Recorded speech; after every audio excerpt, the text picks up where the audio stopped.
socialist, communist, radical left influencer, Hasan Piker, dirtbag left, Hasan Piker, pro-terrorism, pro-Hamas, Hasan Piker, Hasan Piker, Hasan Piker, going on this vulgar rant, mocking wounded war vet for losing his eye fighting for our freedom. Have you ever heard someone mention the Streisand effect and wondered what they were talking about? This phenomena is named after actress Barbara Streisand. Sometimes when you try to cover something up, you end up bringing more attention to it than if you had just let things be. He won't condemn Hasan Piker. Remember that shit? The assemblyman will not denounce Hasan Piker, who said, America deserved 9/11, dude. the assemblyman just said in his response, Hasan Piker says America deserved 9/11. There you go. There you have it. My friends, we have toppled a political dynasty. Now to the Michigan Senate race, where El Sayed is campaigning in Michigan, Appearing on stage at 2 Michigan campaign rallies. He's proactively campaigning alongside Piker. the man who says Hezbollah's flag is his favorite because it's dope, Why would you align yourself for raging anti-Semites? who has defended Hamas terrorists. Calling them the lesser of two Israels compared to the evils.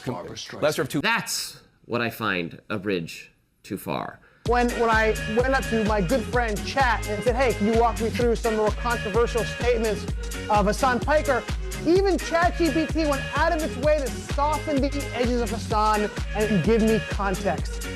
Thanks, but no thanks, ChatGPT. Hasan Piker is campaign poison. Placing yourself on the wrong side of a 90-10 issue is only going to make you look bad. It's going to be good for me. It's going to be good for the candidates that I work with. Turns out it was true. Abdul El Sayed at 27%. Oliver Larkin. May like heroes, everybody. Nice to meet you, Hasan. Welcome to the broadcast. Thank you for having me. Oh my gosh. What's going on, man? What's up, dude? Good to see you again. And I really enjoyed that, yeah. How you been? He's trying to get that out. Wow.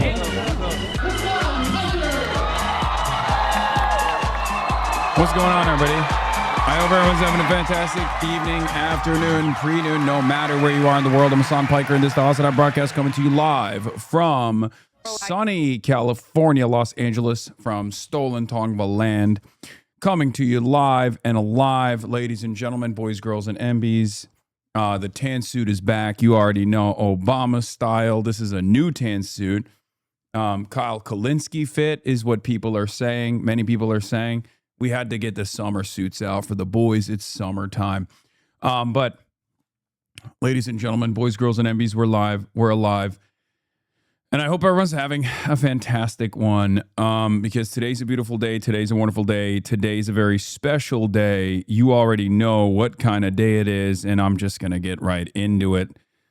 Folks, it's a very special day, and is it perhaps because I just shot the podcast this morning? Is that the reason why? Because that's the reason why I'm late. It's 11:20, right? Is that the reason? Or is it a very special day because...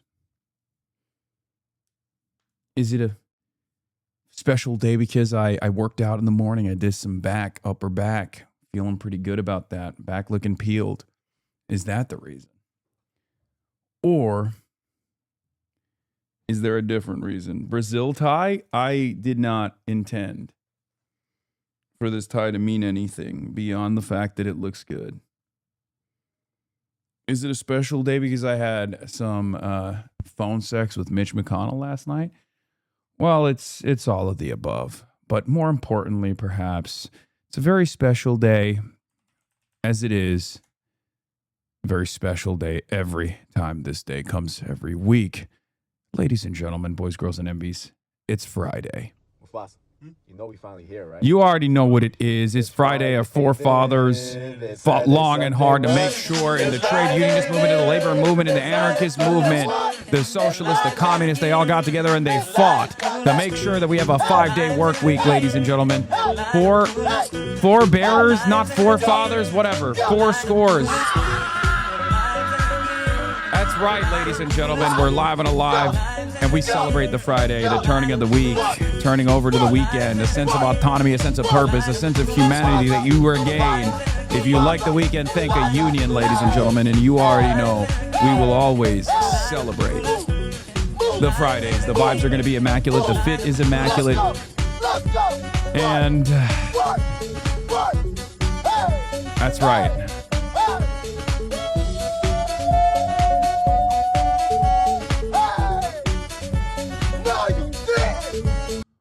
No, you didn't, but he did. This is the part of the broadcast where I tell you about my personal news about what's going on in the world of HasanAbi Piker. And let me tell you the reason why I'm actually late, the reason why I'm tardy, the reason why I'm delayed is for good reason. First and foremost, full house today. Dad's back from Turkey. Okay. El-Tai, not gonna lie, not sure why you're saying that, but your words are hurtful. So let's get started. First, Dad's back from Turkey. Brought a bunch of his old suits and whatnot. I'm wearing one of his ties. Okay. I'm wearing one of his ties right now. He brought a bunch of snacks as well, a bunch of Turkish snacks, so that's not good. But, you know, as always, I'm a chud-ass loser. That hasn't changed. And, you know, this is yet another chud-ass loser moment for me. Hanging out with Dad. Austin is here as well. My mom was here. We're just, you know, we were just sitting around and talking and hanging out. Now, that was that's the long and short of it. Nothing else going on in my life as always, as you guys know. But outside of that, I woke up super early this morning. To go work out and got a workout in. Got a quick workout in, and then immediately after the quick workout, I went and I shot the podcast. We were shooting the podcast earlier, and that's why I am a little late. Okay, that's right. I'm a little late for that reason. Also, I saw that my USA Today interview finally came out. Very contentious interview. This was shot a long time ago. Very excited to watch that. Thank you. I saw the numbers guy thing. I have a DSA pin as well. It's backwards, left hand shaking. Cool. Will we Charlie Chirp today? Potentially. We'll obviously be following along with the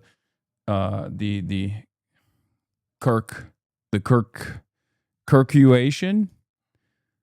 The Kirkuation?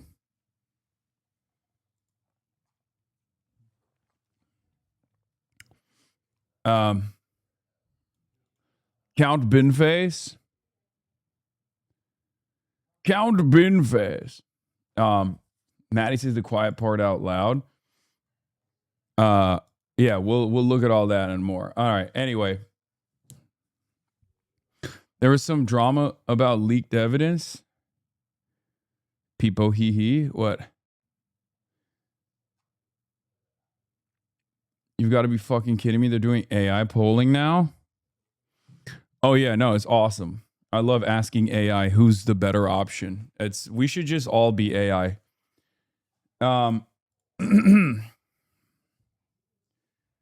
What is this? Israel shared intelligence with the U.S. Of Iranian plot to assassinate Trump, sources say. We'll take a look at that. And more. But, yeah, that's it for the personal news. Vibes are immaculate. Let's get into it. Let's get it twisted. Not much going on in my life, as always. You already know I'm a chud-ass loser. But it's Friday, so we're going to have fun. Ceasefire over, but negotiations continue. Situation monitor. Kirk trial continues as conspiracies grow. ICE kills Texas man. Eyewitnesses dispute DHS statement. Get in now. We'll do Friday Fun Day afterwards, okay? But yeah. USA Today, anti-Semitism debate. What gives? Yeah, USA Today came in hot. USA Today came in real hot. And that was like a very contentious interview for some weird reason. But you know, we'll take a look at that. We'll start there potentially. Dear Mr. HasanAbi, would you record a Turkish line for my band's album? Thank you for your time. Potentially. This looks like a stock photo used for law firm website. Yeah. Yeah, they cooked my ass.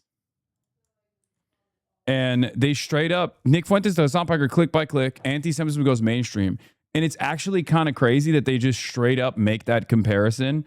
They compare me to like James Fishback. They compare me to Nick Fuentes. It was kind of nasty. But we'll look at it. We'll look at it. We'll watch it. But yeah, it is genuinely an unbelievable, like it's just going to come across as like a silly attempt to conflate anti-Zionism with anti-Semitism, I think. But I don't know. We'll see. We'll watch. But yeah. Told you it was a waste of time arguing with these people.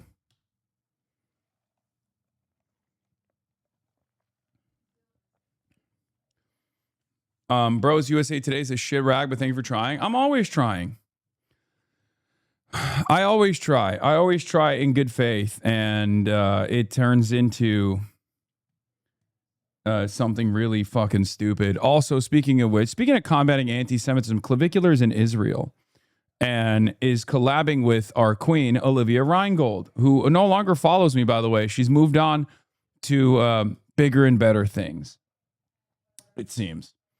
Maine Democrats have released the update. Maine Democrats have released an update on the U.S. Senate nomination process. We'll be talking about that, obviously, and more. But yeah, I fell off. Abdul is number 2 in fundraisings on ActBlue fundraising, above John Ossoff, even though he's not even the candidate yet, which is huge. Okay, spectacular, wonderful moment, very exciting stuff. Okay. You will never understand the average Maine voter. Yeah, I saw this. It's one of the dumbest things I've ever seen.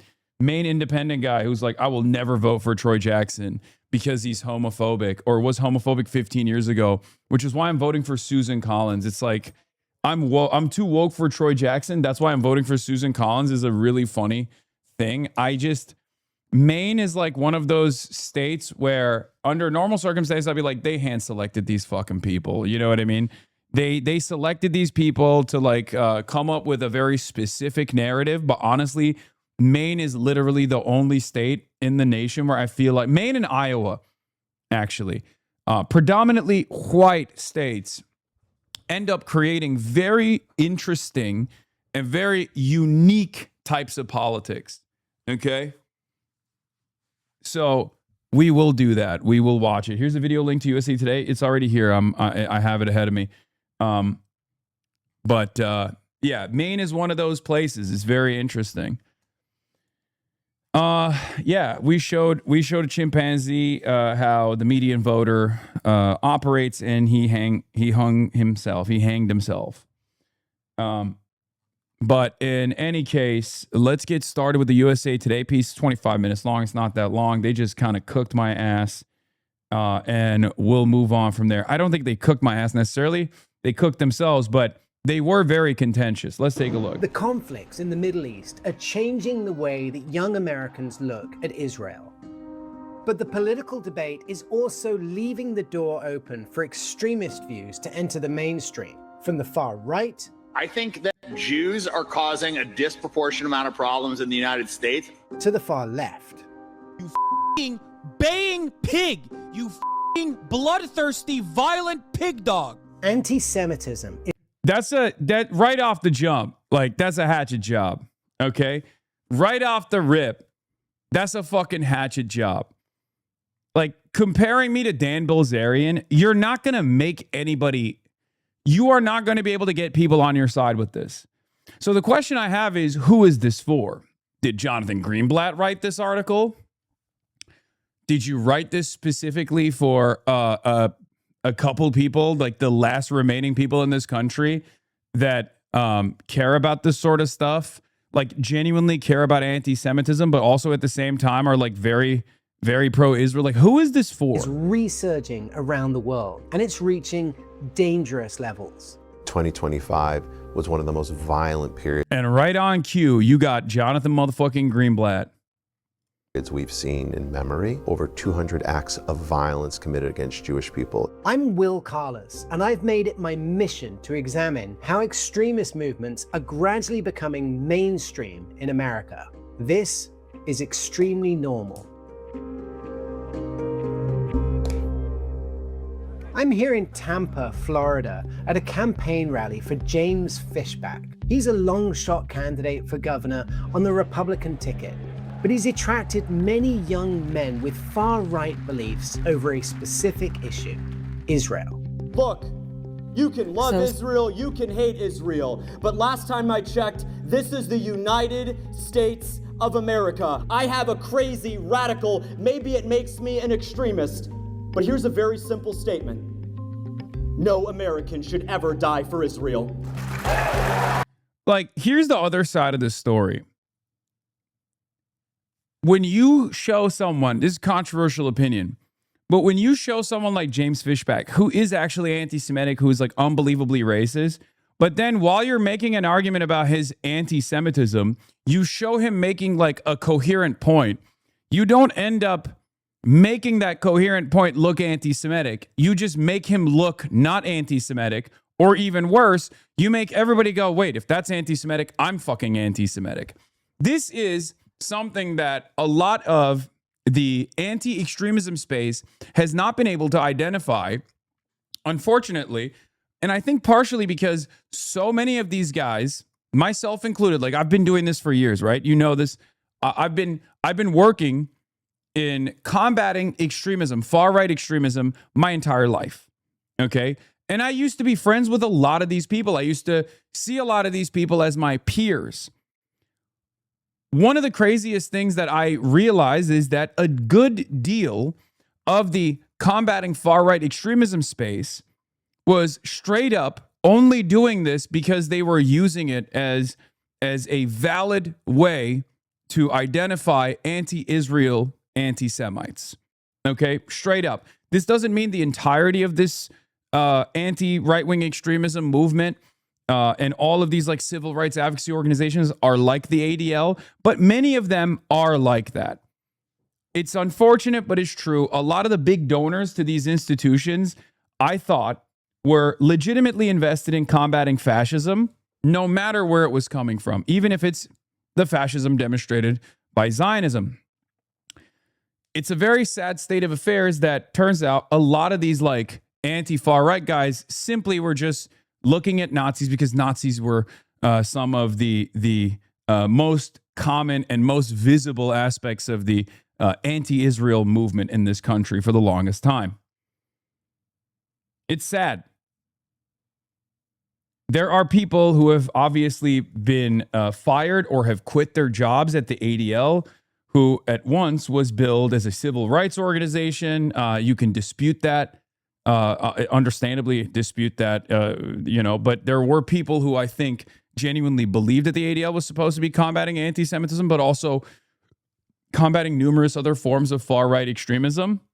But when Israel is the far-right extremist country, and your job is specifically to defend Israel and to take out its most prominent critics, some of which are going to be Nazis, some of which are going to be actual anti-Semites, but because your primary focus is combating anti-Zionism, well, you can't really be a genuine. You can't really be a genuine ally in the fight against far-right radicalization. You're actually fomenting far-right radicalization. You're actually defending far-right radicalization. It's just if it's Jewish supremacist, if it's pro-Israel, then you don't see it. As a matter of fact, you like it. As a matter of fact, you defend it. The main thing is the way he goes and stands up for America against Israel. He's the only politician doing that. I feel like we're not allowed to criticize them at all, and then any criticism is just immediately shut down as anti-Semitism. I think that the average American is fed up. They are fed up as they were 5 or 6 years ago when folks in the Democrat Party would criticize any opinion contrary to DEI or affirmative action as racist. And now, if you criticize Netanyahu, if you criticize the fact that we're sending $5 billion there, we're spending $200 billion per the Pentagon's request on this war that, in the words of Secretary of State Marco Rubio, says is because of Israel's preemptive attack, that is deemed as anti-Semitic. But the popularity of Fishback's attacks on Israel isn't just specific to his belief in the country's financial and military dependence on the United States. He's also gained a lot of fans in the far-right Gen Z group known as Groypers for his use of phrases and rhetoric that have been labeled deeply anti-Semitic. If you wanted to set up our kids for failure, you would feed them the absolute goy slop in our cafeterias. Goy slop is an anti-Semitic internet slang term combining goy, a Hebrew Yiddish term for a non-Jew, and slop, meaning low-quality food, originating... We will never have a serious conversation about Zionism or even combating anti-Semitism because of the way that Jews were historically viewed in the Western world as a marginalized identity, as a minority, versus what Israel represents, what Zionism represents, or even like the contemporary Jewish existence. Like, is there systematic discrimination against Jews in the United States of America or broadly in the Western world? No, of course not. Is there actual anti-Semitism, specifically anti-Semitism growing in the Western world? Of course, yes, that is happening. So this is the problem. The problem is that, like, we can't have a normal conversation about even something like goy slop because on the one hand, it is a terminology that neo-Nazis use all the fucking time. Okay, it's a signal. It's a signal to say, like, I know this thing. It's also funny, but that's besides the point, right? But here is the problem. The way that, like, goyim is deployed in Israel is very different than the way that it was mass adopted by the neo-Nazi movement in the West. So if you're bracketing Jews as a contemporarily marginalized identity that receives tremendous amounts of systematic discrimination in the same vein as like black or brown people, right? If that's your assessment, which many of these groups do, many of these advocacy organizations do that, to the average person, you're not going to be able to get your point across at all because it's also not true, right? It's just not true. And that's the problem. Is shoe on head a factor? Why you cloth like these days? I have no idea what you're trying to say, but I hope you have a wonderful Friday, my friend. Cloth like this? In any case, the worst part is that even those of us who oppose anti-Semitism and understand the role Zionism plays in exacerbating it have to ultimately accept that anti-Semitism will probably continue to rise even if Zionism is dismantled purely due to the lingering personal effects that 75 years of Zionism have created in the broader public conscience. It won't go away overnight, even if Israel ended tomorrow. Oh, absolutely. Absolutely. So I always figured it just meant non-Jewish. I mean, most people don't use it as a derogatory term, but some do. Because being non-Jewish in Israel is being second class, which therein lies the problem because it's topsy-turvy. Historically, we have been taught, for understandable reasons, about the systematic marginalization of Jews, the pogroms, the Holocaust, right? Like marginalization that has led to tremendous amounts of violence that Jews have faced, right? Expulsions, death, destruction of their culture, all this stuff. Now, of course, in contemporary society, there's nothing of that sort, right? Especially in the post-World War II universe that we're living in, there is no systematic discrimination, or rather, even the systemic factors of discrimination that existed in the post-World War II universe in the United States of America have gone away, right? Like, there was a reason why Jews would create their own law firms. Jews would create their own advertising agencies. Jews would create their own, like, secondary market that doesn't exist anymore, right? Like, their own publishers. That was because they were outcast systemically from the regular, the regular WASP firms that were dominated by white Anglo-Saxon Protestants for the longest time. So that's not the case any longer. And it hasn't been the case for, I would say, the last like 4 decades, 5 decades at this point. I don't know what the actual turning point is, but it's like clear that that doesn't exist. Like, the systematic discrimination does not exist any longer. And yet a lot of these advocacy organizations that want to defend Israel will make it seem as though this systematic form of discrimination still exists. Like, are Jews non-white? Is that what's going on? Are Jews being treated as non-whites? For some, that is the case, right? There are some people out there who look at the primarily Ashkenazi Jewish population that lives in the United States of America and say they're not white. But those people are usually, let's be real, anti-Semites. Okay? By and large, for the average American, Jews are white. They don't see Jews as anything but white people. It's in most respects, it's seen as, like an Irish guy or a Polish guy, right? Maybe a special kind of white at most, but still white. So that's a real issue in identifying anti-Semitic markers and then having this kind of approach to it where it's like, well, someone says goy slop, it's like anti-Semitic. It by and large, usually in most circumstances, the person utilizing this terminology is probably anti-Semitic in the Western world. But there's also the other side of this.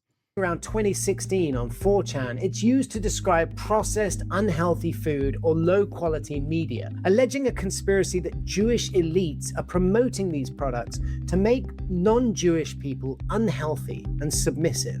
Well, I meant to be funny. Okay, but I meant to be funny. Why was in the same way, growing up, my mother, who was born in South America, would call what my dad would make gringo slop sometimes as a kid. So, I mean, was that a... Yeah. It's also, as we already know, the Groyper movement is the most diverse movement in this country, ironically enough. Like, with the exception of, I think, having, like, black people in it, the Groyper movement is, like, fairly diverse. Probably more diverse than, like, maybe even a DSA meeting. James Fishback is, of course, carrying the torch of that diversity, being, a visibly non-white person who is unbelievably white supremacist. Conspiracy against every single Hispanic person in the United States? Of course not. Well, no, but goy slop, as far as I understand it, the idea is that this is food that is being foisted on non-Jews by a sort of Jewish cabal to weaken them in some way, right? I mean, that's the conspiracy. That's what you were tipping your hat to. I don't know that conspiracy reflects what I actually spoke about, which is our public school cafeterias are feeding kids absolute garbage with high fructose corn syrup, high sodium. Well, that's not particularly punchy or funny. And so I'm going to do things that are funny, that are punchy. I wish we would spend less time talking about word choice and more time talking about the issue that we have an obesity crisis in my state. We have a hunger crisis in my state. Like, this needs to be delicate. You need to be delicate. If you're fucking looking at anti-Semitic dog whistles and, like, objectively anti-Semitic people, you have to be a little bit more delicate. And I hear him. I hear what James Fishback is saying, and I see the way he's defending himself as a nod, right? This is something that anti-Semites do all the fucking time. Like, to be like, oh, what are you talking about? I'm brown. How dare you accuse me of such a heinous smear? Except the problem is, if you are going to turn around and say, this is the other side of this argument to try to find some fucking ideological parity where none exists, you are going to give him credence.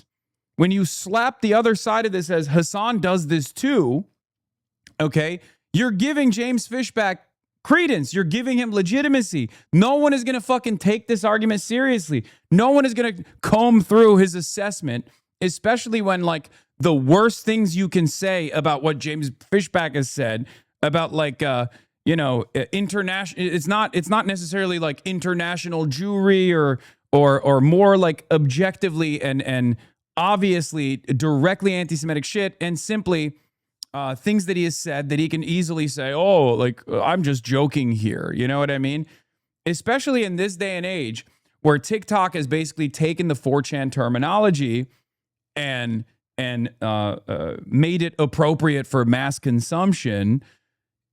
It gets a lot more difficult to identify who's actually doing the fake I'm not an anti-Semite to fuck around and who actually isn't an anti-Semite. There's also the other side of this where you're boosting their popularity. You're offering them more legitimacy. I agree with you, but respectfully, I think you made that the conversation when you used that term. Perhaps. Okay, fair enough. Yeah. Perhaps, but I don't regret the use of that term whatsoever. What I think we have to do is spend less time trying to police language and more time actually getting to the issues. Anti-Semitism has, of course, been around for centuries, but it's seeing a resurgence, particularly in America, around the same time that the Israeli government has invaded and attacked Gaza in response to the Hamas-led terrorist attacks against Israel on October 7th, 2023. That conflict has been deeply unpopular among Americans, many of whom see Israel as having taken a disproportionately violent response. But here's the thing. While a lot of Americans blame the current Israeli government, the backlash... Do you regret having the policy of not having covered or platformed Nick Fuentes in the past that is shutting him down, given how much prominence he's gained now? No, it was the appropriate thing to do at the time, but it's over now. ...has also come against Jews in general, across the globe, and especially here in the US. And this scapegoating, blaming Jews at large for the actions of the Israeli government, has been seized upon by internet-savvy influencers with extreme views. I'm just going to come out and say it. Like, I think that Jews are causing a disproportionate amount of problems in the United States. Jews are money changers, bullshit artists, psychopaths, charlatans, grifters, manipulators. That's also led to outward minimization or even full denial of the Holocaust, one of the most tragic events in human history, which led to the deaths of more than 6 million Jews. Ever since the Holocaust, the alleged Holocaust of roughly 6 million Jews, give or take some millions. There's so many problems with it, and to exterminate that many people in that period of time. Like, you can't front load this level of anti-Semitic commentary that's like directly anti-Semitic commentary and then be like, and on the other hand, here's Hasan.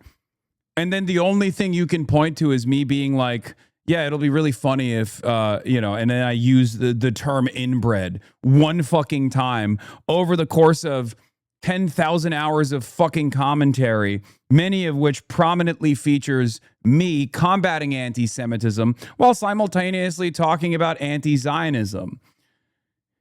What are you doing? What the fuck are you doing? Simply put, there weren't enough ovens. Let's talk about the Holocaust. Do you believe the Holocaust happened? Do I believe that the German government killed innocent Jews? Yes. Do you believe that, I mean, the number that's always cited is 6 million people. Do you believe 6 million people died in the Holocaust? So, I tell you the truth, I haven't seen this other side, but now it's beginning to make sense to me why he asked me such dumb questions. I don't know if he featured all of our interview because we talked for like an hour and 30 minutes. And now I'm beginning to realize why he asked me those questions as well. And I was like, yeah, of course. What the fuck are you talking about? And I couldn't comprehend the way this was pitched to me. And I knew that it was going to be a rat fuck. But the way this was pitched to me was like, I'm in this space. I've combated far-right radicalization. I've combated anti-Semitism. And therefore, like, you know, they're trying to get my perspective on like the growth of anti-Semitism broadly. Okay. And the interview that I conducted with this guy, we talked extensively. We talked extensively about the dangers of anti-Semitism and like how it's working on the far right, how it's growing on the far right.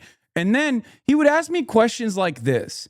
And I found that very odd because I was like, why the fuck would I deny the Holocaust? Like, you know what I mean? Like, I just couldn't, like, I can't remember because this was a long time ago, but it's just like very strange that at the time, at the time, I thought it was like an odd interview. I've spent more of my time thinking about the history of Florida, the history of our state, how we can make that great. I haven't spent a lot of time studying Holocaust history. I know that time and again in US history, we've been told one thing only to have it debunked later. What I can unequivocally tell you is that the genocide of Jews by the— You're in the video for like 2 minutes. He talks about you more than you're in the video. Yeah, I think there's a reason for that. We did an extensive sit down. That was long as fuck. We talked for hours. We talked for an hour and a half, maybe 2 hours. We went way over. If he only put 5 minutes in there and mostly just talks about me, that's because they couldn't get anything out of it. German government was a tragedy. It should never happen again. I'm not sure why we are talking about the Holocaust in 2026, to tell you the truth. I don't think we should crack down on legitimate speech. I think we should absolutely condemn any form of religious hatred, including against Jews. But there always has to be So isn't that a good thing then, that we talk about the Holocaust? If we want to ensure that these things don't happen again and we want to keep, religious But when we talk hatred— about the Holocaust in the context of having a debate about Israel or Benjamin Netanyahu or AIPAC, why would that be relevant? I think it's relevant because it's all within the context of Israel defending itself, right? And Jewish people defending themselves, which is what they claim the war is about, right? Is about defense, and it's about offense for defense, and it's about ensuring that there isn't another Holocaust and that they don't get wiped out again, right? Or almost wiped out. So this war doesn't appear that is in fact the case when upwards of 80,000 civilians rather, have been killed at the hands of the Israeli government in Gaza. We have to have a real conversation about what is happening in the Middle East. There's this often question, does Israel have a right to exist? No country has a right to exist. People are endowed with the right to exist. You don't want this guy being the fucking credible guy here, unless you are directly trying to present anti-Zionist speech as being inherently anti-Semitic. And I'm sorry, I think that's precisely the point for this piece. They're showing a guy who's objectively anti-Semitic and a grifter and a snake who was like, hanging out with Barry Weiss a couple months prior to his congressional run where he decided to be a groiper. Okay? When you have a guy like that also make coherent points, when your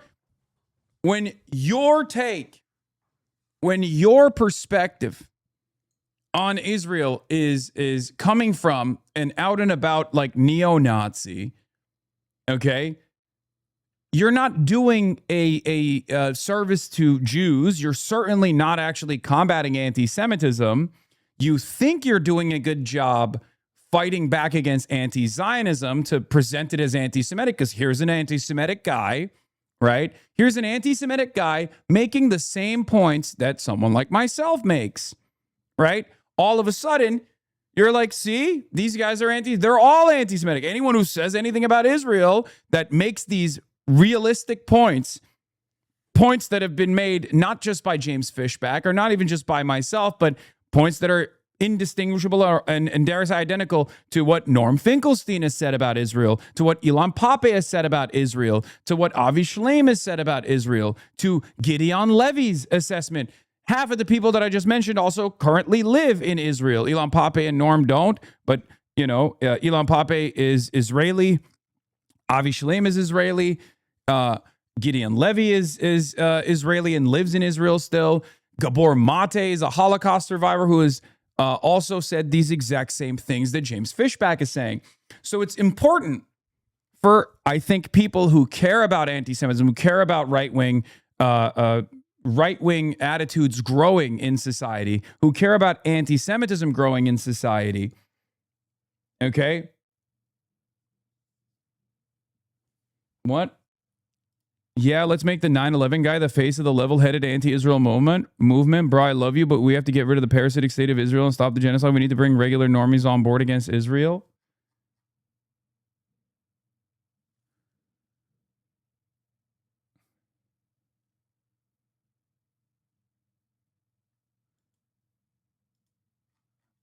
I'm not even going to dignify that with a response. through self-defense, through self-determination. I don't believe that these... Dog, you're literally, you just looked at James Fishback, a fucking groiper, and I'm criticizing making a groiper the face of the anti-Zionist movement, and you literally said he's the normal guy? That's what you... Are you okay?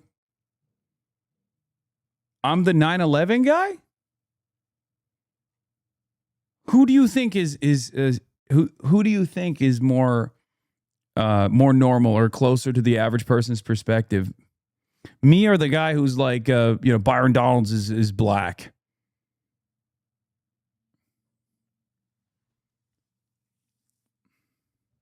Israeli government has a permanent right to exist regardless of electoral outcomes, geopolitical considerations, the will of the people. But Jewish people anywhere in the world, but especially in the United States of America, absolutely have a right to exist.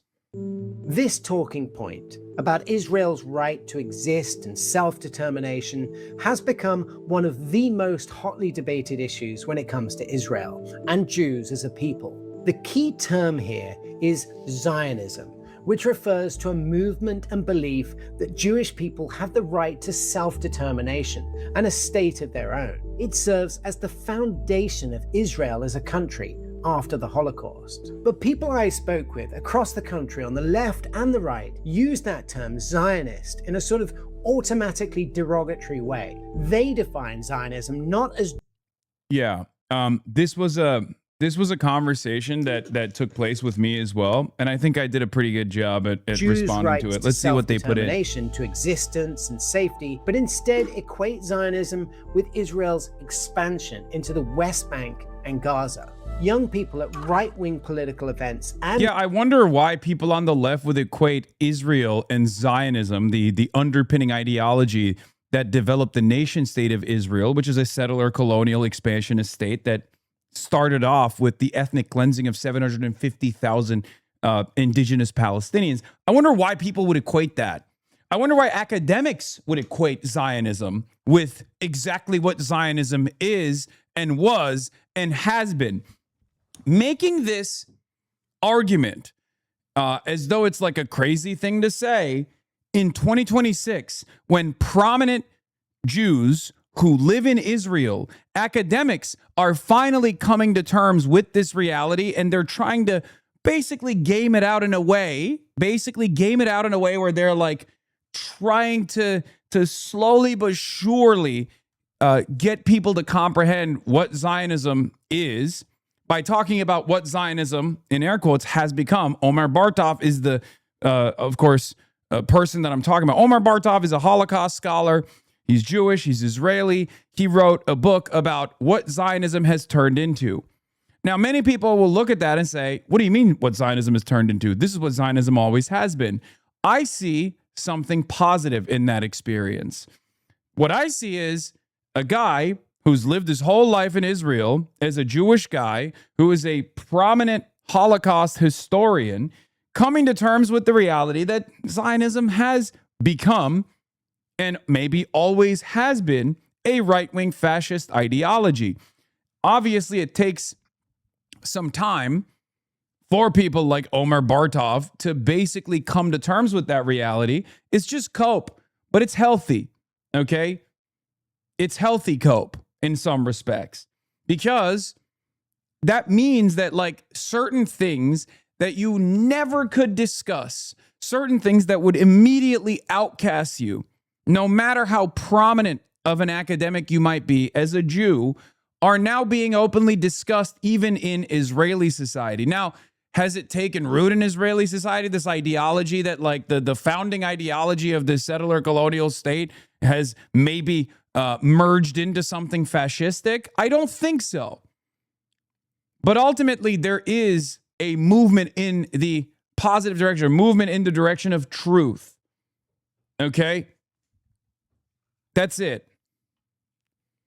Left-wing protest. The reason why I'm bringing all that up is because, like, I'm not alone in this assessment. This is the assessment of many scholars. Okay? This is the assessment of many scholars. This is the assessment of a lot of thoughtful people who've poured their whole lives work into this, even people who come from that background of assuming that Israel is actually a force for good, a place for Jews to feel safe, a place where, you know, the Holocaust can never happen again. Like, even if they've grown up with this mentality, they're finally recognizing that it's fucking bullshit. It's not just, you know, random scary Muslim guy or 9/11 guy in the way that some dumb fucks were trying to explain it in the chat. It's the assessment of many Jewish scholars as well. Not that it matters. It's the assessment of many humanitarian rights organizations and many scholars in general. It's a fucking right-wing ideology. Tests alike told me they're not anti-Jewish, but they are anti-Zionist. One of the most popular and controversial anti-Zionists is the leftist political commentator Hasan Piker. So don't tell me that when you're peacefully trying to coexist with Israel, they let you peacefully coexist. Because what is going on in the West Bank is nothing but violence. Piker has amassed more than 6 million followers across his social platforms with his blunt and aggressive reactions to right-wing politics, and particularly against Israel's current leadership. And he's recently entered the political battlefield, stumping for progressive politicians like New York City Mayor Zohran Mamdani, Pennsylvania Congresswoman Summer Lee, and US Senate candidate for Michigan Abdul El-Sayed. He's also made speeches on college campuses like Yale. Donald Trump let the Israelis drag the U.S. into this newest war with Iran after 3 years of bipartisan support for the genocide that Israel was committing on a different front of Israel's multiple ongoing wars of aggression. Zionism is the ethno-religious supremacist ideology that is exterminationist in principle. Dude, this suit was so small. It's like, it's embarrassing. Look at this shit. Look at this shit. Look at how tiny this fucking suit is. Tiny suit. Thank God I've grown from this. And by that I mean I've gotten smaller, but my suits fit better. Holy shit, that's so bad. It looks like I got chicken legs on. Born out of the wrong assessment that this was a land without people for a people without land. It required the extermination of the indigenous population, and that's precisely what has happened since its inception. And its final iteration of that, it has been the Gaza genocide that we watched unfold. Would you acknowledge that that's a very different definition to what many Jews would consider Zionism? Of course, people that want to support Israel are going to look at that and say, well, Zionism to me means something entirely different. Zionism but maybe to me, it just does. Maybe it just does mean something different. Yeah, but right? At the end of the day, it's still this ideology that is responsible for not only the inception of the Israeli state, but its current version. When Hasan Piker... Yeah, like, I don't care what people think about it. Like, I don't know why this is a decent counter argument, right? Like, oh, well, a lot of Jews think Zionism is something different than what it actually is. It's like, okay, but what is it actually, right? What is it actually? Which, in this interview, I also brought up Omar Bartov as well. I said, like, actually, that's not even true. There is, like, now a reconsideration of what Zionism has become. And I think a lot of people are fighting back against their social conditioning. Even Israeli Jews, like prominent Holocaust scholar Omar Bartov, has, like, now officially come to terms with this evolution of Zionism. Now, we might have a difference in opinion on what Zionism always was versus what Zionism has become, but we have no difference in opinion of what Zionism looks like in modernity in 2026. What Zionism looks like in 2026 is the expansionist Greater Israel Project and its continuation. Okay? That's it. But the issue here is we can't have a normal, sincere, adult conversation. We can't do sober analysis if you got charlatans like Jonathan Greenblatt who take this difference in opinion and turn it into something insidious, right? It's so fucking frustrating. It's so stupid. Proudly says he's an anti-Zionist. Anti-Zionism is a form of anti-Semitism. It's the idea that Jewish people, unlike Muslims, unlike Christians, unlike all the people in the world, don't have a right to a state of their own. That's what it means. Jonathan Greenblatt. Like a guy who's combated far-right radicalization in a civil rights organization being like, what do you mean? Why can't Jews do manifest destiny in the same way that Christians did? Big dog, for years and years, your entire job was to literally combat white nationalists who fucking said America's a Christian nation and we need to fucking make sure that it's a Christian nation. What do you mean? This is directly antagonistic to the way that the ADL has billed itself as a civil rights organization. This is also antagonistic to the ADL's commentary and criticism over the likes of Nick Fuentes. This is why I say there is not a lot of difference between Christian supremacists and white supremacists.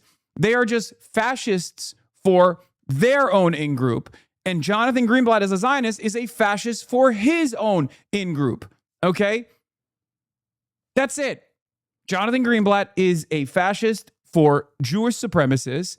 Nick Fuentes is a fascist for white Christian supremacists. What he considers to be white Christian supremacists, which, of course, one can contest whether or not Nick Fuentes even fits that bill, considering that he is a in-the-closet gay Mexican, but also a white supremacist. But regardless, these are both fascist ideologies. They're both supremacist ideologies. It's just the in-group and the out-group have swapped.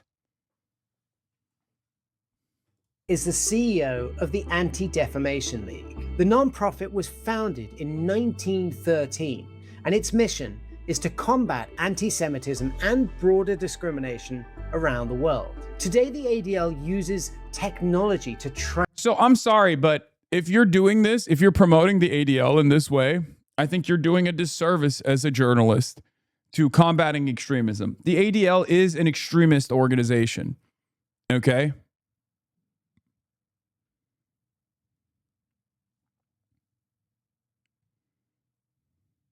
Track and monitor increasing anti-Semitic rhetoric on social media and hate speech and violence against Jews across the globe.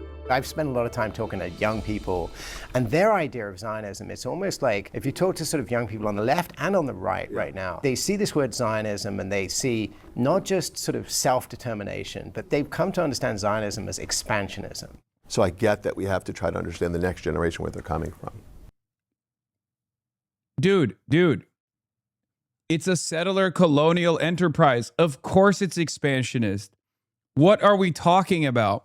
The question, if we're being serious, the question is it appropriate or not? If you don't see the Arab indigenous population as human beings, you look at it and you say, well, this is taming the barbarians. This is civilizing this uncivilized area. And ironically enough, I did have this conversation with this guy. I hope he fucking featured at least some of it. I talked extensively about Jabotinsky, Theodore Herzl, early Zionists, and their assessment of what they were doing and their openness about how this was a colonialist project. I don't think that they featured any of that in this conversation. Where the fuck is the full cup, man? Release the full conversation. At the same time, there are absolutes. They can look at things in different ways. But Zionism is the right of Jewish people to self-determination in their ancestral homeland. That's it. That's all it is. So you can be upset with Prime Minister Netanyahu and some of his policies, but he didn't invent Zionism any more than you could be upset with President Trump and some of his policies. He didn't invent kind of America or patriotism. Piker and others exploit the broad misunderstanding of what that word means, and they promote misunderstanding by using it as some kind of slur or trying to suggest it means something that it doesn't. My Zionism, and I am an unapologetic Zionist, I believe Israel has the right to exist.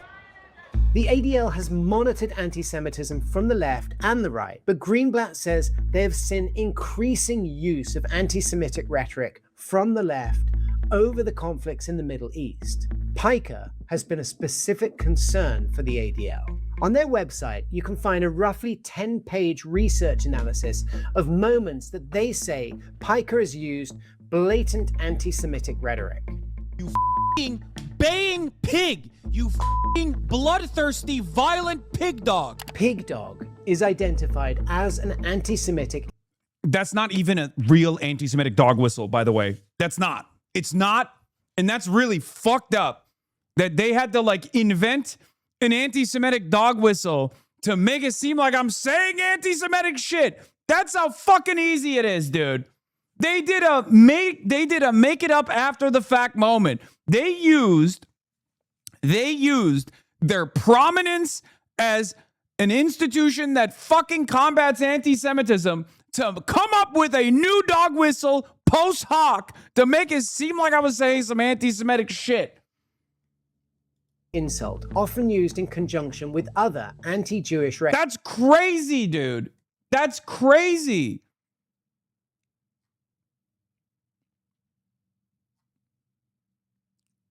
I guess in many respects, this should be expected. Also, I wasn't saying that to a Jewish person. Regardless, it doesn't matter. It doesn't matter. None of it matters. It's fucking bullshit. It's so funny because, like, one of the only people... I mean, there is literally a conversation that I had with Donny O'Sullivan on camera, okay? A conversation that I had with Donny O'Sullivan on camera where Donny, and as we're on our way to the DNC, starts asking me about how I call Republicans hogs. And I tell him I call all matter of, like, right-wing reactionary people hogs or sometimes inbred, okay? And he's like, don't you feel like that's mean? And I'm like, well, they're mean. Their whole worldview is nasty, right? So it's literally out there. The numerous instances, including on CNN, where I have, and that was featured on a CNN piece. So, like, it's literally out there in these other mainstream media platforms where I've straight up been like, no, I fucking, of course I call it hog. It's pejorative, but it's also affectionate at the same time as well. The thing is, they still do this, right? They still do this, but it doesn't work. So why are you still doing it? Like, what utility do you get out of trying to strike down one of the only motherfuckers out there who still takes the time out to try and combat anti-Semitism? I will never understand it, okay? I'll never understand it. You are destroying your legitimacy. You're destroying your legitimacy. The conversation in and of itself is already stupid. Even if you were bringing up an anti-Semitic person, like an actual anti-Semitic person, they can just turn around and go, look at fucking Randy Fine. Randy Fine is justifying current existing forms of violence. You want to fucking call me an anti-Semite. Most people are basically at that point where they just don't give a shit. So I always find it strange that they hyper-focus on a person who does give a shit. And the irony here is this doesn't make people look at me differently. This doesn't make people look at me and go, I guess he's anti-Semitic. I guess this entire time I was wrong. He's just an anti-Semitic guy.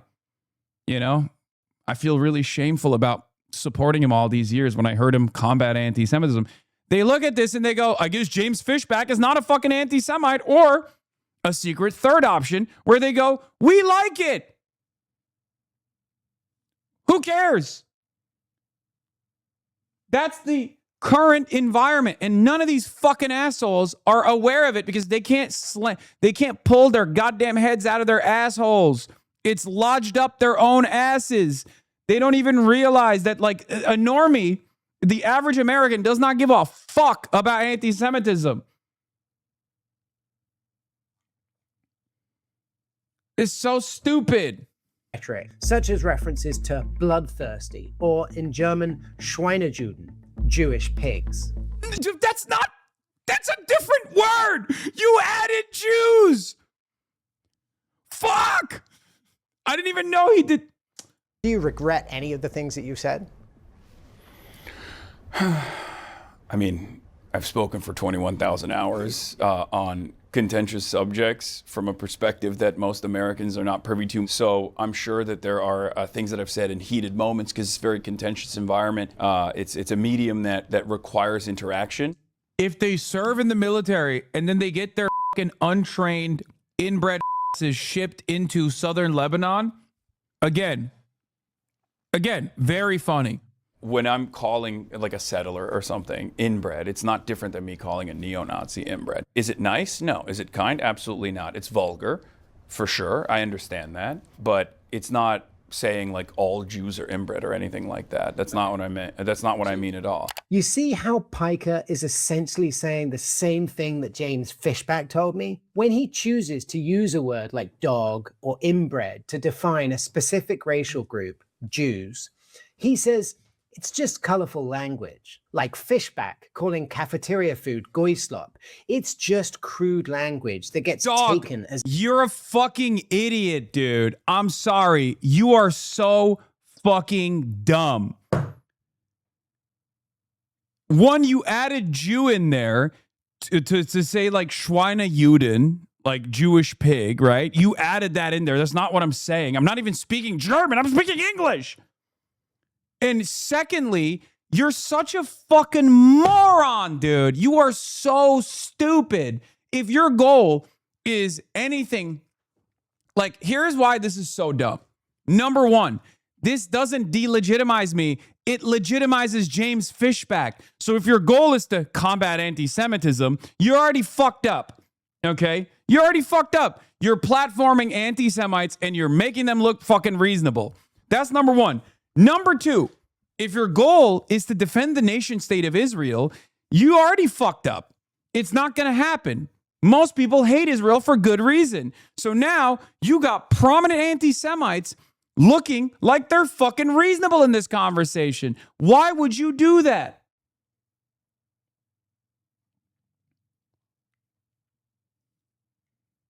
Why would you fucking do any of this? It doesn't make any sense. Who is this for?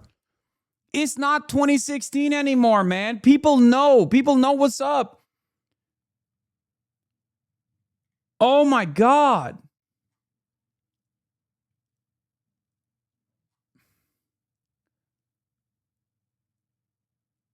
I just like, this doesn't even work to defend Israel. That's the other side of this. It doesn't even work to defend Israel. No one watches this and goes, well, I'm going to really reconsider my position now. No, it just makes people go, I don't give a fuck about this.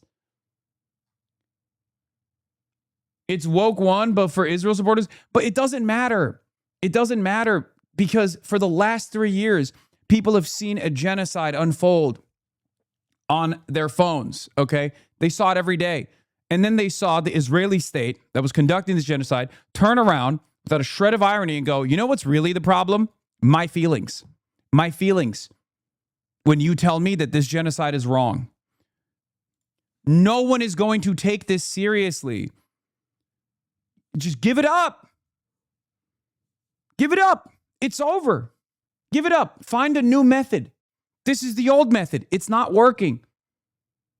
As a matter of fact, not only is it not working, it's actually backfiring. This is what makes people more anti-Semitic. This is what foments anti-Semitism. Because people go, I don't care. I don't care at all. And as a matter of fact, I like it. Okay, that's how they respond to it. Anti-Semitic.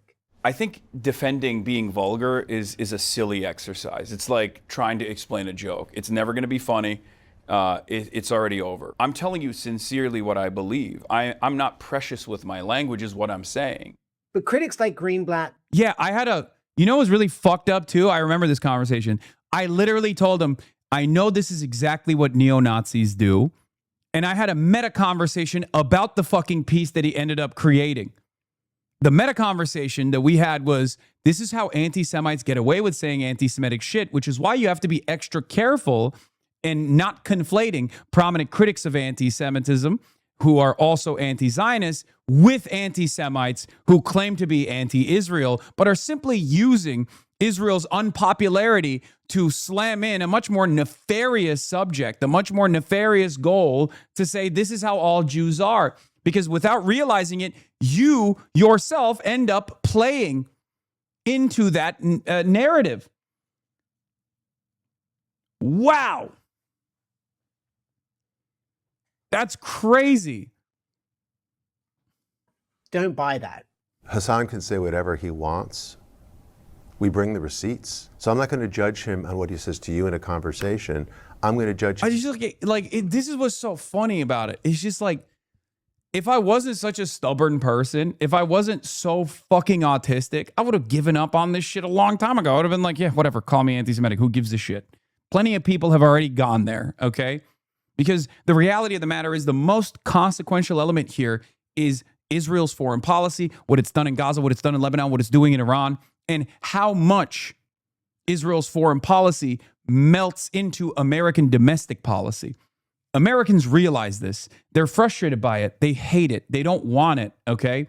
So all of these conversations about anti-Semitism are completely secondary to the real material harm that Palestinians have experienced, the real material harm that Lebanese people are experiencing currently, the real material harm that the Iranian population has experienced, and even the secondary consequences of that to the American society that broadly is frustrated with this unlimited tax dollars going to Israel and want it to change, and then get yelled at for being anti-Semitic, for being, the demands that they see about deplatforming. The demands that they see about deplatforming and the success that they see about deplatforming on numerous fronts. They hate that shit. They hate it. So for them, anti-Semitism does not have any weight any longer, okay?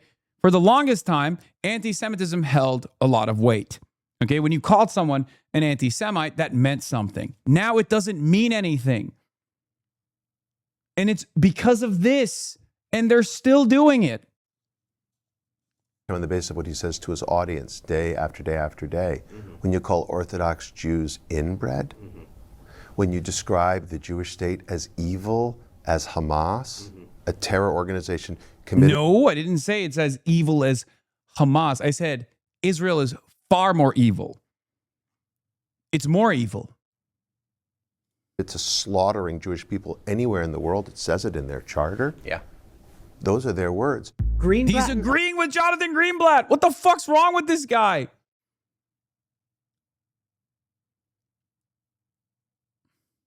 Yeah, I know. There's a piece of this that I saw. Bro said I'd debate him on anti-Zionism if he simply concedes that Zionism is good and legitimate ahead of time. Others have called out Piker's support for Hamas, the Palestinian militant group responsible for the October 7th attacks in Israel. He's described the group as the lesser evil in the ongoing conflict. Hamas's original 1988 founding charter explicitly called for the destruction of Israel and the killing of Jewish people worldwide. An updated version of the charter in 2017 removed references to the destruction of Israel. Yeah, they did the PR. They did the PR thing, okay? They did the PR method. Like, dog, Hamas as an operation, as an organization, openly says their operations are only in occupied Palestinian territory. It's a nationalist group. Okay? It's a fucking nationalist group. They have no ambitions beyond the occupied territories. That's it. Its primary focus has always been the end of the occupation. Now, in 1988, when it was a fucking an Islamic charity, a Muslim Brotherhood cutout, yes, it had anti-Semitic language in its foundational charter. It's not the same fucking organization any longer. Not that it matters, because no one wants to talk about why Hamas even exists, or why it became a militant resistance front, why it became the leader of the militant resistance front. Perhaps it has something to do with the fact that Israel killed all the Christian Palestinians, the secular Palestinians, the socialist Palestinians over and over and over again, and reduced them into nothing. And the only group that survived that process, that culling, has been these guys. That's it. What the fuck are Palestinians supposed to do?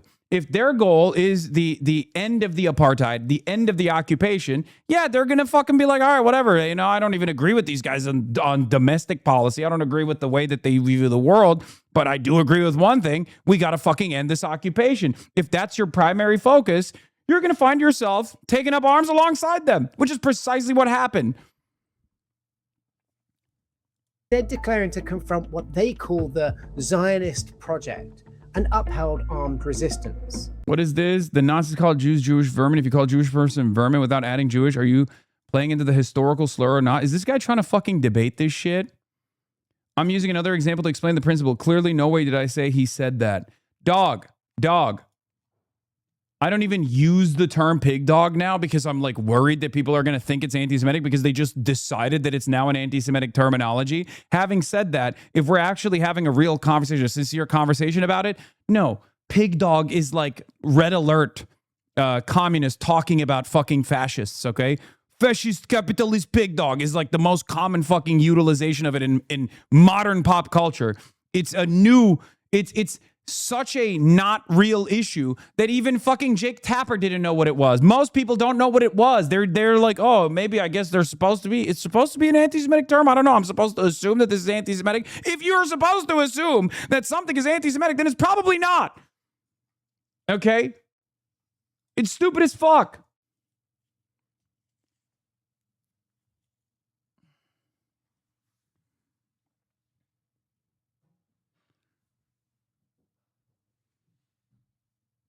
As far as being pro-Hamas, okay, as far as being quote-unquote pro-Hamas, I made it very clear, okay? There are condemnable actions of the Palestinian resistance group.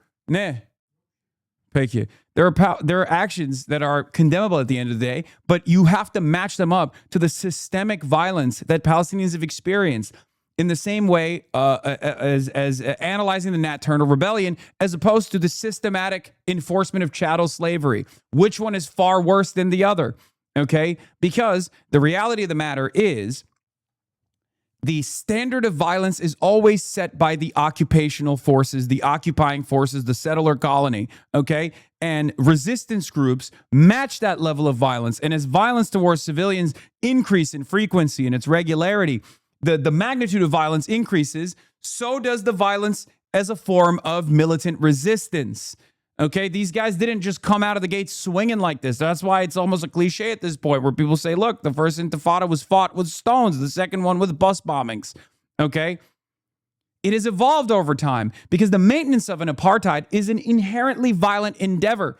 It's an unbelievably violent endeavor. You cannot just fucking section off certain aspects of society into these little pockets and bully them and kill them with regular frequency, with impunity, and arrest them permanently without a real trial, and then assume people not to fucking fight back. Of course they're going to fucking fight back militarily.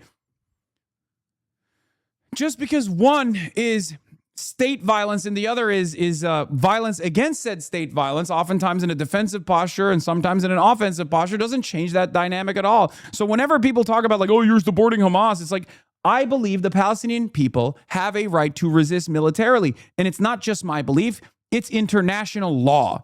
Okay? Some of that takes the form of war crimes. Absolutely. But even when you're making an assessment on the war crimes, you have to look at what they are responding to, the systematic violence, the unbelievable amount of war crimes. Israel's existence is a war crime, okay? Is one ginormous war crime. That's the reason why I don't fucking stand down when I say like lesser evil. When I do the Hamas is the lesser evil, I'm a lesser evil voter, that kind of thing, okay? Zohar Mamdani reveals that Taylor Swift has already paid the cost of permits and public resources used for her Madison Square Garden wedding at Hasan the Hun. Okay.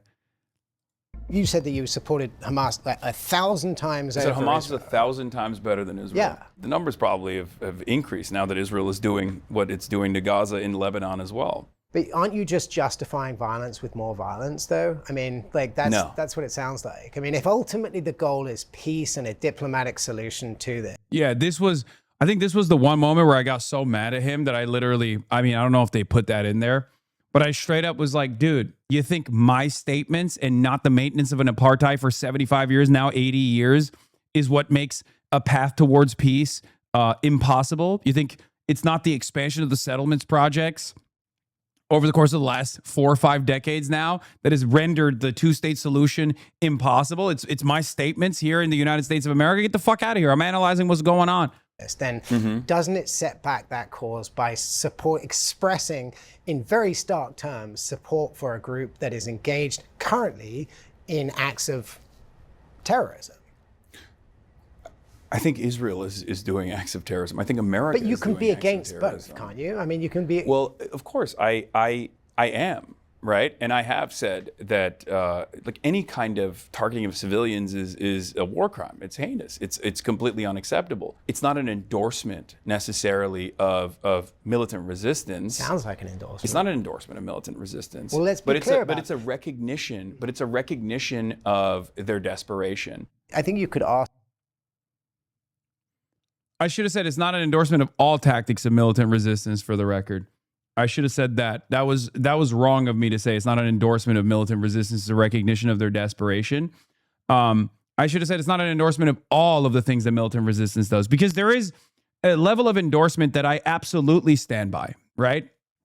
As far as like the permissibility inside of the boundaries of international law, and even beyond that, I'm much more understanding of like the desperation as well, because I think it's more important to recognize it.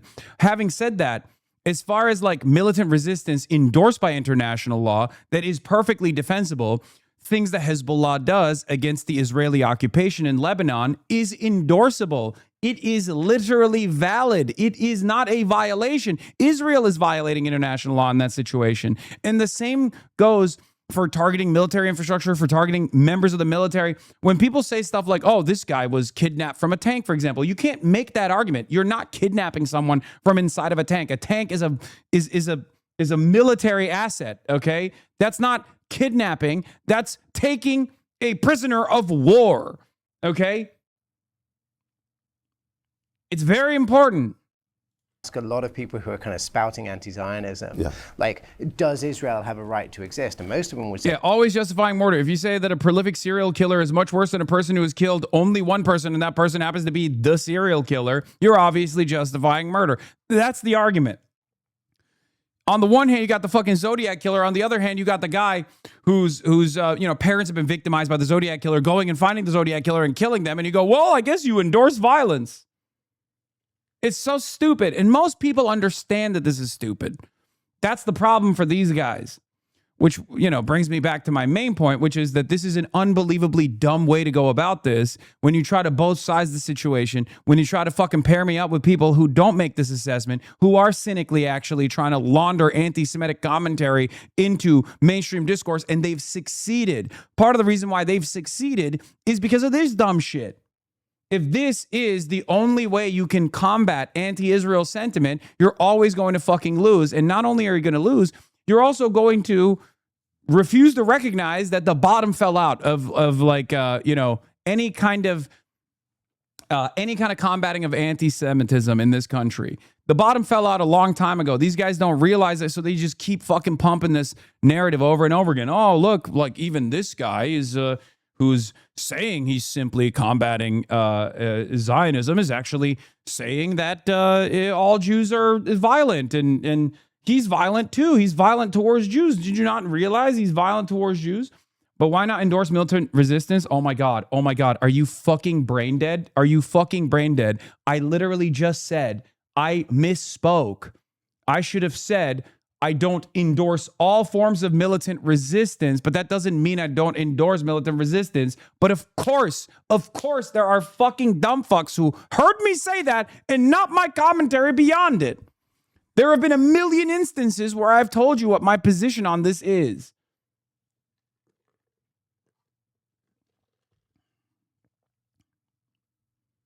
Why? Why are you so dishonest? well, sure, we're okay with Israel as it is. We're just not okay with certain things that the Israeli government is doing. That is totally legitimate. Like for someone to say, like, I'm okay with America, I just don't agree with what President Trump is doing. Right. Or I was okay with America, I didn't agree with what President Biden was doing. Right. That's normal. Mm-hmm. But when there are people who say that the country is more evil than the terrorists who blow up. Yeah, dog. Sorry, sucks to suck. But yes, the people fucking resisting against 80 years of apartheid and occupation and blowing up little babies in their fucking homes and inside of their incubators, murdering them inside of their incubators is worse. Is worse than the people fighting back against that. Sorry. Yeah, he said, I hate Rose, but respect Rhodesia in principle. I hate Adolf Hitler, but respect Nazi Germany in principle. See how stupid that is? It's dumb. It's dumb as fuck. And even the silliest person, even the dumbest person can understand how fucking stupid this sounds.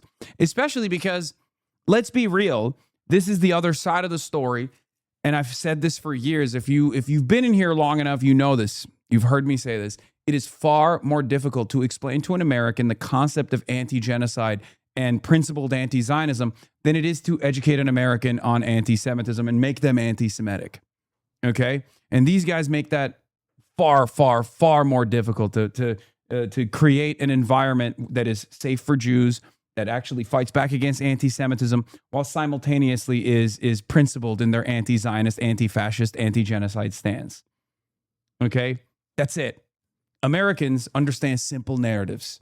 And it's a very simple narrative to say Jews control the media, Jews control finance, Jews control American foreign policy, Jews control American domestic policy, especially when you have prominent Jewish people that like, look at this, look, like this right here is creating anti-Semitism. You're sitting inside of a fucking mass surveillance room, okay? And you got this dumb fuck being like, yeah, all these people that criticize Israel, like, they just don't do it the way I want them to do it. Here is us surveilling them all across the country. What do you think people are going to look at this and think?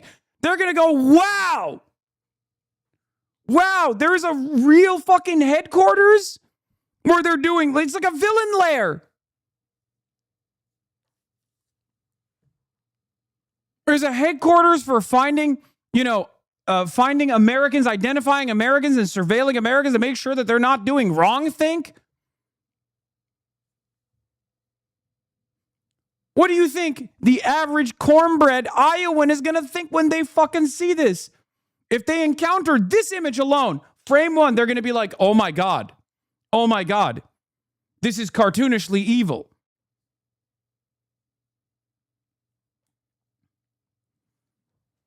It's like a fucking villain lair where you're mass surveilling.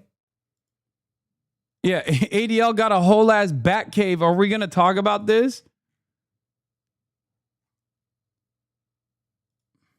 Buses and try to intentionally kill civilians. Like, something's wrong with that. I think that's kind of... Yeah, you know what's wrong? You know what's the difference? You know what's the reality?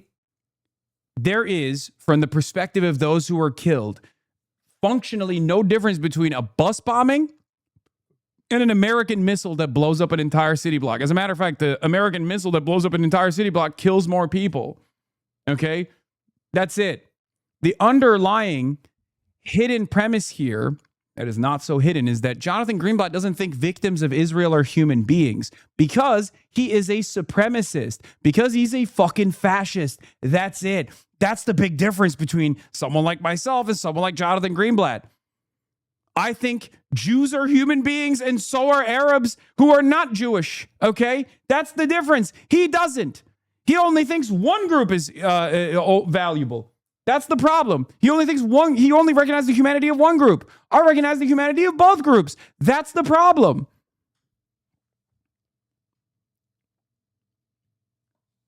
So fucking disingenuous. Kind of a warped set of values. I really do. It's clear that the ongoing conflicts in the Middle East are changing the way that Americans view Israel's government and America's decades-long relationship. And here's the thing, like, this is also a not so subtle disciplining operation, right? To be like, there's only one appropriate way to there's only my way to criticize Israel. You have to criticize Israel my way. And it's like, well, you don't get to have any legitimacy in this process. You know that, right? You don't get to have any legitimacy if we've heard the way you talk about Israel, okay?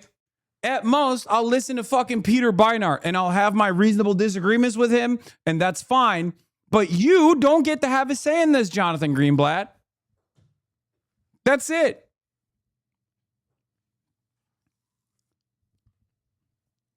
That's the problem. Like, why do you think you get to surveil the way people criticize Israel? Like, what the fuck is this nonsense? Why do you think you get to have a say in the way people criticize Israel? Like, most people don't give a shit about this. Most people don't have this consideration. Why would they have this consideration? with Israel. But it's also very clear that anti-Semitism is reaching extreme. Can Peter Beinart be considered anti-Zionist? Yes, I think Peter Beinart is great.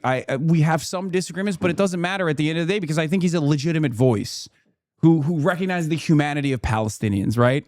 Like he might have his old guy concerns with the way that I use my language, right? Like we've had a long, extensive conversation about we've had a long and extensive conversation about like me saying that Zionism is Nazism. Like he takes offense to that. But at the end of the day, that doesn't get in the way of us, coalescing around a peace and emancipation for Palestinians. So it's fine. Those are some disagreements that we have. It doesn't matter, right? It's secondary. He is someone who is, at the end of the day, a person that's invested in the emancipatory cause, right?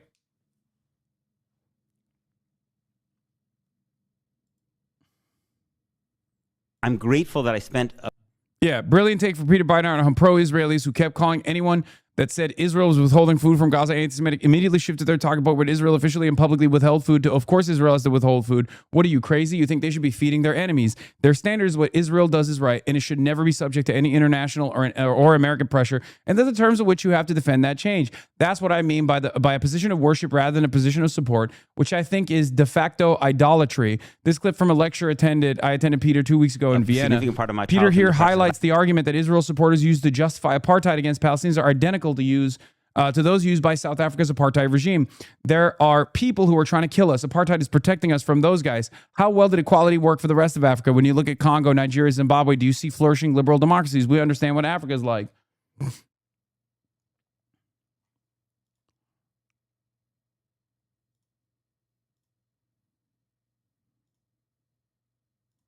Dangerous levels, evident by the real-world violence against Jews. We've been dealing with anti-Semitism since 1913, but we've been systematically tracking it for almost 50 years. And 2025 was one of the most violent periods we've seen in memory. Over 200 acts of violence committed against Jewish people in 2025, out of a total of 6,200 some odd anti-Semitic incidents. Synagogues, schools, offices like this one, literally, they're fortified like citadels with bulletproof glass and security guards and alarm systems. But the truth is, every Jewish establishment, every place where Jewish people walk or where they shop or where they socialize, you can't live behind, barbed wire and walls, which is why ultimately anti-Semitism is everyone's problem. Whether you're on the left or the right, anti-Semitism is indeed everyone's problem. And that's true even for Jews who are somewhere in the middle, supporters of Israel who are outwardly opposed to Prime Minister Netanyahu and his government.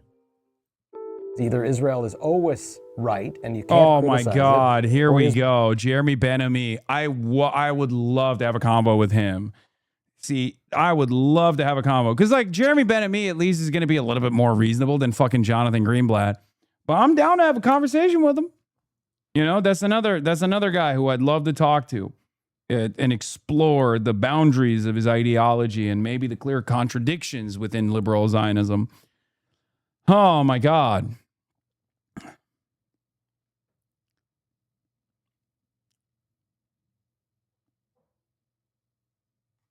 But once again, this makes no fucking sense. You don't get to dictate how people fucking criticize Israel. You can complain about anti-Semitism, but I would say as someone who is a steadfast advocate against anti-Semitism, you probably shouldn't put me in the fucking crosshairs. You can keep doing it if you want. Not saying Jeremy Ben-Ami does this because I think he has disagreements with what I've said about Hamas and whatnot, but the J Street guys won't go so far as to say Hasan is anti-Semitic, at least in public, okay? At least on camera, right? But like, obviously Jonathan Greenblatt traffics in this ridiculous nonsense on a daily basis. Here's the thing. Nobody gets the cat's out of the bag, right? Israel is a pariah state. You don't get to fucking determine how people talk about it any longer, especially when the violence that Israel has contributed to in daily Palestinian existence and daily Lebanese existence is far greater than the hypothetical violence in the future that you are trying to prevent by claiming that like anti-Semitism is going to grow and that there's going to be violence that happens in the future. Because one is happening right now, the other one is potentially going to happen in the future. And then to package that argument up with you know, what I'm doing as like also increasing that likelihood of violence in the future is fucking insane. It's insincere, and it's also leading to more anti-Semitism. Always wrong, and it's the worst country in the world, and the truth lies somewhere in the middle, and so does the majority of the largest group of American Jews, and their opinions lie in the middle. Our organization is here to advocate for that, to try to change American policy and also change the public conversation, to have space to have that difficult conversation.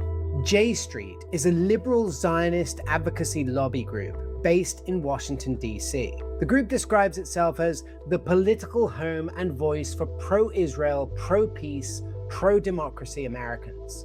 J Street opposes the current Israeli government and its policies, but it also doesn't support the more extreme opinions of far-left commentators like Piker either. I happen to be what's called a liberal Zionist. I believe that in the founding of the State of Israel, there were certain promises made and certain commitments made about the type of state it was going to be, that it would provide equality for all, regardless of their race and their religion and their gender, that it would be a light unto the nations, that it would pursue. Yeah, what makes this funny is pre-October 7th, the ADL praised me for fighting anti-Semitism in my chat and in AOC's chat as well. The rule of law and equality under the law. And that, to me, is my Zionism. But the debate over what Zionism is has been going on for 130 years within the Jewish community. And, you know, this Netanyahu, Ben-Gvir, Smotrich right-wing vision of Zionism is not what I mean when I say I believe in Zionism. I'm curious as to whether you... They fully just dropped discussing Fuentes and Fishback. This video is only about you now. I know. think the majority of the conversation that's going on about the relationship between America and Israel is of that format at the moment, or is it being dominated by more sort of shrill or louder voices? A very difficult part of what you do must be attempting to counteract the Nick Fuenteses of the world. Do you think that they have a lot of influence in how people think about Israel?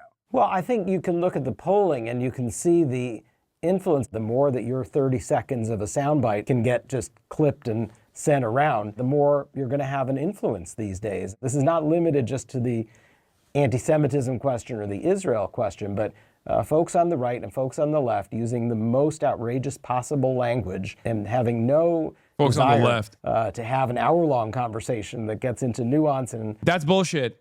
That's bullshit. Challenge for Jeremy Ben and me. Let's do it.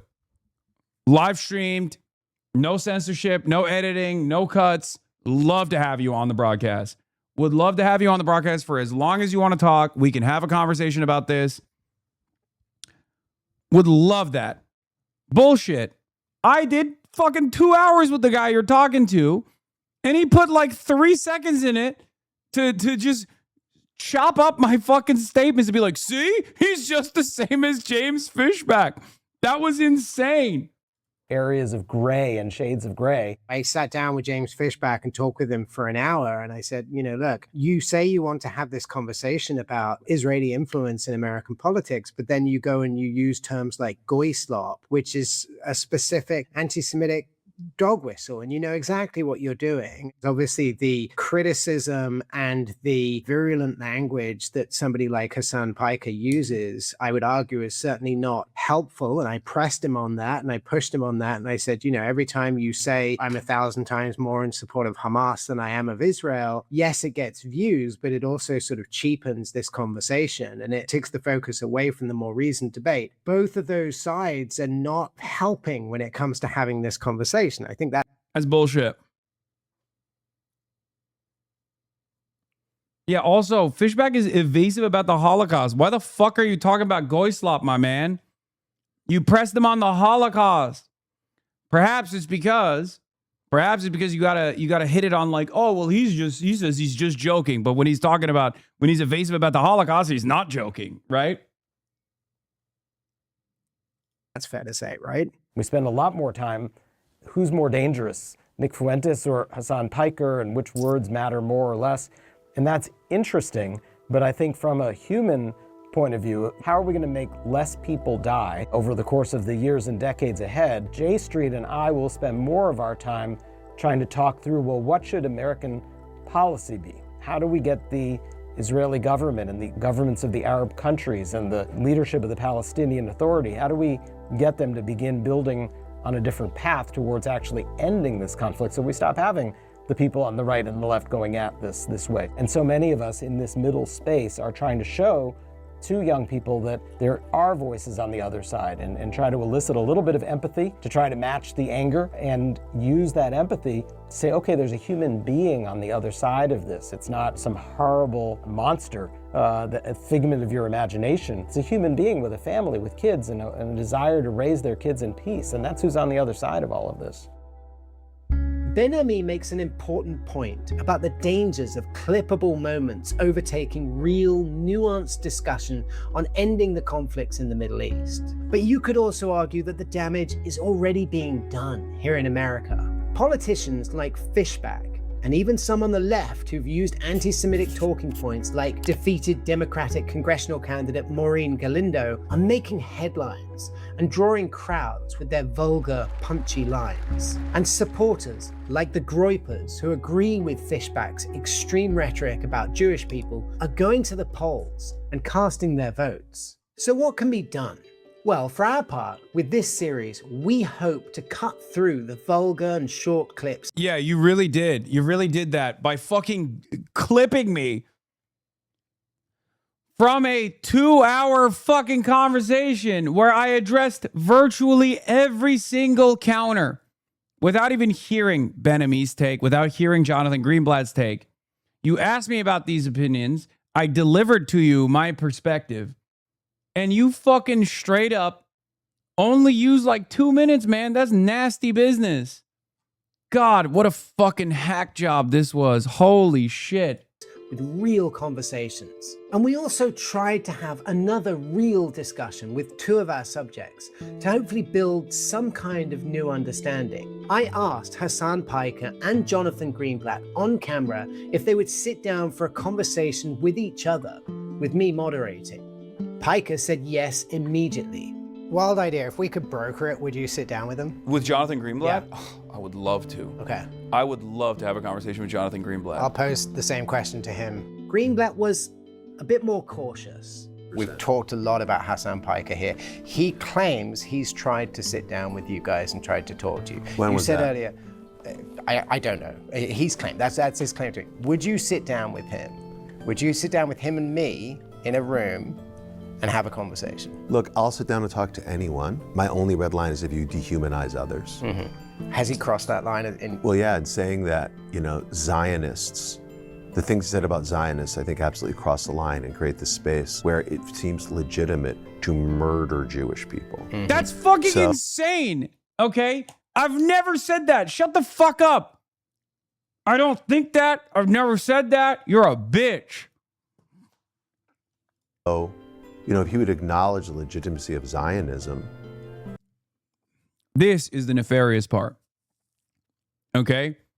This was clipped, and I made a joke about this, but this is the nefarious part, because he starts out with like, he dehumanizes Jews. I don't, right? And then he turns around and goes, bro said, I'd debate him on anti-Zionism if he simply concedes that Zionism is good and legitimate ahead of time. The Zionists have the same right as everyone else, even people whose views we don't like. That would be an important step forward.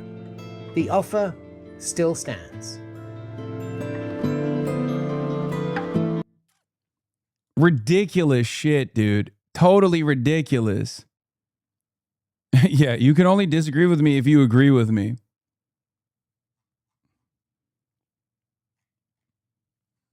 It's crazy.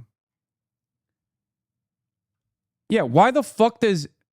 Dude, Israel defenders are on a level of entitlement I have never seen in my entire life.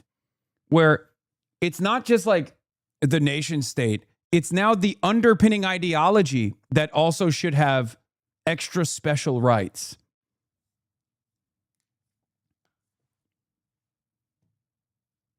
You know what I mean? It's crazy. We've moved past like, does Israel have a right to exist, to like, does Zionism, you have to concede that Zionism, an ethno-religious supremacist ideology like Nazism, has to be considered legitimate and good before we can even argue on why it's illegitimate. That's insane, dude.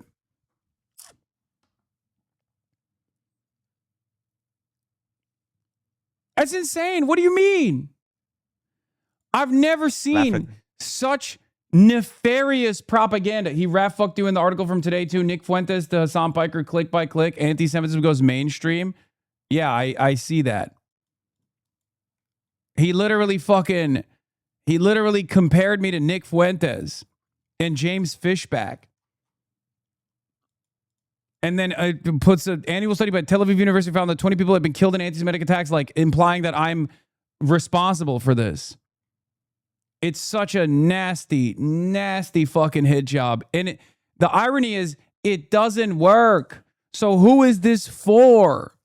Who is this for, if not a handful of people who are like terrified of Israel becoming a pariah state, who still have this mentality that like it can't do anything wrong?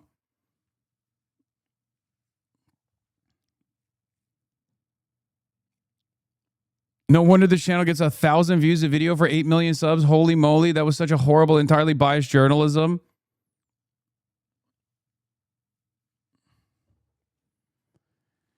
Oh.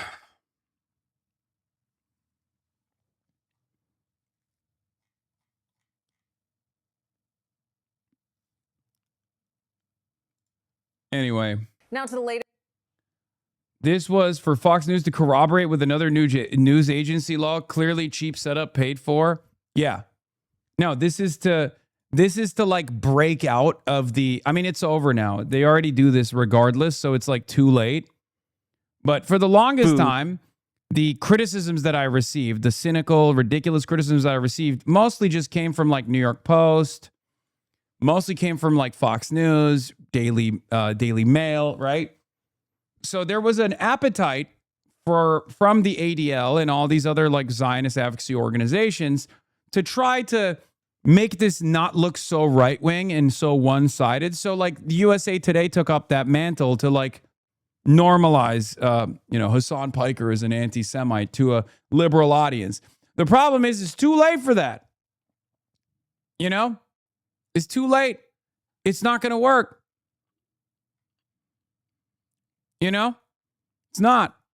Here's Peter Beinart comparing apartheid South Africa to Israel, by the way. I'm grateful that I spent a significant part of my childhood in apartheid South Africa, because I'm able to remember, because now I think when people, almost everybody tends to think about defenses of apartheid, they think about it as people who were utterly benighted and absurd and racist, and how could anyone have been so vile and stupid as to believe that?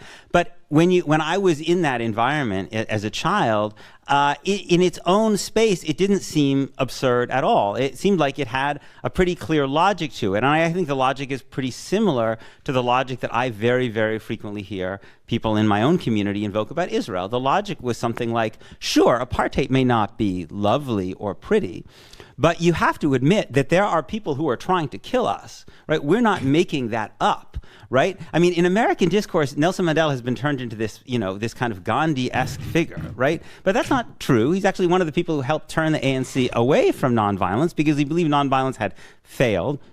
The ANC was considered a terrorist organization by the United States. It was getting its arms from the Soviet Union, and it was devoted to armed resistance. It wasn't very good at it, but it was devoted to armed resistance. And so white South Africans looked at Cont, the military wing of the ANC, and they said, apartheid is protecting us from these guys who very clearly are trying to kill us. And so you are coming from woke liberal. They didn't use the word woke, but they would have. You woke, naive naive liberal who don't understand anything about our part of the world are coming and telling us to take away the shield that protects us and leave us merciless. Why is that a risk that we would possibly want to take, right, based on your morality? And they would also say, by the way, how well has it worked in the rest of Africa, right? When we look at Congo and Nigeria and Zimbabwe and Kenya, do we see flourishing, liberal democracies? So we're going to take a risk based on this when we understand what Africa is actually like, right?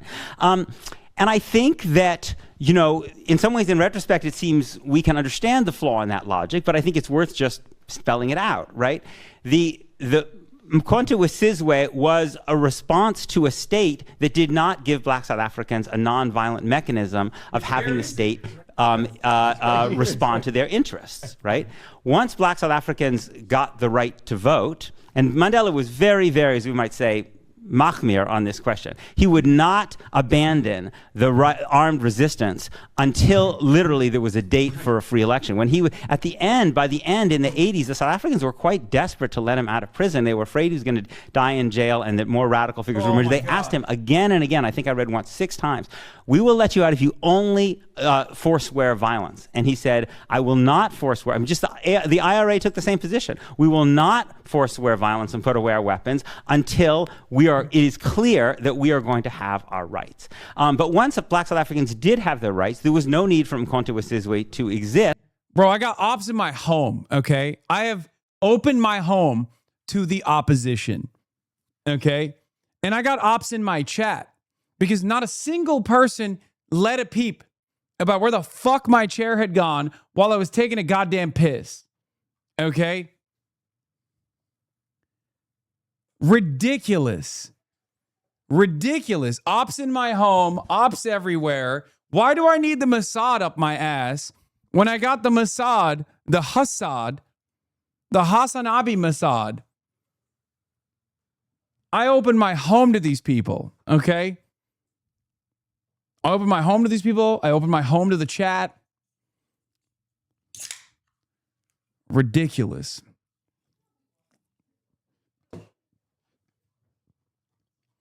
Yeah, guard dog is not guarding shit. You ain't guarding shit.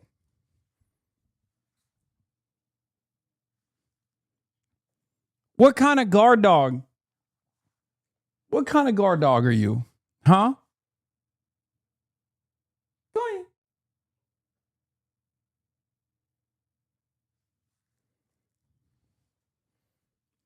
Ridiculous.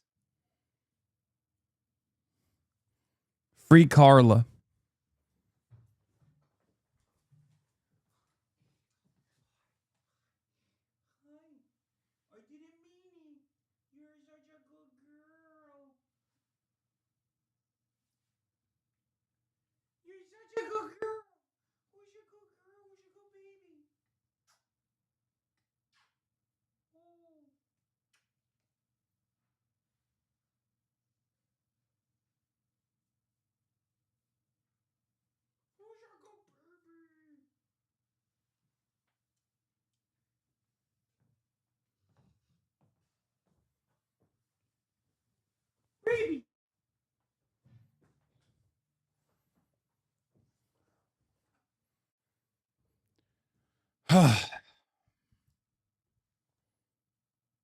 How's Kai handling the heat? There is no heat in this house. We're in California. We're not in fucking communist New York. There's no 78 degrees principal out here, okay?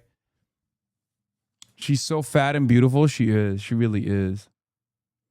I love your suit, but that tie is whack, dog. I disagree. I think this is a cool tie. I think you're wrong. Do you just have a pepper shaker on your desk? No, it's salt. For when I eat food on my desk every day.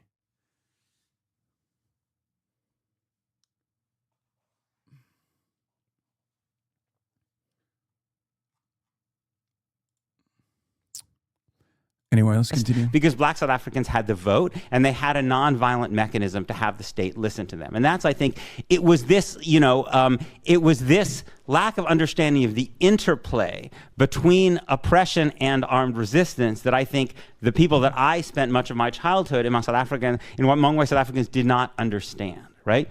They also, I think, looked correctly at the fact that African countries were not doing particularly well in terms of liberal democracy or even political stability, and drew certain essentialized conclusions from that, right?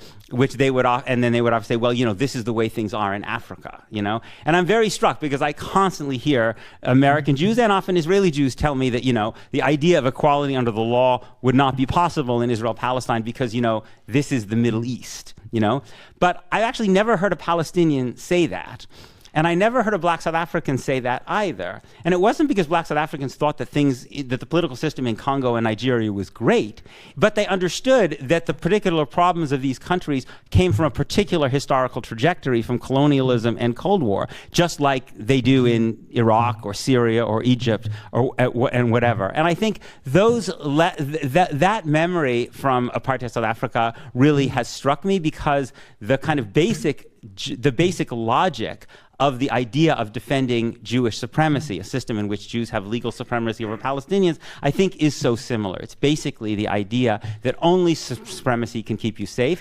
And it's particularly odd that it's so frequently invoked by American Jews, given that American Jews in our own country, right, are actually betting the safety of our own children on the maintenance of equality under the law, and that Americans, Jews that around the world who live in liberal democracies are actually significantly safer than Israel is, right? Because I think in large part, because Jewish supremacy produces tremendous violence, which then produces a counter-violence which makes everybody. Yep.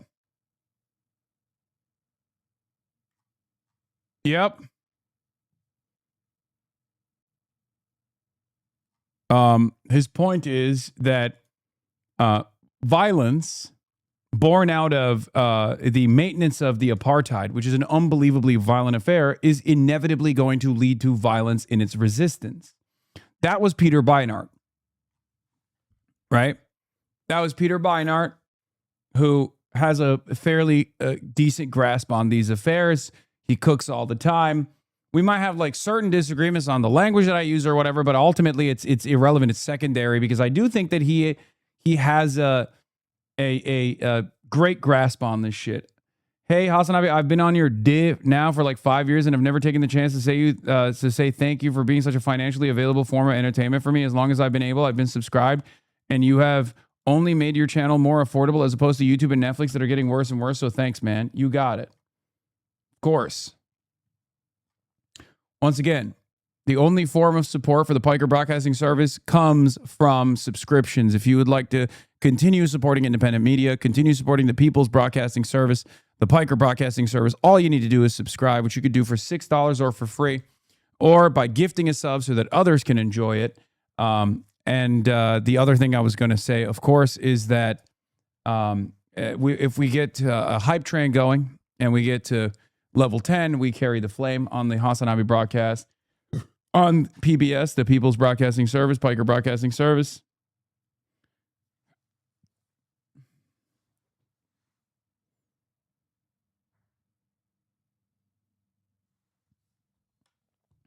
Cool tie. How much did Hufflepuff pay you, you shill? It's my dad's tie.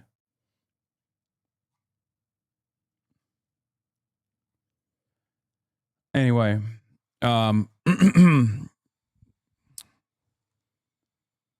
you on Zyn 9 Ultras now? I think I got one pack of Zyn 9 Ultras.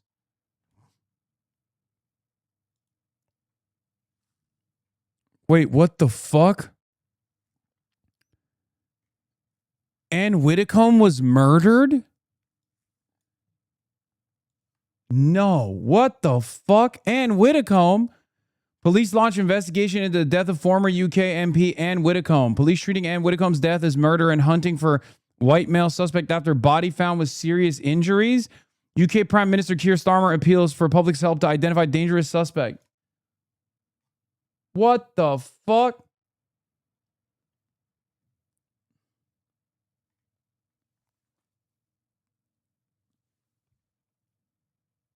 They said not politically motivated. Wait, what? What could it be? Man arrested on suspicion of murdering former UK politician. The police said they had arrested a 26-year-old British man after Anne Widdecombe, a 78-year-old former lawmaker, was found dead with serious injuries on Thursday.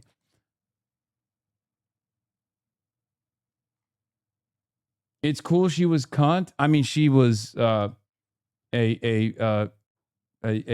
common joke on this broadcast. And Widdecombe was, but you know, that's insane. Yeah, I used to do her voice back in the day. A 26-year-old man has been arrested on suspicion of murder in connection to the death of Anne Widdecombe. The man, who is a white British national, remains in police custody. I like that they have to reveal the race of the fucking assailant so that there aren't race riots, and hide it if it is a brown guy, in which case there are race riots. It won't stop people from doing race riots anyway. I feel like no matter what happens, the British public loves doing race riots. Anyway, let's get to Israel and Iran. Obviously, the MOU is dead in the water now, at least according to Donald Trump. The situation is active. It's fluid. We're going to be monitoring that. We'll get to the Anne Widdecombe news later. But before we do that, let's start with Israel telling the United States of an Iranian plot to assassinate Trump. New report says. Maki Zanin, thank you for the 20 gift subs. On the conflict with Iran and a stunning report that the country was planning to assassinate President Trump. The Wall Street Journal reported Thursday that Israel shared that intelligence about it with the U.S. All this coming as tensions between the U.S. and Iran remain high after the latest air and missile strikes. Charlie D'Agata has more from Washington. Charlie, good morning. Good morning to you, Kelly. The fighting this week has been by far the most serious escalation we've seen since the U.S. and Iran signed the framework last month that was supposed to lead to a more permanent peace agreement. And although last night was quiet for the first time in Hey, are you happy Israel's now going to get a pro-AIPAC, pro-genocide senator in Maine now that you led the mob in cooping the voters of Maine? Oh, damn. We got Graham Plattner dead enders in here. That's crazy. Here, if you're 100% in support of Graham Plattner, I mean, there's a reasonable suspicion in his background, considering that his brother-in-law was and it still is, I think, a FDD guy. So, if the credible rape allegations were not enough for you, there's at least like ample suspicion that you could have due to his brother-in-law. days, that fragile ceasefire is barely holding together. Are you talking like bad empanada now? No, I'm not. Here's the thing. I think I had a fairly reasonable assessment with Graham Plattner, which is why it pissed off everybody, right? I looked at the red flags. I pointed to them. Nowhere near as much as like his Reddit posts and Reddit history, especially like detailing his experiences. I chalked that up to like, a hoorah grunt, greatly embellishing and thinking that was hot shit and cool. Okay. And I took a very centrist approach to the Graham Plattner situation, recognizing the red flags while also simultaneously saying that he was a far better option with the readily available information at the time. Far better option than Janet Mills, and also far better option than Susan Collins. For that reason, a lot of people got mad at me and they said, no, you should actually write him out across the board. You should write him out immediately. It turns out those people were vindicated when new evidence came out. Okay? When new evidence came out. Now, here's the thing. I wanted to also identify certain red flags myself. What is this? Been watching you for years and always thought you were always smart, but this is some audience captured shit. No. It's ironic because everyone says that. And they've said that for years and years. And it's really funny because most of the positions that most of the positions that I have, well, all the positions that I have are just my genuine perspective. But a lot of the positions that I take on issues such as this one, when there is like, nuance involved, end up pissing everybody off because most people just want black and white. Most people want unconditional support or unconditional enmity. And it's interesting that my cautiously optimistic perspective, where I always hedged my my approach to Graham Plattner, the demands that I made to his team over and over again, that were very favorable initially, and became not so favorable after I started calling out some of these red flags, including the tattoo, including his background, including his CV, Blackwater tours. And try to get a better assessment on like where he was. Was he actually a real anti-war former veteran, or was he actually simply playing a role? These are the questions that I had that I wanted to figure out. The campaign stopped talking to me after that. It just, they avoided me like the plague. And some people might say, some people, yes, he's got skeletons in his closet, but this was just objectively a coup against 150,000 voters in Maine. I think that even if you were to believe that the Democratic Party did everything that it can to rat fuck Graham Plattner, I don't think you would like the results of leaving Graham Plattner on the ticket, because there are always going to be people who saw that he had a credible rape allegation and decide not to vote for him. Can't find it within themselves to vote for him. Many women, for example. And that's perfectly valid and it's perfectly reasonable. And so at that point, it doesn't even matter. Even if you're making this like cold heart analysis, an immoral analysis or an amoral analysis, it still doesn't matter because Graham Plattner is credibly accused of rape by a former partner. Okay? And the unfortunate reality is he's running as a Democrat, right? Unless the political piece falls apart as much as it already has, I don't think it has fallen apart. I don't think it has fallen apart as much as you think it has. So, dead enders straight from r/politics, Bernie bro smears. Wait, what? I've called fucking Joe Brandon dead enders and Kamala Harris dead enders as well. What are you talking about? It's just you can actually consider a group of people who are still riding with a person after the person is like openly admitted that they're going to drop their campaign a dead ender, because that's what it is. Once the campaign stopped answering, you should have called that out immediately. No. I mean, I mentioned it. I mentioned it over and over again, but it doesn't matter. HasanAbi been wearing the suit too long. He's got DNC consultant brain. You were wrong about Kamala in 2024. You're wrong now. The establishment are pros and the left is easily manipulated. Go look at local Facebook and news posts. Mainers are not buying this allegation. This is how the left loses. We do centrist work for them. What evidence? Contemporaneous conversations between the victim and other people, third parties, is a fairly reliable metric for assessing the accuracy of a claim. It's certainly enough to charge someone with sexual assault. It's not enough to convict. There would probably be, it's very difficult to convict someone on rape in this current criminal justice system, contrary to what men's rights activists and numerous other people say. But there is definitely enough to charge this person. So unless there is new information that has come out that shows that there isn't any timely conversations between Graham Plattner's victim and numerous other people, unless there's like new information that I'm not privy to, which even then I'd have to make a new assessment. The number of red flags, the additional things that he has said paint a picture that I am uncomfortable with.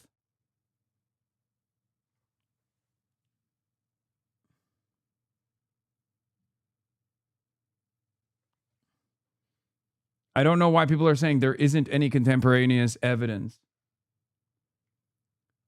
Unless Politico invented third parties that Graham Plattner's ex spoke to, like the ex-boyfriend, unless they invented that, which is, you know, fairly far-fetched. And to be fair, yes, Politico is owned by Axel Springer, who is an unbelievably pro-Israel person. So, you know, that is real. You know, there's a demand for a loyalty pledge to Israel from Axel himself. I just don't think that I like your assessment has to reach a certain standard. Like your hypothesis can't be more far-fetched than the readily available evidence.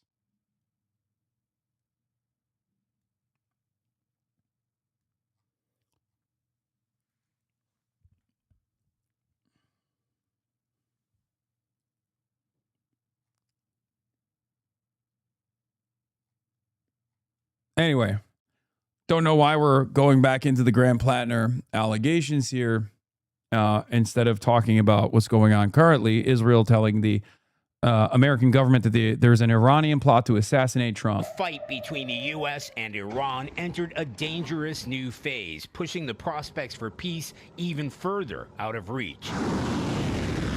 This latest back and forth kicked off after U.S. officials said Iran fired on 3 commercial vessels earlier this week in the Strait. So Axel Springer is the German media group that owns Politico. Okay. Axel Springer was a massive, massive fucking Zionist. New owners claim, according to Times of Israel from September 1st, 2021, new owners won't make Politico employees sign pro-Israel mission statement. But Axel Springer, the German firm that bought the U.S. news site, was such a staunch supporter of Israel that they would require the staff to place support to the Transatlantic Alliance and Israel. Okay? Strait of Hormuz, a key shipping channel, particularly for oil.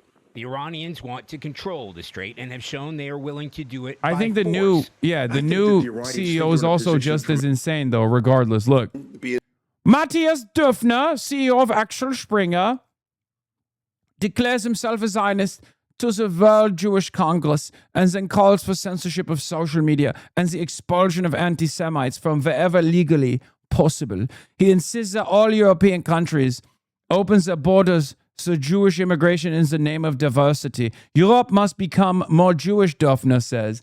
Now, some of this stuff is not that crazy. Like the way that this account is framing it is making it seem like it's this weird thing.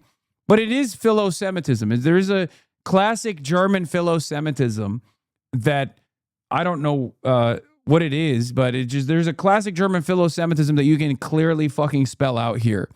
Okay? An idea and a goal that only Jews can embrace. I'm a goy.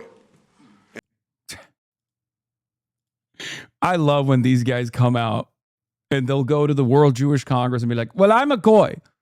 So with the stupid goy brain that I have, I still understand how important Israel is. I am the stupid goy. And I have the stupid goy brain.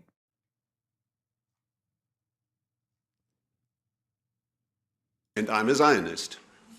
With all my heart, out of conviction, and with passion.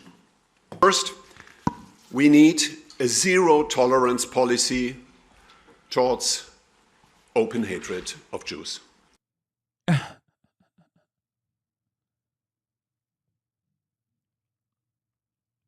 He's also known to reframe former Waffen SS slogans into Zionism slogans. He's fucking nuts. Yeah, I will never understand. Like, we gotta investigate some of the Germans and their attitude towards Israel in the same way that, you know, you can only like do an autopsy analysis to like study the brains of football players to figure out like what level of CTE they had. You know, that's how I feel about some Germans. Like the way that they approach the situation is so wild. And it's like, this is weird, like idolatry, fetishization. It's just not something that you would experience in the real world at all.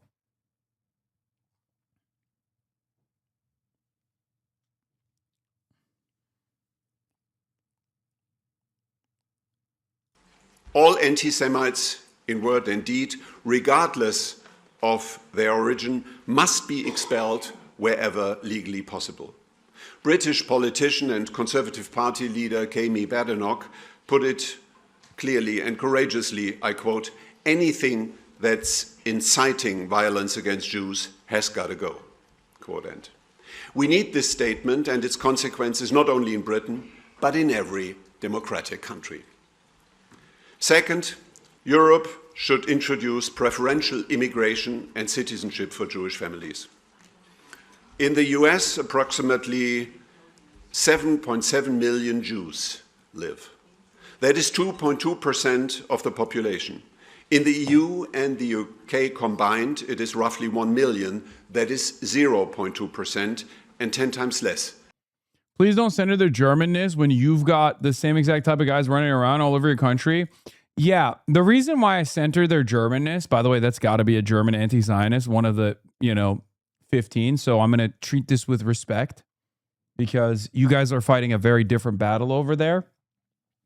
But in the United States of America, this kind of attitude certainly exists as well. Mike Huckabee is like one of the torchbearers of this movement, right? But the difference is we can identify where that's coming from, and it's centered around evangelical Christian Zionism.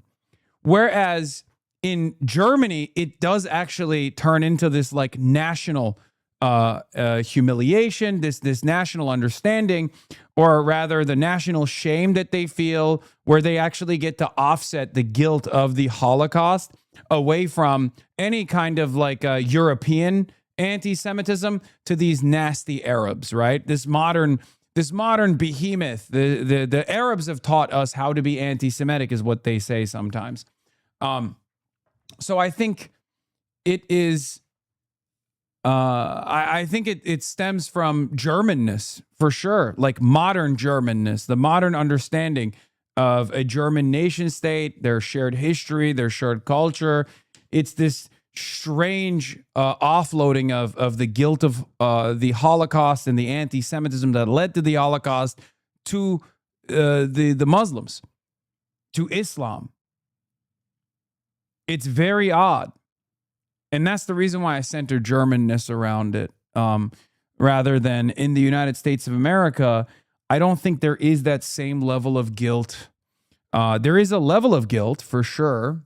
There's a level of guilt amongst Americans for the famous story of the boats that were sent back to Germany that had Jewish refugees, right? Like that certainly exists in American culture, but to the degree that you see philo-Semitism from Germans does not exist in America at all, with the exception of white evangelical Protestant Christians.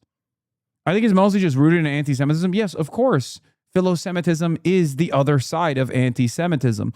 Zionism is by far the most convenient for if anti-Semitism nowadays, right-wingers of Europe could just hold on to their anti-Semitism by indulging in Zionism.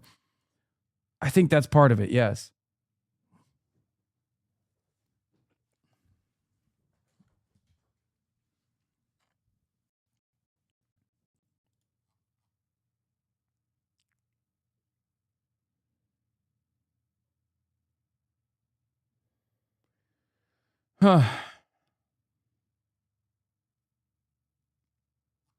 Than in America.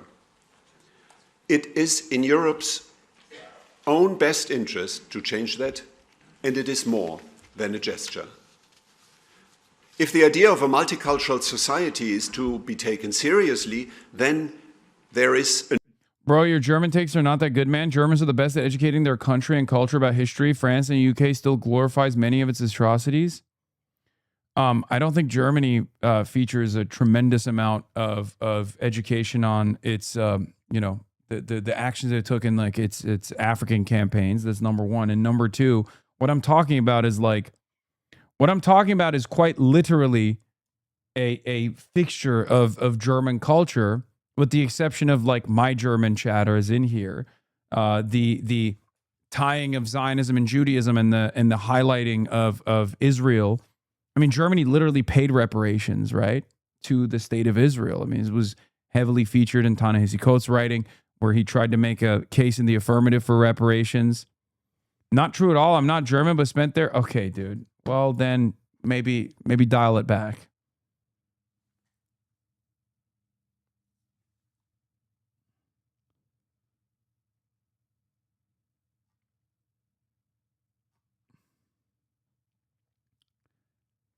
Germany is one of the most aggressive in its approach to combating anti-Zionism. Like, out of all the European countries, it's literally the most aggressive. It's far more aggressive than the United States of America, because the United States of America, there's still the First Amendment, so that like plays a formative role in restricting what the government can and can't do. They're obviously trying to get that away, or they're trying to destroy that.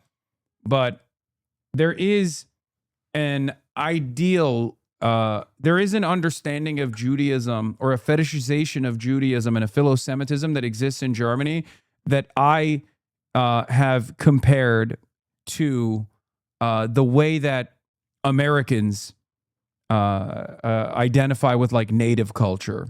There is a similar fetishization of indigenous culture in the United States of America in the aftermath of the genocide of the indigenous populations that you see in Germany. The only difference is historically the Holocaust is far closer to modern German existence, as opposed to the indigenous genocides were, 250 plus years ago and continued onward for throughout, the early frontierism.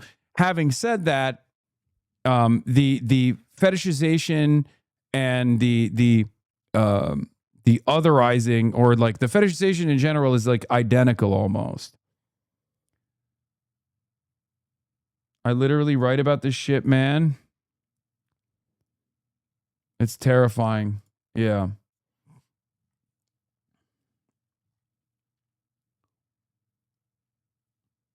It goes beyond the material necessity to have a colonial outpost in this resource-rich region for Germans.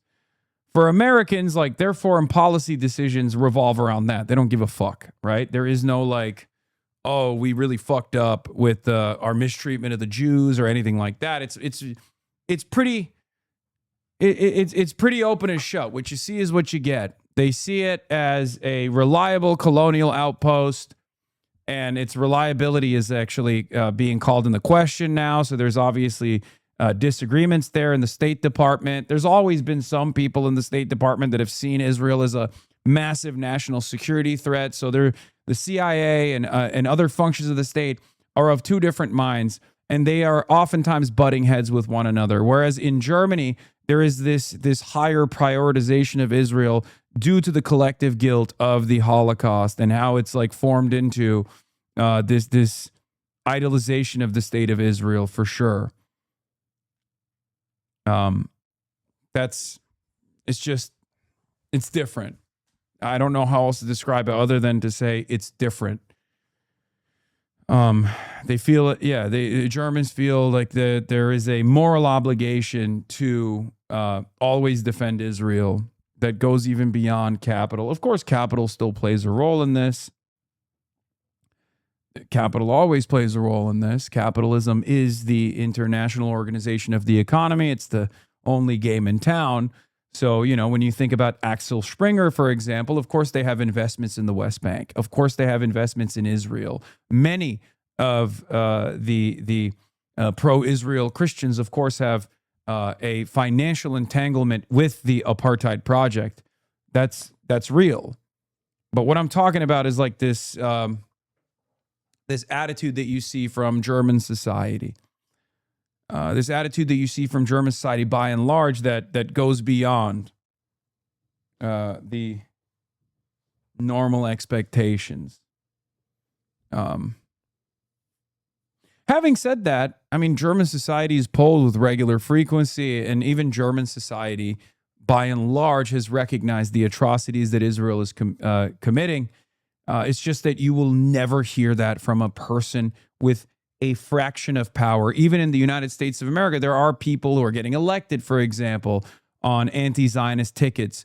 Whereas I feel like Die Linke is the closest that you can get to like a party with viability and not one of these like fucking 18-person Marxist-Leninist formations that exists in Germany. I'm talking like a viable party, a serious party that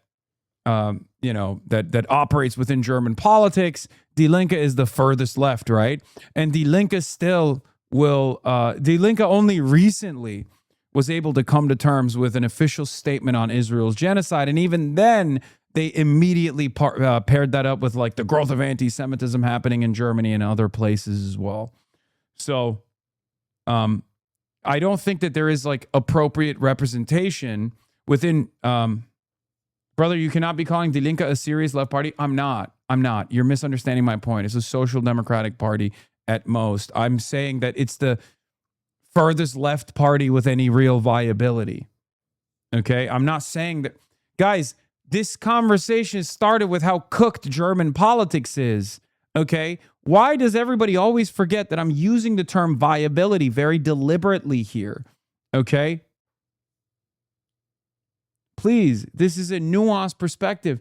What I'm trying to say is there isn't a real recognition. There isn't a real recognition. There isn't any real proportional representation of German societal attitudes towards Israel in German politics. Okay?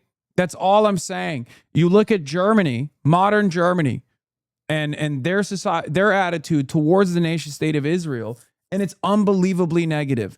And yet there is no real party out there. There's no real party out there that actually abides by this attitude. You know what I mean? So like even Die Linke, which is supposed to be like the leftmost party with any serious viability, is nowhere near as close to the public sentiment on Israel in Germany. It's just not. There isn't enough representation of people, full stop. Yes, Israel is a great example of this lack of representation. Okay?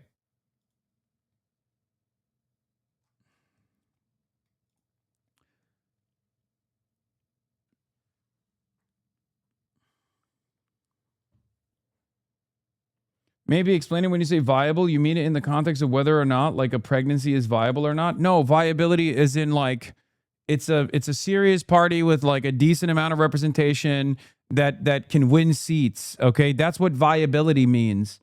Viability in the American electoral system is also implied. Like it's not like an American Communist Party, for example, but instead like a candidate that is viable, as in has a tremendous amount of support within striking distance, could potentially win. That's what viability means.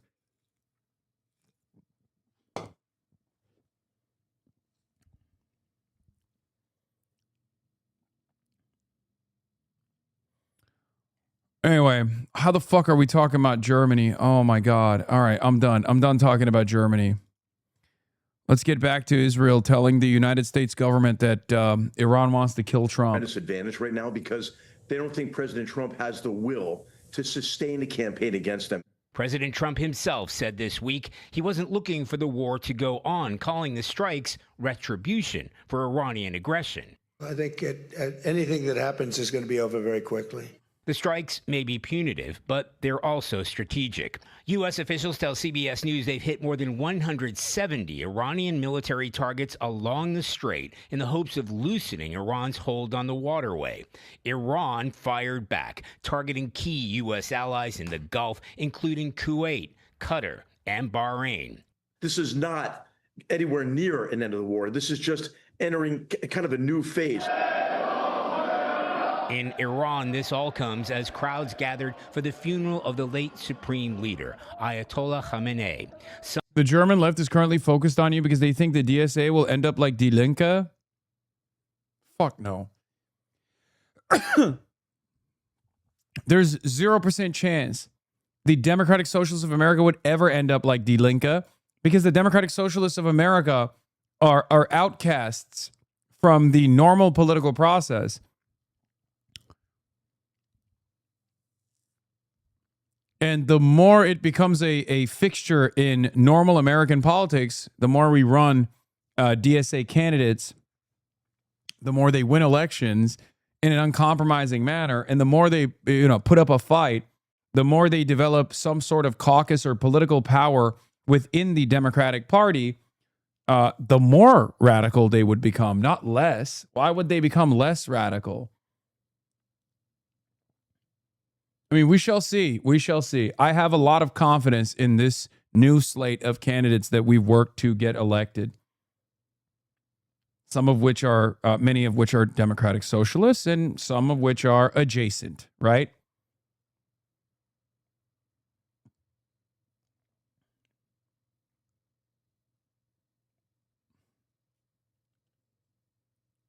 DSA has always recognized the genocide. DSA has always had a far more radical approach than Die Linke ever could come to terms with.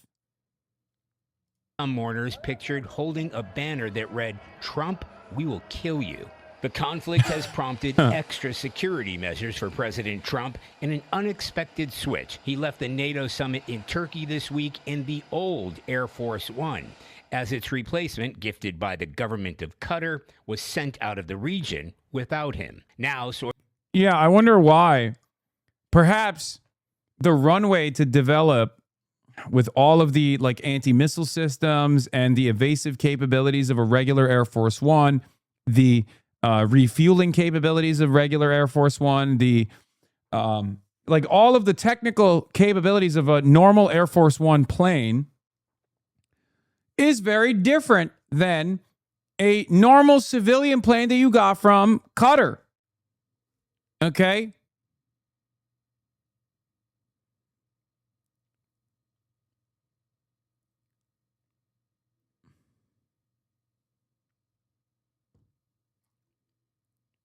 So there is no way that you could redesign a normal Boeing plane that you got from Qatar in 4 months. Normal, at most, the best you can do is, I guess, check it for bugs and then put a fresh coat of paint, which, by the way, controversial opinion, but I really do like the paint job. I will say that. I think this paint job is actually pretty solid. So that's one point to give to Donald Trump. I know he chose this. It's clean. It looks fucking dope. But I will say this. There's a reason why he chose not to fly back with this one. Okay? now sources tell the reason why he chose not to fly back with this one is because he's now scared that Iran is going to lob ballistic missiles at it or something. So now he's flying back with the OG Air Force One. CBS News, it was on the recommendation of the Secret Service. The old plane is equipped with sophisticated... Like, look at this paint job, dude. Military defenses and secure communication systems that the new Air Force One lacks. So the Trump administration says the president remains committed to finding a resolution with Iran, but called the recent attacks on the vessels in the Strait of Hormuz terrorism. Nevertheless, a U.S. official tells CBS News talks with Iran will continue. Vlad? All right, Charlie, let me ask you about what we're learning about that report regarding a new Iranian plot to kill President Trump, and why is it coming to light now? The big question, the timing is unclear because, there have been active plots in Iran to assassinate President Trump since at least back in 2020. That's when the president ordered the strike that killed Iranian Al-Quds force commander Qasem Soleimani. And you saw those banners during the funerals for the supreme leader calling for the death of Trump. Why Israel is raising this plot now is unclear. You may remember Israel's Prime Minister Benjamin Netanyahu helped convince President Trump to launch the war after that famous visit to the White House in February. The two spoke again yesterday. The reminder of the assassination plot may be an attempt to convince Trump to keep up attacks. Vlad? All right, Charlie, thank you very much. Now, as you can see, I'm joined by Professor Michael Clark, because are we returning to all-out war between Iran and the United States? Intensifying strikes across the Middle East overnight. There were US attacks on dozens of sites across. What about all the other public assassination attempts? Well, there's a difference between, like, first of all, do I think that there is a credible assassination threat? I suspect that there's always a credible assassination threat. The whole point is he gives them an opportunity. He gives them an opportunity to strike if he's in the old plane. You know, you're the president of America. You're fucking around with numerous nations. Like, it makes sense that there is, like, credible threats to your life and your safety. It's a little bit different than, the possible attempts on your life from, like, a radical centrist at the White House Correspondents' Dinner. Right? But yeah, when you're flying around, when you're flying around on a fucking plane that doesn't have the same evasive maneuvering capabilities as the previous Air Force One does, when you're flying around in a plane that doesn't have, like, anti-missile systems in it, when you're flying around in a plane that doesn't have the same, like, nuclear bunker facilities that the Air Force One normally has, and the capacity to get refueled even, retooling a civilian Boeing plane takes, like, almost a decade. Okay? You got to do it right. It's the president. It's the most important person in the country, the most important person maybe on the planet from the perspective of the people, the engineers working on it. So I know he likes the new plane. He likes it a lot. He thinks it's great. He thinks it looks cool. And the interior is much nicer. But, you know, that's the reason why he just chose not to fly around in that, clearly.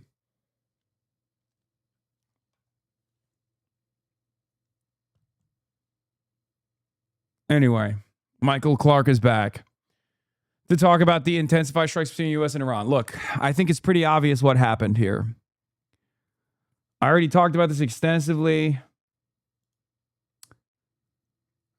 I gave you my perspective on this. I'll just give you a quick update on it.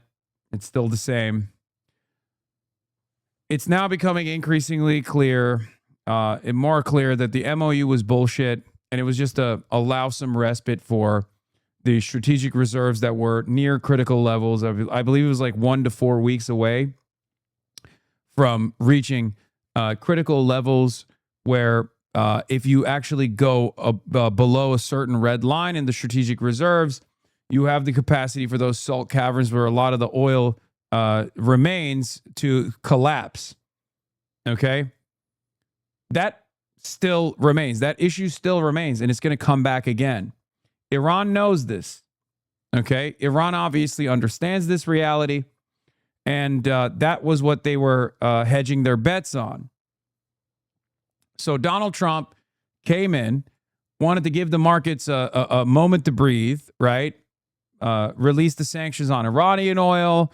They had already released the sanctions on Russian oil prior to this as well. And the oil reserves were not going to recover, but at least it would stabilize the market a little bit. It would make things a little bit easier, right? It would give America some level of leverage. On the Iranian side, they recognize this. They get a moment of respite where they can go back to rebuilding their infrastructure. They can go back to rebuilding their munitions facilities that have taken a significant amount of damage. They can get Chinese shipping and Chinese components, so they can go back to like rebuilding their drones to re-up and rearm basically in that short period of time. And that's precisely what took place. So I think that the Iranian side is aware that the MOU was dead in the water. Maybe some of the reformists thought that there was an opportunity for a deal. But I think the IRGC was already, like the hardliners were already aware that this wasn't going to stick, right?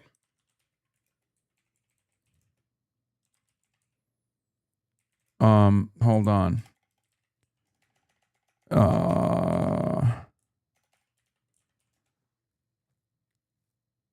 So,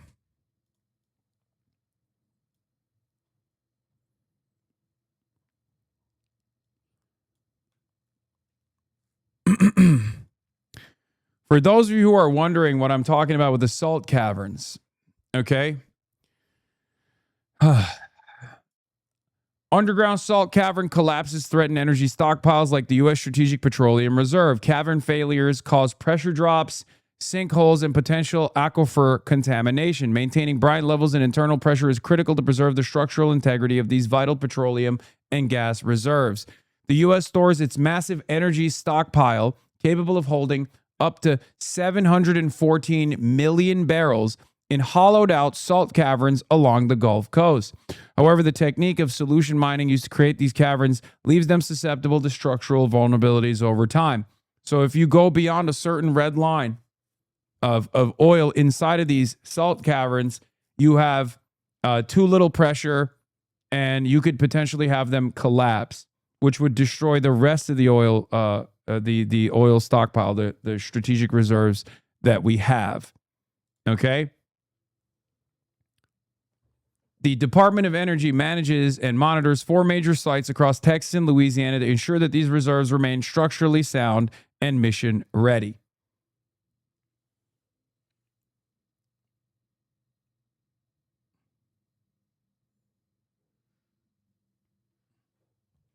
Truly the most Amerifat problem? I guess. For the record, they're capable of holding 715 million, but once you go below 150 million barrels of oil, okay, once you go below 150 million barrels of oil, the pressure drops to such a degree that those salt caverns could technically collapse, okay? We need 150 million barrels of oil in the salt reserves that we never take out of those salt reserves, because if we do take them out, if we go beneath that level, then there is a likely scenario where these salt caverns collapse, okay? Do you understand? Here's what it looks like. I guess. The Bryan Mound Strategic Petroleum Reserve Caverns in Texas. Okay?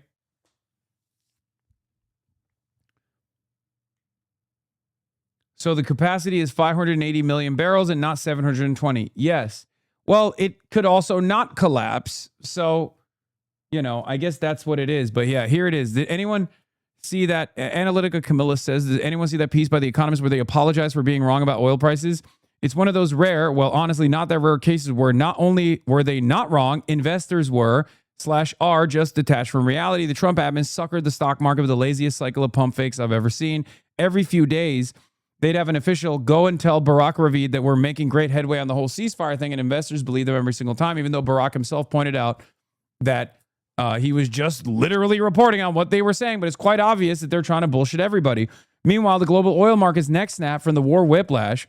The U.S. Strategic Petroleum Reserves are basically empty. They can't dip below 150 million barrels without having the caves where the oil is stored collapse, and the White House started creating literal communist-style gas stations, but it doesn't matter.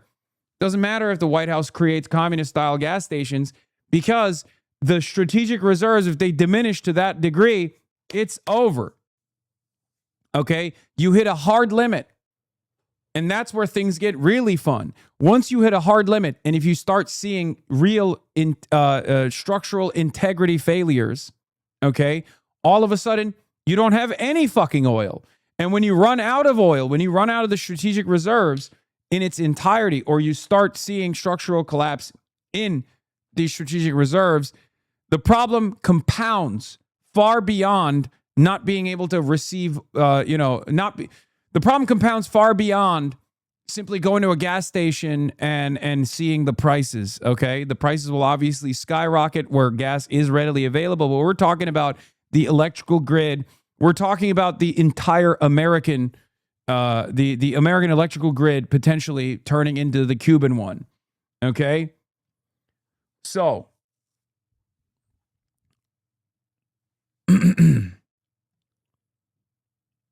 here's the issue. And I covered this yesterday as well. Here's Eric Nuttall. The U.S. Strategic Petroleum Reserve is now 19 million barrels away from the estimated minimum operating levels. There very soon will no longer be a safety buffer to protect the world from the further losses out of the strait. Okay?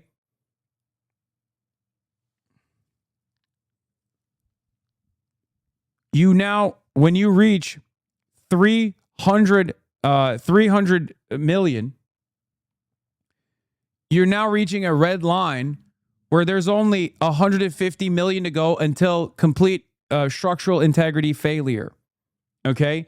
And every single day, it's getting worse. Every single day, the problem compounds on one another. Okay?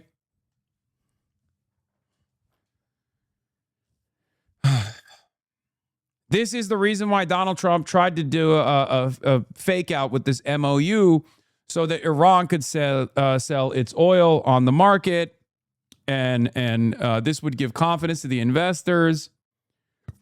This would give some confidence to the investors. It would offer a moment of respite so that the American oil reserves could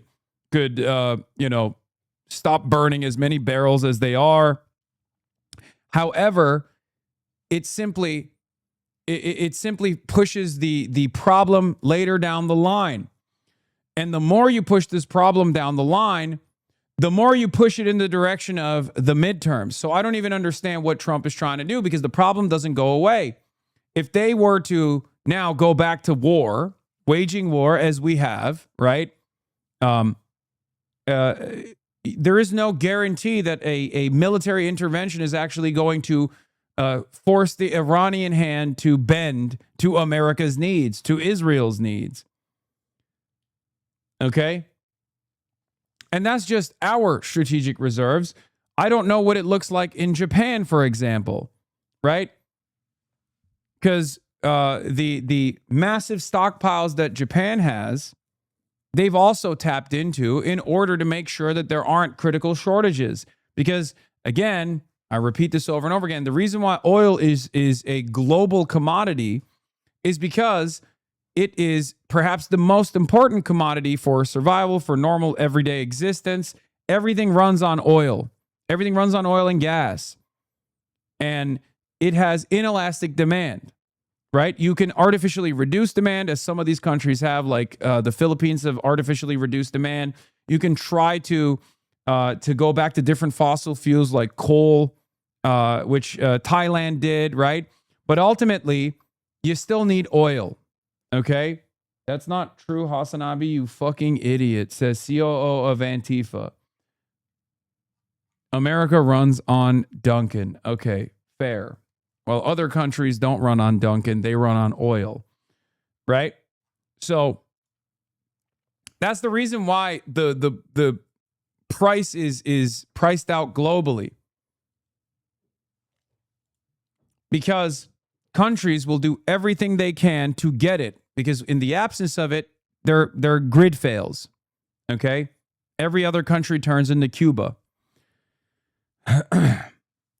And there's also a lot of, spot traders. There's also a lot of shadow fleets all around the world that are operating. Some of the oil tankers that are doing regular trade also famously have, additional millions of barrels of oil that they're selling to make a quick buck on the side. This has also allowed the market to not be as volatile, because a lot of people understand that this is just how it goes, right? Having said that, there is a hard line. There's a hard limit that you reach. And once you reach that hard limit, everything collapses. It's no longer just higher price at the gas pump, which will definitely happen, but it won't be, 50 cents or $1 more. It will be $10 more. You'll start seeing lines of cars at every gas station around the country. You'll start seeing rolling blackouts, for example. An artificial reduction in demand in a country like the United States of America will collapse the largest consumption engine on the planet. This will have tremendous impact on the global economy. Okay? 70s oil crisis tenfold.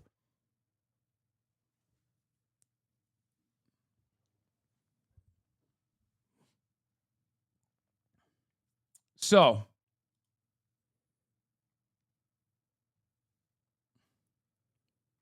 it's no longer just about Americans feeling shitty about paying extra money. We're now talking about complete collapse. So the reason why I'm bringing up all of this is because that's leverage that Iran has, right? If we know about this, then obviously the Iranian government knows about this as well. That's part of the reason why they can play hardball.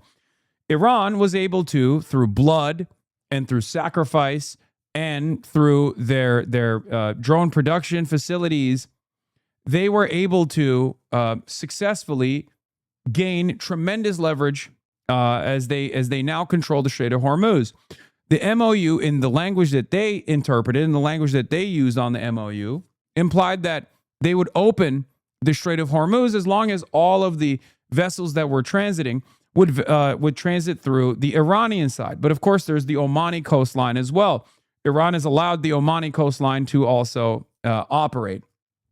But America made a big show of force. They tried to get as many ships as possible through the Omani coastline, and Iran was fine with it for a little bit because they got respite from the American blockade, the secondary blockade that America had implemented, right? And so now it's I don't want to say a Mexican standoff. It's an Iranian standoff, basically. Okay. Iran's put a gun to the head of the global energy markets, and America has put a gun to the head of the same global energy markets. And it's now about who gets to buckle first.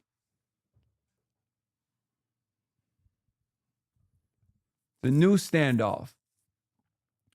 America, for some weird fucking reason, has decided that it's more beneficial to try to force Iran by bombing civilian infrastructure again and again and again. This didn't work in the last 130 days in Operation Epic Fury, Part 1. So there is no reason for this to work in Operation Epic Fury Part 2. Okay? Iran knows this.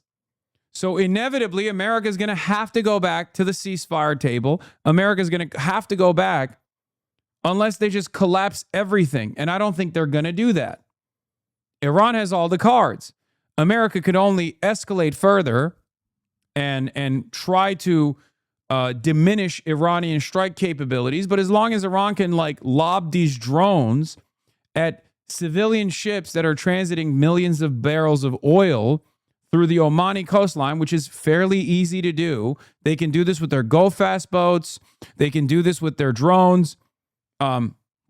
So they control the Strait of Hormuz. You just can't outperform the geographic limitations here. It's 21 miles wide. The only parts that ships can transit through are either the Omani coastline, hugging the Omani coastline, or hugging the Iranian coastline. They're not going to be able to get away with attriting the Iranian strike capabilities in the water, especially because Iranians already have additional cards that they haven't even deployed, like shutting down the Bab el-Mandeb Strait by utilizing the Houthis. So things could get far worse going forward.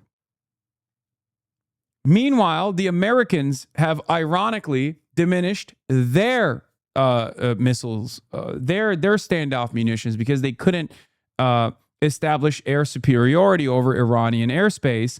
So they couldn't use their unguided and guided missiles that they could deploy over Iran and they have plenty of stockpile on their unguided and guided munitions that they could just drop. They could drop gravity bombs by flying their planes over the Iranian airspace. But every single time they've flown planes over the Iranian airspace, the Iranian air defenses and their loitering munitions kick in, and it's far too costly for the American war effort to risk more pilots, to risk more assets. Iranians keep blowing up their MQ-9 Reaper drones, which are, $30 million a pop. And Iranians have even been able to shoot down over the Strait of Hormuz helicopters. They've been able to shoot down an F-35.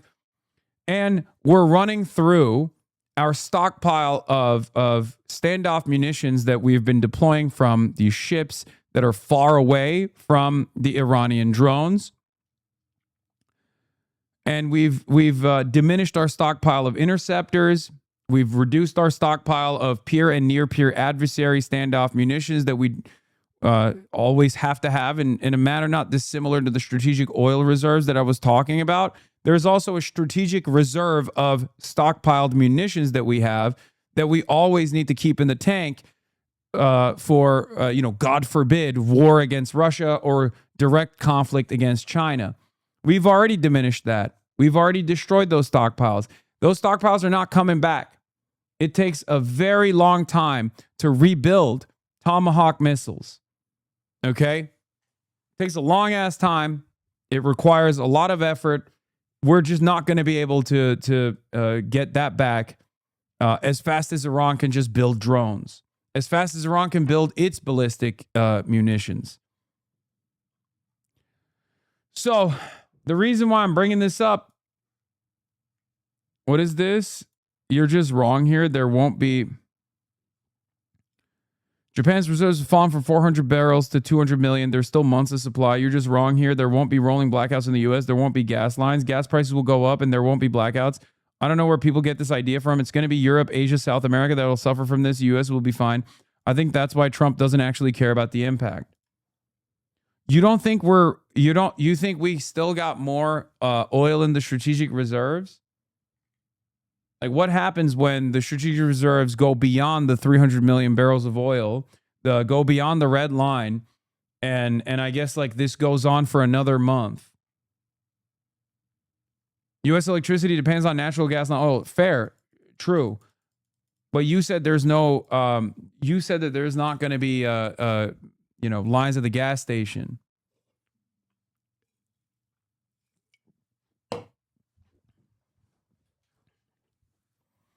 We still produce 13 million barrels of oil per day. This is in the 1973 oil crisis.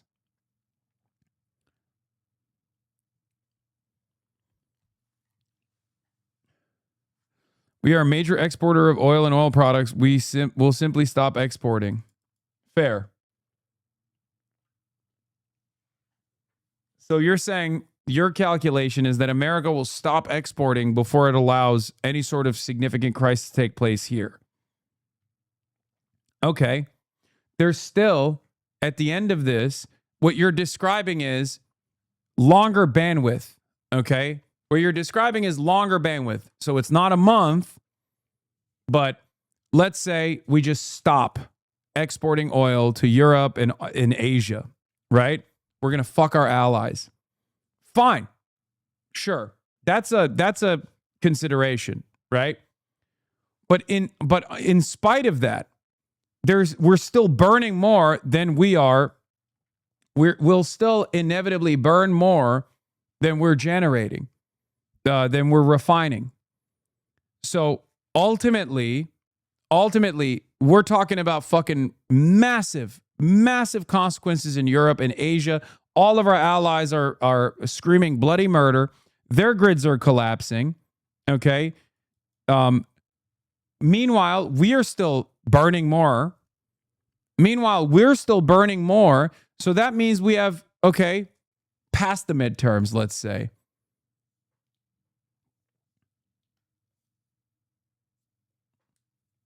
The 3-2-1 crack spread shows what's going on with gas and diesel prices. So gas prices skyrocket. Let's say we don't get to long lines of the gas station, oil crisis style. Not 1973 any longer. Okay? Fine. Not in the short term, but certainly in the long term, because we're still using more oil than we're refining. So what do? Let's say we just burn the global economy, which is not going to happen anyway, because we're the United States of America.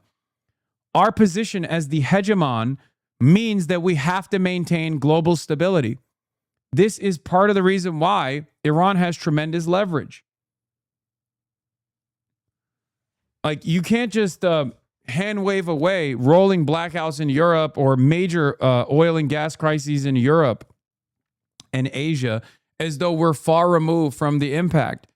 Donald Trump's domestic considerations aside, there is a higher priority here, which is to maintain global stability. The entire global capitalist system is interconnected. We don't just shut down Japan or shut down the Philippines without receiving any sort of blowback or without receiving any sort of penalties for it. There are a shit ton of American companies that still rely on the Asian market. Okay? Like, there is no world in the post-World War II design, in the global capitalist design, where we do not get impacted and we don't see domestic issues when the Asian markets are experiencing rolling blackouts or can no longer produce certain goods, certain components that we need for American manufacturing. The United States is not independent of the global supply chain. It's perfectly dependent on the global supply chain. Do you think Trump understands any of this? Yes, I think he does. If he didn't understand any of this, he would not have done the MOU. So the MOU itself is a recognition of the fragile nature of the global supply chain. Okay? It's still 3 to 6 months before things get really dire, but yes, this is still kicking the can down the street. I think this will pressure Ukraine to surrender to Russia for oil supply. Yeah, this is not just about long lines at the gas station, by the way. This is also tremendous inflation because a lot of the components and the parts that we need for manufacturing even products in the United States of America, whether it be car parts, whether it be, plastic components that are necessary for little things that we use at the widget factory, are still coming from the Asian markets. And if they don't have oil, they can't produce that. And if they can't produce that, then we don't have these parts. So now all of a sudden, you have a massive spike in the cost of goods and regular commodities here in the United States of America. This is before we also talk about the diesel shortages, which you also mentioned here. When you don't have, you're an animal abuser, you don't deserve. Okay. When we talk about the diesel shortages, then you have problems with trucking. When you have problems with trucking, you now have a logistics issue in the United States of America as well as everywhere else. Okay? No diesel, no food, or rather shortages of food, because the transport is now the capacity to transport certain commodities is now diminished on U.S. soil as well. And when that happens, the price of food goes up.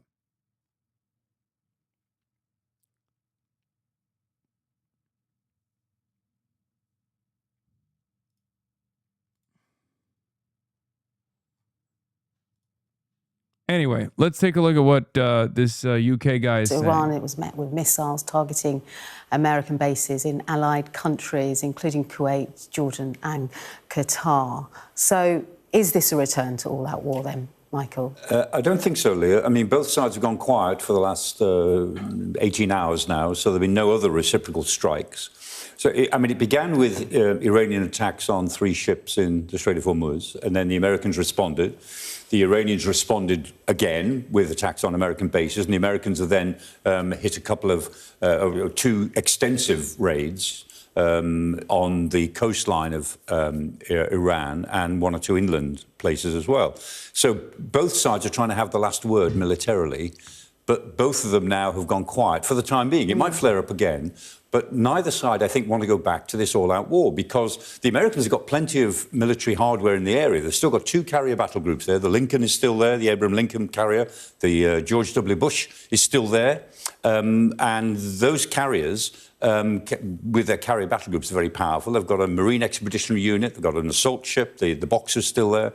They've got plenty of stuff to carry on the air war, but to what purpose? And the Iranians, again, they've got about 70% of their missile forces available to them from what they started with. They could carry on attacking the countries in the Gulf, but to what purpose? Other than to raise the sense of loss to everyone. So both sides are more interested in carrying on negotiations, particularly the Iranians, because they know they can string out these negotiations well beyond the 60 days of the ceasefire's extension. And the Iranian calculation is that they can outlast America economically longer than America can last politically, because the Americans are getting closer and closer to the midterm midterm elections. And the Iranians think they've won.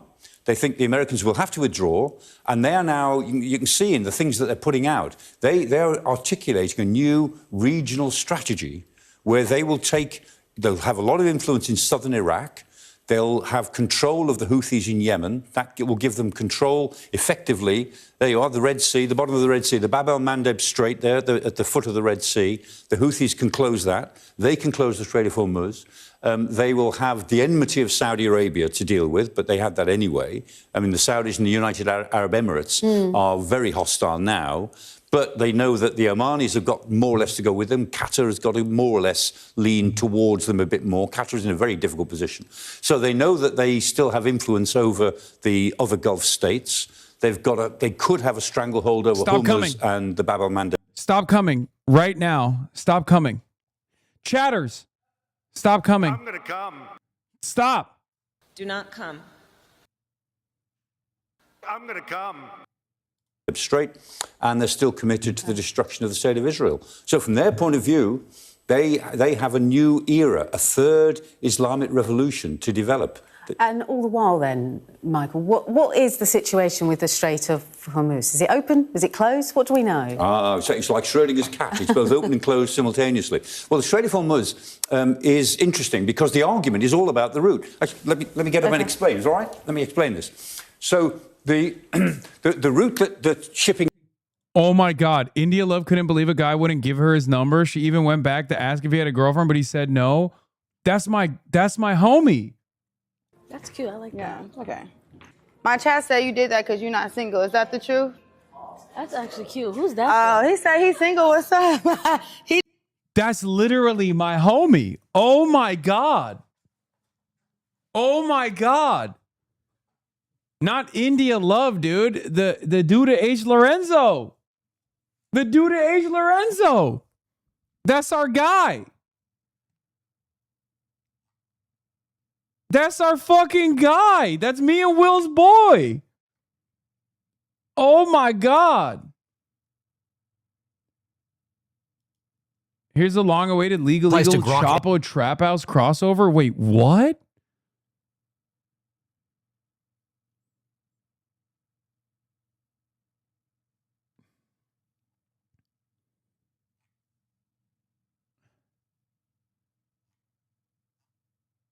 Okay, sorry. I know, bro. Come on, it's wartime. I know. Look, man. At the HasanAbi broadcast, you get to see both sides. Okay, you get to see both sides of me. Inside of you, there are two wolves. Inside of me, there are two wolves as well. Both are gay, but one is a wolf that is serious and covering news and situation monitoring. The other gay wolf is not so serious and covering fun stuff. Okay. Like our homie curving India Love at H. Lorenzo. So much so that it turns into a massive crisis. It's on mixtapes. The foremost authority on culture since 2011. My mixtapes with a Z.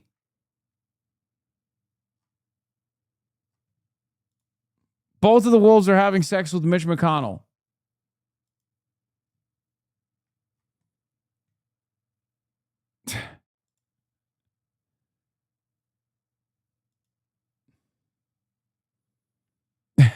Cat dance in the middle. And they are both very dumb.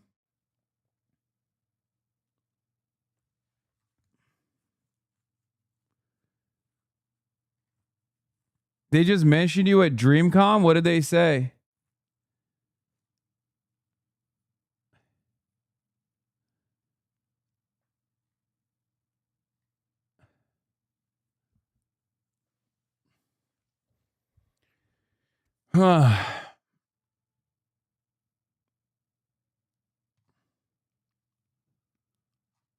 Anyway. Mark said you dodged him? Wait, really?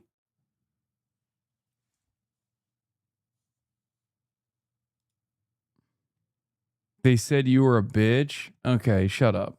Normally takes is the Transport Separation Scheme, the TSS, and that is around about here, normally. Okay. And nobody can use that route because the Iranians say they've mined it. And they probably have. There do seem to be some mines in this area.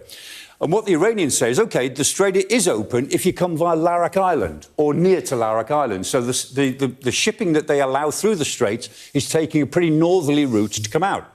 And that means they can charge, and they're planning to exert charges. They call them marine service charges, which is a toll to you and me, but they're called marine service charges. And that's what they're going to exert in about... Why aren't you at the basketball game? I don't know, dog. Look at what I'm doing right now. Okay. Why aren't you at DreamCon doing news from the floor? I don't know. Perhaps because I'm 34 years old, about to be 35. Perhaps Unc doesn't have his Euro step locked down. Perhaps Unc can't shoot threes no more. Perhaps Unc got injured severely and I can't fucking play basketball any longer. Okay. I'm an old ass bitch. I was already one of the oldest players at DreamCon every year. And I've only gotten older. The passage of time continues. These are not excuses. This is unfortunately the reality. Okay? I wish these were simply excuses. These are not excuses. This is reality.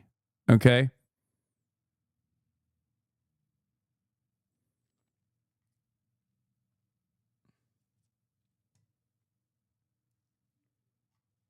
Unc does play hoop. I just can't play hoop at that level any longer. That's my point. Dude, I'm not kidding. I might even lose the fucking Jason the Ween right now. Okay? That's how bad things are. If you want to know how bad things are, if you want to understand how bad things are, I might literally lose a game of basketball to Jason the Ween, to nephew. Okay? That's how bad it is. I'm washed.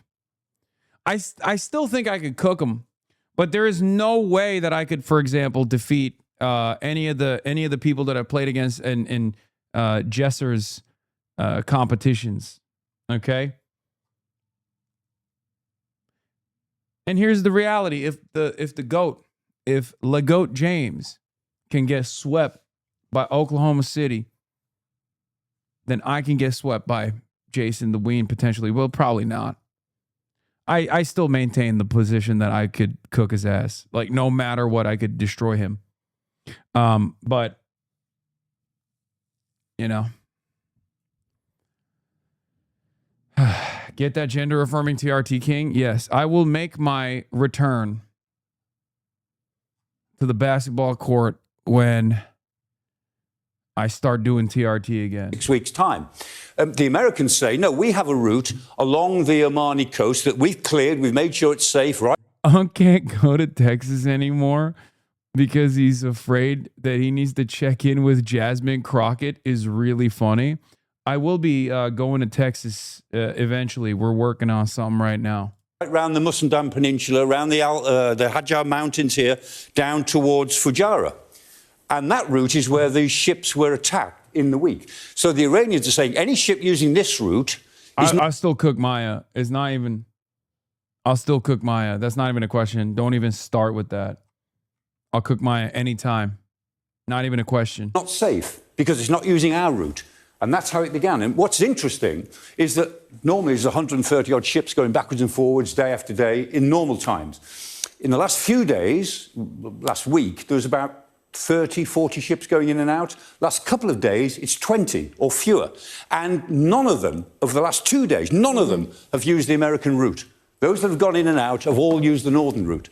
And that's the difference. So at the moment, the Iranians have got control of what is coming in and out, what little is coming in and out. Yeah, by the way, this is basically leverage that is more consequential than enriched nuclear grade enriched uranium. Okay? So, of course, they're not going to give it up. Why would they? They fought for it. They bled for it. And they won it. And they showed the world how easy it is. So, as long as they still have drones, as long as they can still lob, underwater drones or the regular drones that they have, it's not something that they're going to give up. America understands this, by the way. What I can't comprehend is why America thinks that they can still wait this out. Why the United States of America thinks that they could just like bomb Iran into submission this time, when last time it didn't work and they had to do a MOU for a brief moment of respite. From the Strait of Hormuz, nobody is using the American route. Okay. That's what it's about. So are they going to go to war over a route? No. But they might go to war or back to war over who has control of the Strait of Hormuz ultimately. And what the Iranians are saying is, like it or not, we will have control in the future. The Strait of Hormuz will never go back to the way it was. Yeah, of course, this wasn't an issue before February. Yep. Great stuff, Professor Michael Clark there. Well, New York City Mayor's office is under fire after Zoran Mamdani's International Affairs Commissioner reportedly made plans to meet with Iran's UN ambassador earlier this week. The timing could not have been worse. And the New York Post reporting this, the scheduled meeting would have unfolded after Iranian troops fired missiles at 2 commercial ships traversing the Strait of Hormuz. An action Monday in direct defiance of an interim peace agreement between the U.S. and Iran. Mayor Mamdani was asked about this at a news conference today. Watch. That meeting did not take place. It will not take place. And I did not know about it until there was a press inquiry regarding it. And when it comes to the work of our commissioner and our International Affairs Office, it's to ensure that as we are a city of the world, that we are also there to meet with leaders from across the world. The focus is always on our city and our relationship. The commissioner recognized They're worried Zoran's going to cook up a better deal than the MOU. They're worried. They're worried Zoran's going to make peace happen. Why is he at the gym? I just realized, what the fuck's going on here? Dude, because he's everywhere all the time and he's doing like regular mayoral shit, it's always so funny. Like they're like, hey, why was your liaison officer talking to the Ayatollah? And he's at the fucking gym and he's like, I don't know where that's coming from. Still in a suit.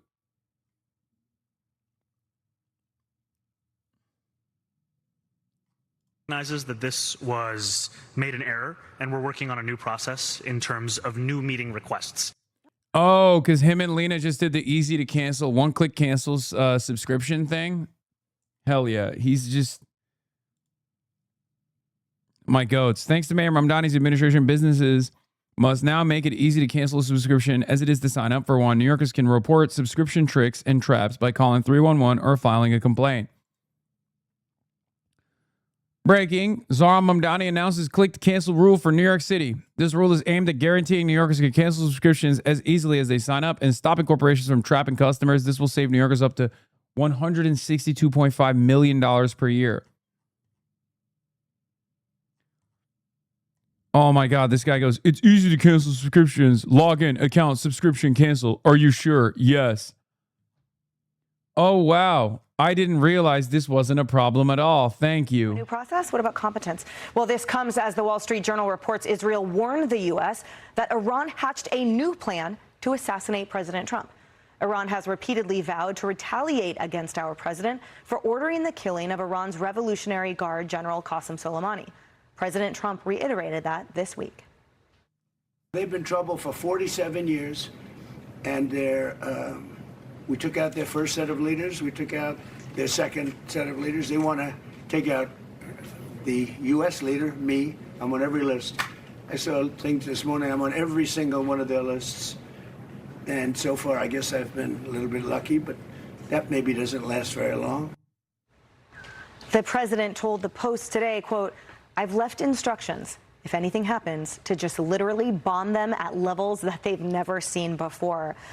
Rebecca, it's so frightening to even discuss this, and I can't even wrap my brain around it. But let's go back to New York City for a second. You have to be a pretty special form of, I'd say, incompetence and blindness to have that happen under your watch. Well, okay, except that according to the City Journal, who saw some internal messages from this commissioner to Mamdani's internal staff, that they were to take meetings with foreign leaders who, quote, are in political alignment / leftist. And so my question is, why did they think that the Iranian regime is in political alignment or leftist with them when, yes, the Iran regime is firing on commercial shipping. They're also firing at Americans, at American warships, at American... Dude, this is the newest version of Kidnap from a Tank. Okay? That's so funny. This is the American version of Kidnap from a Tank. How dare Iran fire at American warships? How could Iran fire at American warships if those warships were not within striking distance?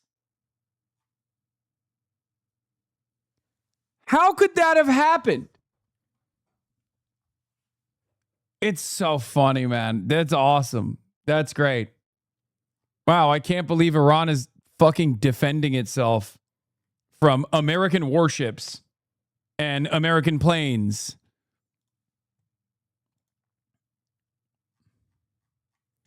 What is this?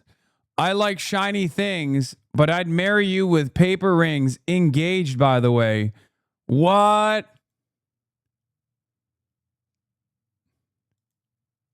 Congratulations to Cutie Cinderella.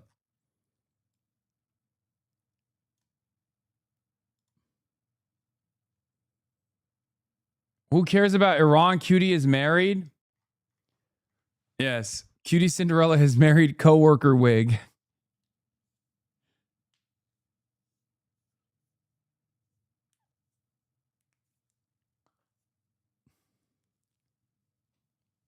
Yes. A second MSG wedding has hit the timeline. Okay, guys, stop. Is this because of Taylor Swift? No, it's not. You guys are so stupid. Please stop. I mean, I don't know what she'll say about it, but no, it's not. Oh my God.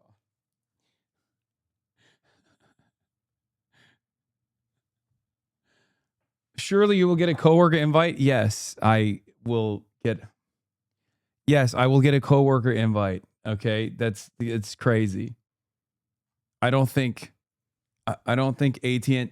I love that chatters are like, be normal and call her. Like, you think I didn't know about this until this moment. Like, what do you... Chatters, not everything is for your parasocial experience. Okay? What are you talking about? She was literally in my fucking house 10 minutes ago.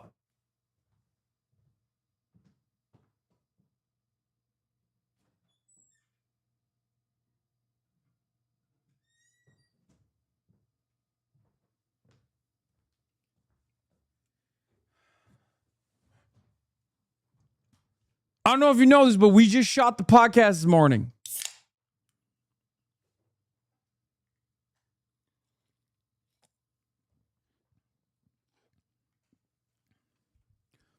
Bro, shut the fuck up and farm a clip.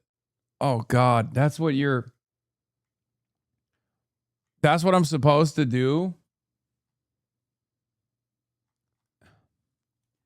All right, let's call Cutie Cinderella. That's right. I should be farming a clip. What the fuck is wrong with me? You know what? You're right.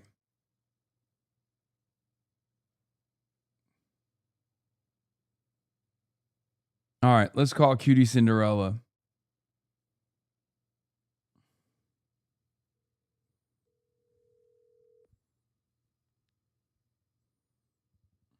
Hello? You're engaged? What? Dude, I had to tweet it today because when I went on your stream to move your chair, I realized I was wearing my ring. You know what I also... So I was like, fuck. You know what I also realized?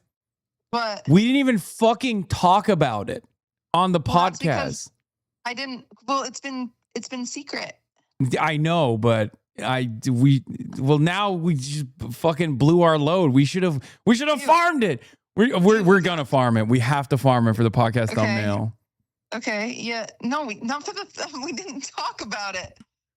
Yeah, but it's fine. How about next week, all three of you wear bridesmaid's dress? Okay, and then we I can like talk about it. that. I like that. You're also on the stream, by the way. I forgot I this. figured. Okay, I just wanted to, because everyone was like, "Unc, you should farm a clip." Because I was like, what? I can't believe it. I It's can't. not very good at farming a clip when you And I know. say you're farming a clip. I know, but also at the same time, I'm 34. And also you're engaged, so we're above this. We're above this stuff. We're above this stuff. Reshoot the pod. Okay, chatter, shut the fuck up. Well, congratulations, cutie. Thank you. All right, and congratulations to my coworker as well. The people. And a pleasant day to you as well, to my thank you very much. All right, have fun, guys. Bye. There you go. I did it. I farmed a clip. We should have farmed it on the podcast.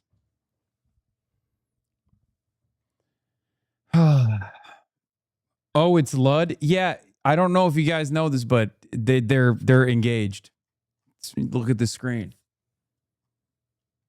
When are you getting married? You getting up there? Bro, what is happening? What are you, my dad? What the fuck?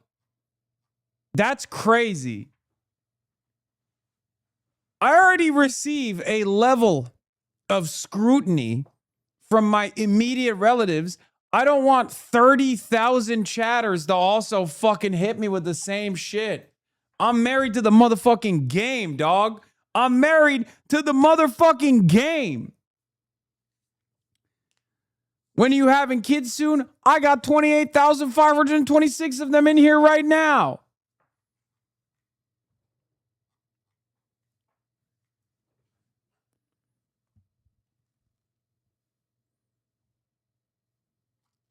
Are you streaming at Cutie Wedding? Okay, dude.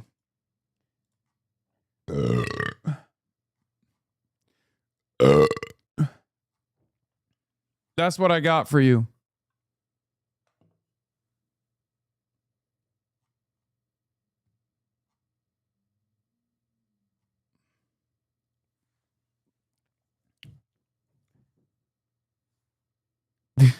I like that this guy's just fucking locked in. He's like, what should Iran do now, in your opinion? Everyone's talking about Cutie getting engaged, except for Mahdi Toroghi. Iranian chatter's like, dude, what is... Listen, I got Galabaf on the other line. Can you tell me what you think we should be doing or what?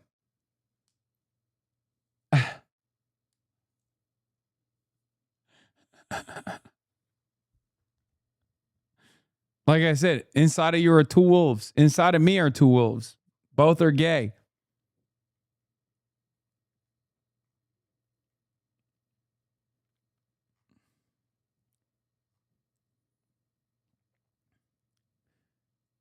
Rage is learning the importance of blast off memes. Oh, I love this clip. Don't call me next.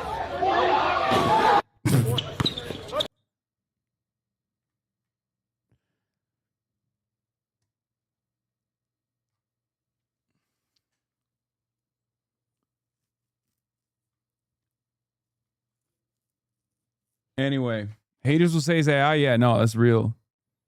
That's real.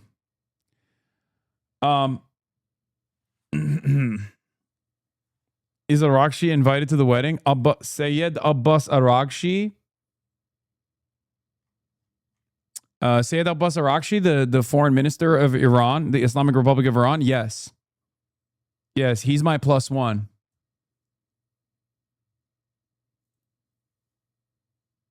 Yeah. I was going to choose between him and Sayed Mohammed Marandi, also known as Zay Squirrel on Twitter. Bold to assume you are invited. That's funny.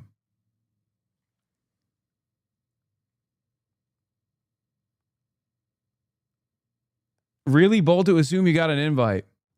It's true. I don't.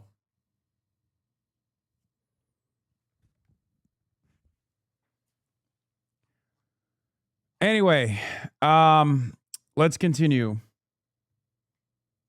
based overseas in Kuwait and Bahrain and Saudi Arabia. And so this is outrageous that this is something that the Mamdani administration was seeking to do.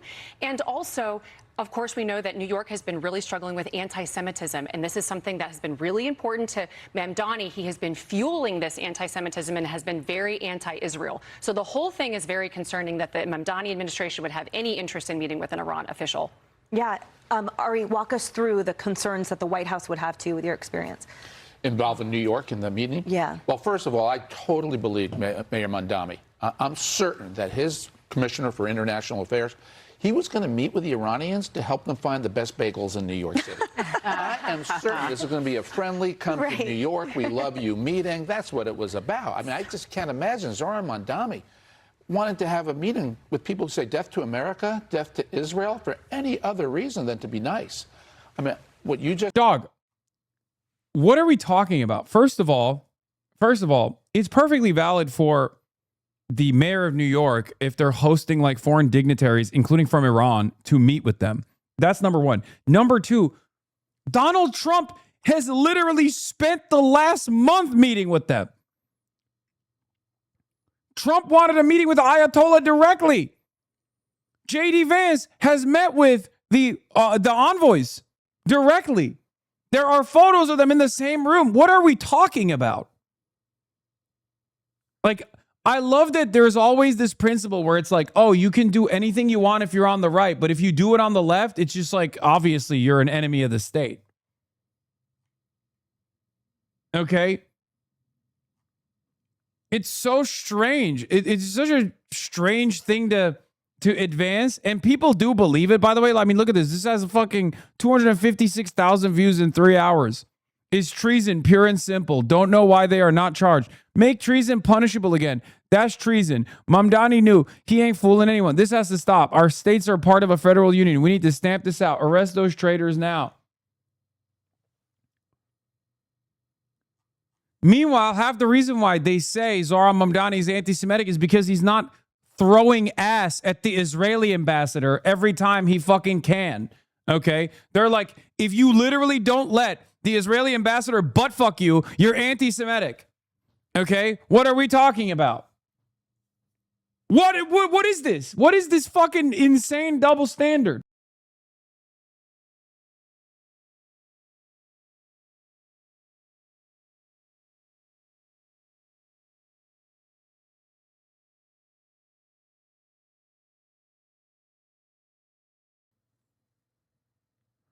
What the hell? What the hell? I'm sorry. M Israel High. M Israel High. M Israel High. M Israel High. Emergency announcement. Ladies and gentlemen, M Israel High. Okay. Just wanted to say, M Israel High. M Israel High. I was so wrong. Yes, it is true. If Zoran doesn't let his back get blown out by the Israeli ambassador, he is the prime anti-Semite. Okay? I was wrong. Fox News is right. M Israel High. You got to let your back be blown out by the Israeli ambassador. It's actually kind of fucked up and unbelievably anti-Semitic that Zoran has not. Okay? Don't know what I was thinking. I don't know what I was thinking. Have you made space? Have you made space for Israel in your daily routine? I certainly have. All right, let's continue. Sympathetic view and sympathetic ear with. This is frightening. This is not what New York should be doing. And then the mayor lies and covers up. He sounds like Graham Plattner, denying the reality that's right in front of him, which is why his staff feels they're licensed to go out and meet with the Iranians and talk to the Iranians. I wish the meeting took place. And that way we could have demanded to know what they talked about and hold the mayor to account for it. It really is too bad that they stopped it before it happened, because that is what really motivates these people. There really seems to be this sort of like weaseling that happens here, Lisa, where the mayor gets away with things by smiling and denying. And, you know, remember it took them, what, three times to get a paycheck out to NYPD officers. And it's always, oh, I'm sorry, there was an error. Like, it seems really mealy-mouthed here. But at the end of the day, it's New Yorkers whose safety is being compromised, let alone our nation's security that's being compromised if this were to happen. I mean, I can't be the only one asking whose side is he on in all of this, right? And you would think, once you know if your international affairs commissioner is trying to meet with Iranian officials? Isn't that something that you should know as mayor? And why would that individual be trying to meet with Iranian officials? But, you know, you go down the list. You also look at some of the tweets and the various things that his wife has liked surrounding the events of October 7th as well, starts to paint a little bit of a picture. But even going back to the Biden administration, and Rebecca's going to know about this, you've got Robert Malley, who was the envoy for Iran for the Biden administration. He had his security clearance revoked from him, also was under FBI investigation. You had another top official who is part of the Iran Experts Initiative, which Semaphore had reported about government leaked emails where Iranian officials and government officials were coordinating with individuals in the United States that were part of this initiative to try to shape public opinion here in the United States and the West more favorably for the Iranian regime. So whose side are some of these people on? It certainly doesn't seem to be America. Yeah, just pointing out, and you pointed this out too, Mamdani says, I wasn't informed about this meeting, and apparently she has been... My controversial opinion on this is that it's anti-Semitic because the only foreign ambassador that the New York mayor should be meeting with is the Israeli foreign ambassador.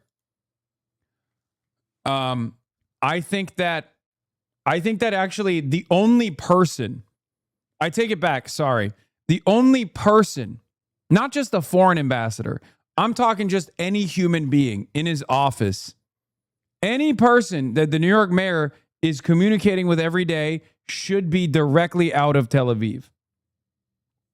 Okay? That's what I think, and that's what I believe, and that's why I think Zoran is anti-Semitic. He should literally not even talk to like Lena Khan, okay, or anyone else in his cabinet. Every single person in his cabinet should be replaced by someone that works for Unit 8200. It's unbelievably anti-Semitic if they don't do that. reprimanded. But my question is, you should know what your staff is doing. If someone on your staff takes a meeting with Iran and the mayor doesn't know. His wife? Oh, extra anti-Semitic. Are you kidding me? Zoran Mamdani should marry the nation state of Israel. Zoran Mamdani, if he wants to prove that he is not an anti-Semite, he needs to divorce his wife and marry the nation state of Israel instead. That's anti-Semitic. Any day that he continues to be married to his wife as opposed to the beautiful nation state of Israel is a day that will live in infamy. It's another day of anti-Semitism. 10 bodies. 10 bodies. Someone call up Jonathan Greenblatt. Someone ring up Jonathan Greenblatt. That's 10 bodies. That's 10 anti-Semitisms. Okay?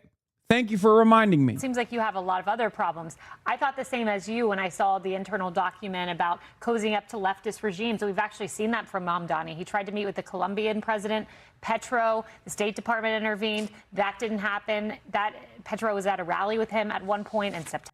That was also crazy. Like the fact that he was not allowed to talk to Gustavo Petro is pretty wild.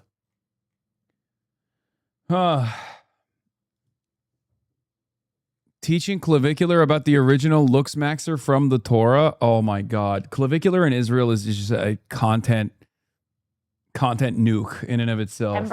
So he does cozy up to the left. But what's interesting is the diplomatic mission that this woman was a part of says that they want an equitable and inclusive society. And when you think about Iran, it is not that. And I think about 22-year-old Mahsa Amini, who I bring up repeatedly on this show, who was arrested by the morality police, beaten, and then in Iranian custody was killed. And she is one woman of many. Tens of thousands of Iranian citizens have lost their lives. So if you want to be equitable and inclusive, you're doing the exact opposite by taking a meeting with Iran. You should know better. We are the freest country in the world, the best country in the world, and you're cozying up to someone who kills young Muslim women, people you purportedly say you care about. Be sure to like and subscribe. Progressive. This was really funny. So Dem candidate Brad Lander had a conversation with Dana Bash in which he talks about how he's a liberal Zionist who also happens to believe that Israel is an apartheid, Israel is an occupation, and Israel's apartheid must end, Israel's occupation must end, Israel's conducted a genocide. And this apparently befuddles Dana Bash for understandable reasons. It is an inherently contradictory assessment, but I want to hear what Brad had to say because, like I said, he is in a very unique position. And I think he's also been victim to a lot of heinous anti-Semitic attacks, especially in those last month or so, for maintaining this position. Okay. You know, I'm not as critical of Brad Lander as many others are. And I know that that is, you know, part of the reason why people say I'm a Zionist myself, part of the reason why people say I'm a defender of Israel myself. So let's hear what he had to say in his own words. Challengers have. It's very funny to hear Dana Bash also have this kind of assessment, though. Ousted 3 incumbent Democrats in primaries just over the past. Much love from Tehran to you and your fam. How long you think we losing our net this time? Hopefully not at all. Last month. 2 of those happened right here in New York City. Brad Lander and Daraliza Avila Chevalier both beat Democratic incumbents and are likely to win their November elections in these deep blue districts. Brad Lander joins me now. Thank you so much for being here. Thank you. I want to ask, we were having these conversations earlier in the show, that there's definitely a leftward shift towards where you are philosophically. It showed up in your primary and others.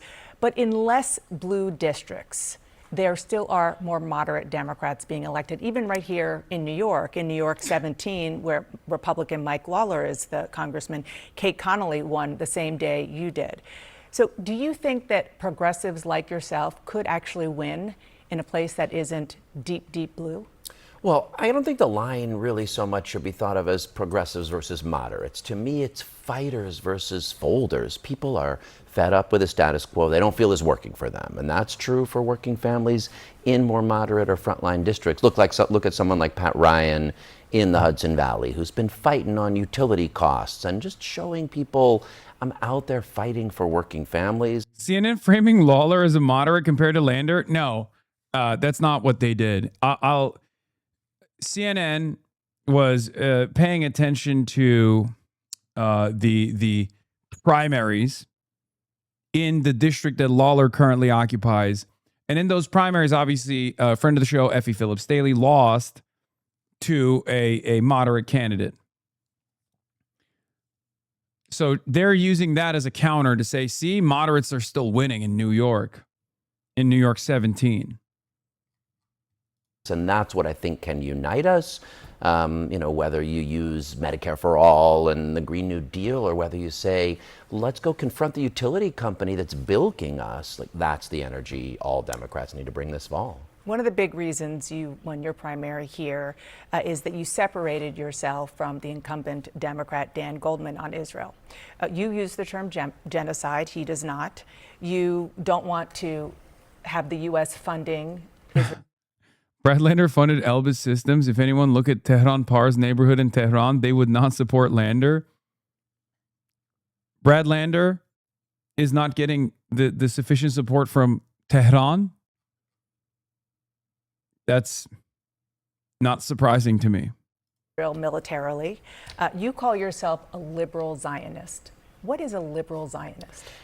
I believe in the vision of a Jewish and democratic Israel. I care about the place, but I don't think it's possible for it to be democratic while it's occupying the West Bank and Gaza.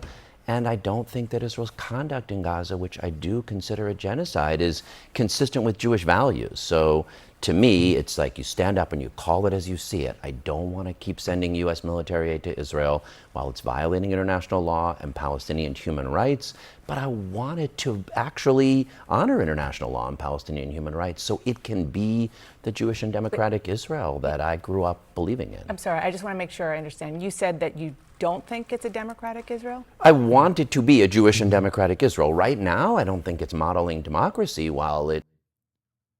Yeah. Like, so this is kind of awesome. This is also part of the reason why I'm like, you know what? If he has this assessment, then great. Okay. I don't know how it works, but it's so awesome that it fucking fries Dana Bash. Because like, what do you mean? You just said you're a Zionist, you're Jewish, and you're saying the Jewish state is not democratic? Yeah. Yeah. And here is what's important. here's why I say he's in a very unique position. Here's why I say Brad Lander is in a very unique position as someone who is Jewish, as someone who is of a demographic that has not let go of this idealism towards what Israel could be, what Israel should be, what Israel isn't. And the last part of that is what's very important. Because he also openly recognizes that Israel isn't that. Okay? The reason why I'm saying this, the reason why I'm saying he's in a unique space right now, that he's in a very unique space that he occupies, is because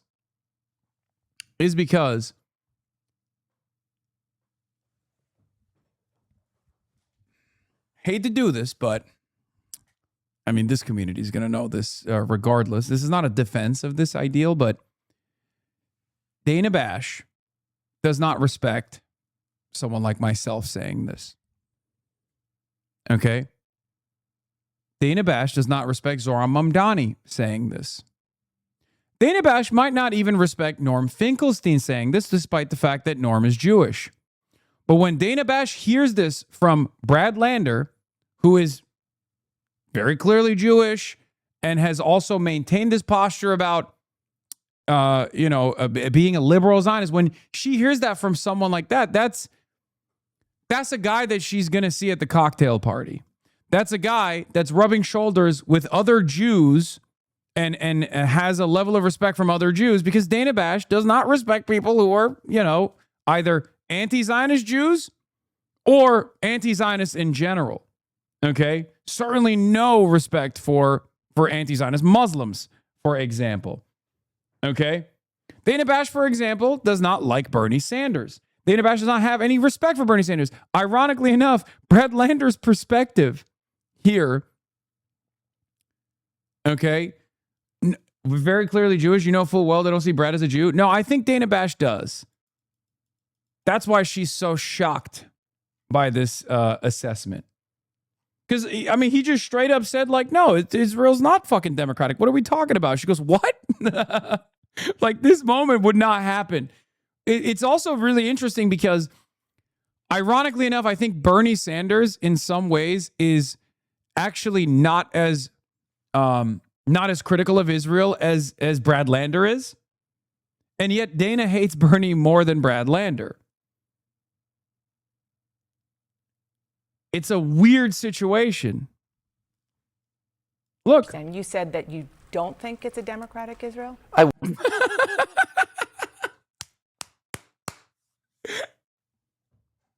I'm sorry.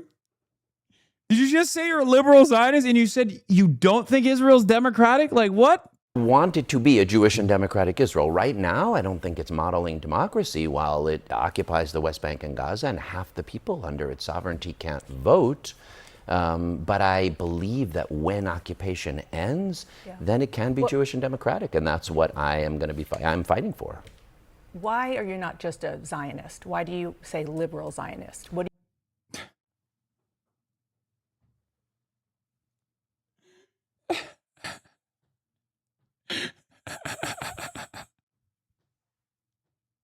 This is the most confusing interview that Dana Bash has ever conducted.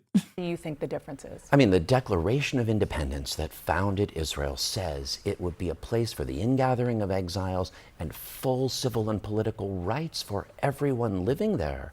But Palestinians living in the West Bank facing settler terrorism, or living in refugee camps in Gaza because their schools and hospitals were destroyed, they don't have full political and civil rights. So it is not living up to its founding vision. And to me, believing in Jewish and democratic means you got to fight for the human rights of Palestinians at the same time as you fight for the safety of Jews. I guess maybe a shorthand way of saying it is, I don't think Israelis will be safe until Palestinians are free, and they both need that. Can I just ask you point blank, do you not call yourself a Zionist because it is a term that many people... She's like, come on, you're scared, right? You're scared. It's because there's a negative association with it. Yeah, Dana, I'm going to keep it $150 with you. And this is something Brad knows very well because he obviously keeps a lot of company with anti-Zionists. it doesn't matter if you say you're a liberal Zionist, okay? Like, let's be real. I don't think people are like, oh, you're a liberal Zionist? Oh, okay, never mind. Like, it's just, it's seen as a negative association because it's literally what Israel is, okay? That's it. It's that simple. That's where the enmity comes from. It's not because of like some hidden anti-Semitism that exists out there in the space, especially because Brad Lander is someone who's very familiar with a lot of anti-Zionists and is friends with a lot of anti-Zionists, has kept company with a lot of anti-Zionists.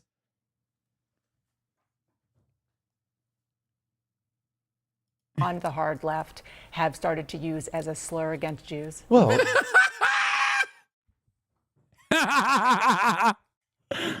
yeah, definitely. People on the hard left that see it as a slur against Jews, like, that doesn't make any sense. Okay? Because if people on the hard left, in the way that Dana is presenting it, are using it against using it as a slur against Jews, why the fuck would they make a distinction between liberal Zionism? Like, what? That doesn't actually give him any sort of like tactical advantage at all. Okay? It doesn't.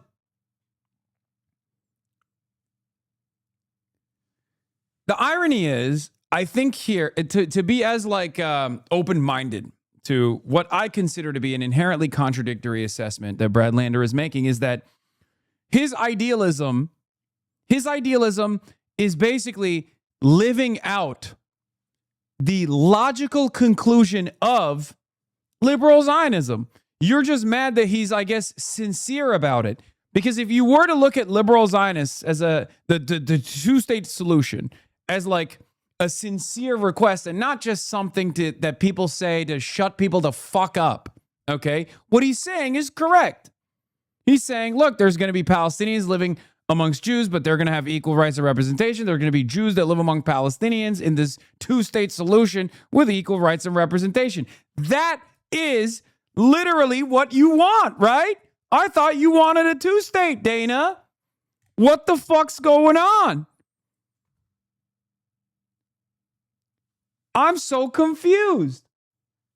I am so confused because that's the plan, right? It almost feels like Brad Lander maintaining this position as like, I'm a sincere defender of the two-state solution. I'm a sincere defender of the two-state solution. All of a sudden bricks a lot of people who would define themselves as Zionists, who have openly said that they're a two-state believer. Okay? All of a sudden, you're frustrated by that. What happened? A two-stater, a fake two-stater when they meet a real two-stater, okay?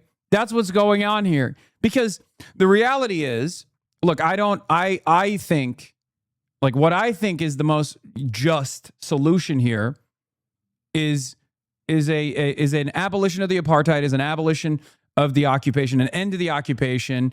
I think that the most effective way to do that is that recognize there's de facto one state currently that's sovereign, and make it a fair democratic process, right? Make it a fair, just democratic process with equal representation, a right to return, all this stuff. Okay.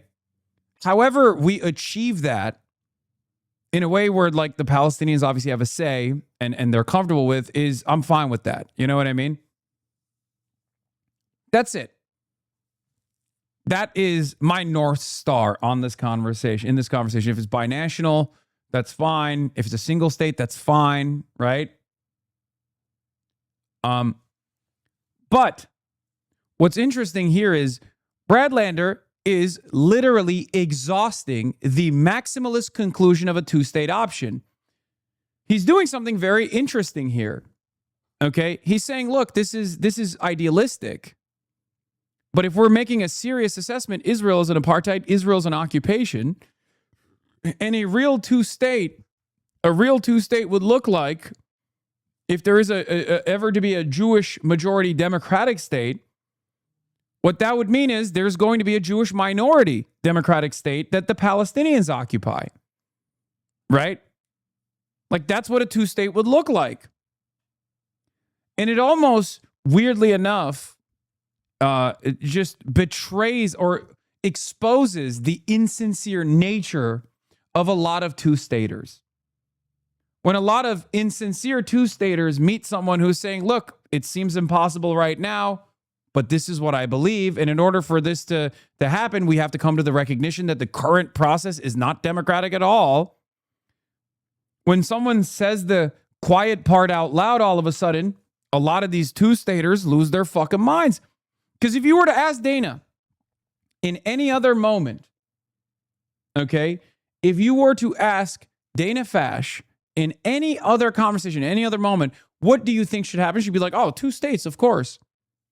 But because there's no follow-ups to how that could happen, because that is supposed to be a smoke grenade that you drop into every conversation that ends the conversation right then and there, because there's never any follow-ups on that, on how we're arriving at a 2-state, what that looks like, what that means about the current predicament that Israel is in, the current occupation, because those are conversations that are never had. Someone like Brad Lander saying like, yeah, I'm a real 2-stater, right? I'm a real 2-stater. All of a sudden, everyone else looks like fake 2-staters. No, I mean, a liberal Zionist is a Zionist. I just want to make clear I'm not a Zionist like Ben-Gvir or Smotrich who want to eliminate Palestinians. So that's why I say it. You can be an American and not believe in what Donald Trump believes in. To me, that's what I am here. I believe in the vision of a Jewish and democratic Israel, but it's got to change. That's the biggest difference, I think. From what I'm seeing, the biggest difference between what Brad Lander is saying is that, look, while it's idealistic, like if you're going to be a 2-stater, you have to be honest about the occupation and you have to demand the end of the occupation. If you're a 2-stater, you have to be honest about the apartheid and you have to demand an end to that apartheid. Does that make sense? I'm not. I'm an anti-Zionist. Obviously, that's a big difference in opinion of like what Zionism actually has represented for the Palestinians is always mass expulsion, death, ethnic cleansing, as opposed to this like Zionist idealism that Brad Lander represents, which is something that like Einstein, for example, would have defended at the time and spoke about at the time and recognized was not being followed through on at the time. So, you know, regardless, though, his position is a much more honest assessment of what a 2-state solution would look like, which comes with the recognition of what this current singular sovereign occupying state looks like, than anybody else. So, like I said, the simply put, what this is might come across as pablum to a lot of anti-Zionists, where they're like, oh, he's like cynically presenting this position. He's just saying that because he wants to like maintain some kind of Jewish ethno-state. Like he doesn't want real accountability, all this stuff. But ultimately, what he's saying is actually exposing the insincere ways in which every single Zionist says they want a fucking 2-state. Going to be that, just like, yes, this country. Can I ask you one other question on this? Because you talked about genocide and you talked about occupying Gaza. And I've also heard you talk about the fact that Israel went too far after October 7th. What would you have wanted Israel to do when a bunch of civilians... This is where I will probably diverge from Brad Lander's assessment completely, which is, again, end the apartheid, like literally. About 1,200, maybe 900 civilians, also members of the military. Kibbutzniks, these were peaceniks, like you, who lived on the border with Gaza because they were desperate for Palestinian rights, and they were murdered brutally. If you were asked what would you do in response, what would you have done? I mean, let me first clarify. I think Hamas committed an act of genocidal terrorism on October 7th. I don't agree with this. A response. I mean, priority one. I don't think it was genocidal.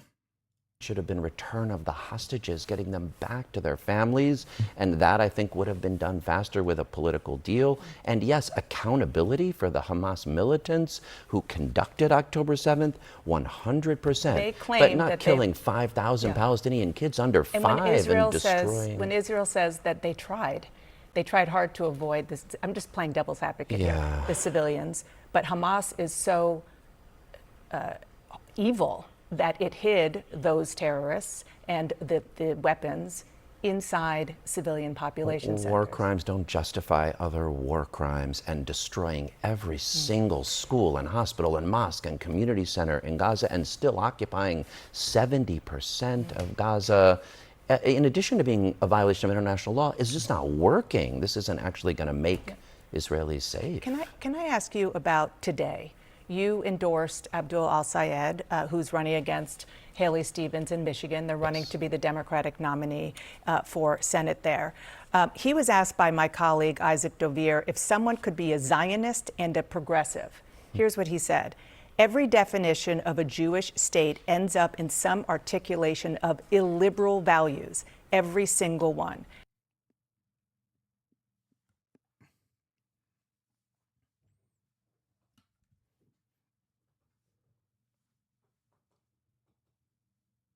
As goat talk. Talk that goat talk, King. It's true. We understand this intrinsically. We understand this in the United States of America. When someone says America's supposed to be a white state, demographic interest in maintaining whiteness is primary. It's very important. We understand what that looks like. We know what that means. When someone says America's a Christian state, we must maintain a Christian nationalist attitude here in the United States of America. We understand what that looks like. We know that to get there, we would have to do a lot of violence. Okay? So, how can you say that this has to be a Jewish state when there are non-Jews there? How can you say you care about the demographic concerns? Okay? Now replace Jewish with vegan. Not so funny now. We got to stop doing this, dude.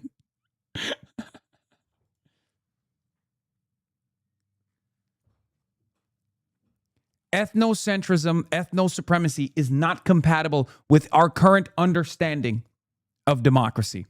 That's the problem. And it's ironic because there is a shit ton of Jewish literature on this.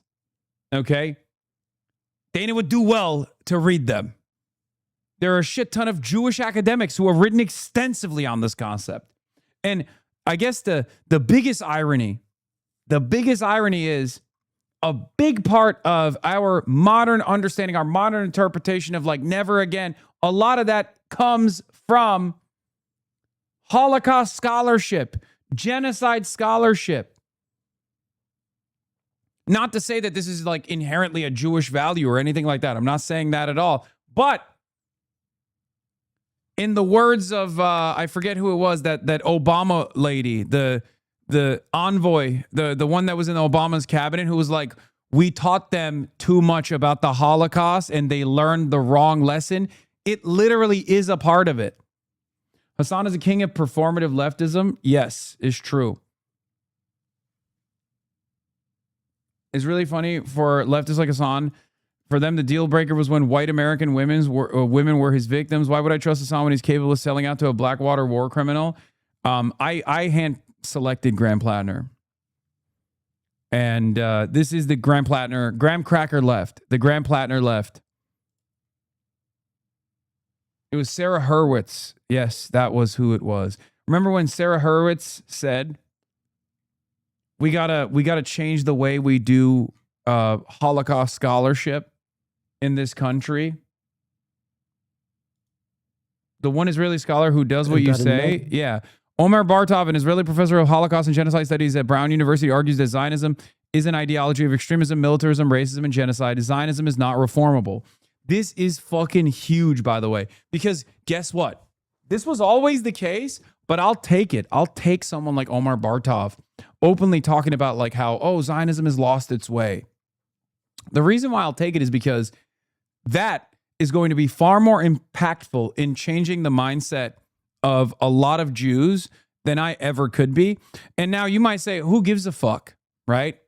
Well, the reality of the matter is it takes a village and it takes internal pressure as well. If this is a Jewish supremacist ideology, if Zionism is a Jewish supremacist ideology, whether you believe that it turned into that now or whether you understand that it was always that way, in its expression, in the way that it operated, in the way that it justified ethnic cleansing of the indigenous non-Jewish Palestinians, it still doesn't matter. It's important for there to be internal voices that are also chipping away at this, okay? There's no other way to break this dam. Because when you have more visible Jews coming out and speaking out against Zionism in this way, okay? When you have, Jews and Jewish institutions in America coming out, that makes it easier for us to make this argument. That makes it easier for us not to fall into the trap of leaning into anti-Semitic narratives, because anti-Semitic narratives at the end of the day, and this is not to place a special interest in Jews and preserve their ego or preserve their feelings or anything like that. Anti-Semitism not only is obviously heinous, is bigoted, but it also is unproductive. If you're going to just think about it like that, if you're like, I don't care, this is a Jewish problem, I don't care. If that's your attitude, if that's your assessment, you have to understand like people that feel that way are not actually invested in the end to this apartheid. People who feel that way are not invested in the dissolution of the apartheid, in the end to the occupation. They're just invested in dealing with the Jews. They just want the Jews to get the fuck out of here. They don't care if they go to Israel. They don't care if Israel is violent, because those people also don't give a shit about Muslims. They don't give a shit about even Arab Christians, right? They don't care at all.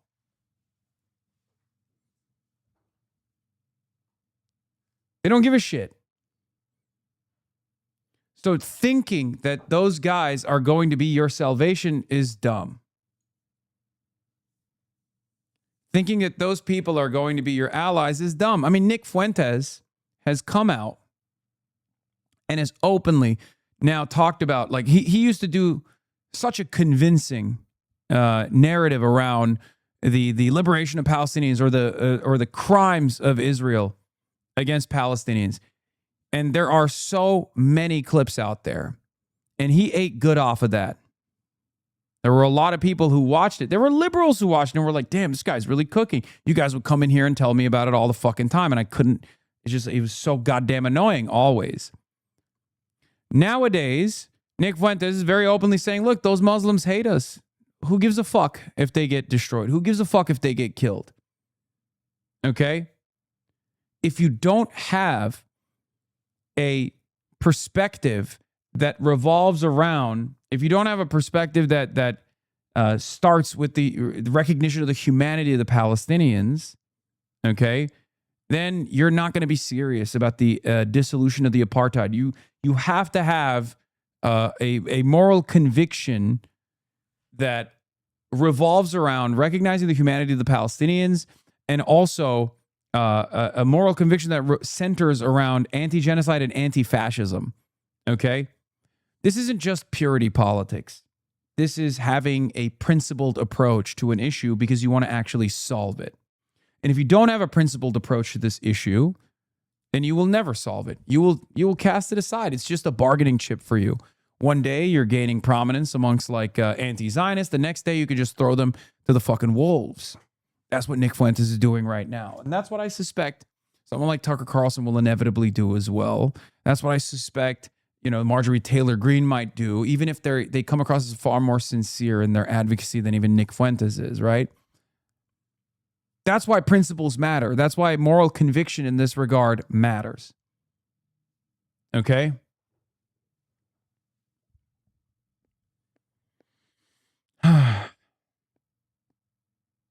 If your moral framework begins at supremacists for your in-group rather than liberation and solidarity for all, then all of the things that you're saying, all of your allegiances are transactional, and you will just cast them aside on a moment's notice if someone offers you a better bargain. That's it. That's it.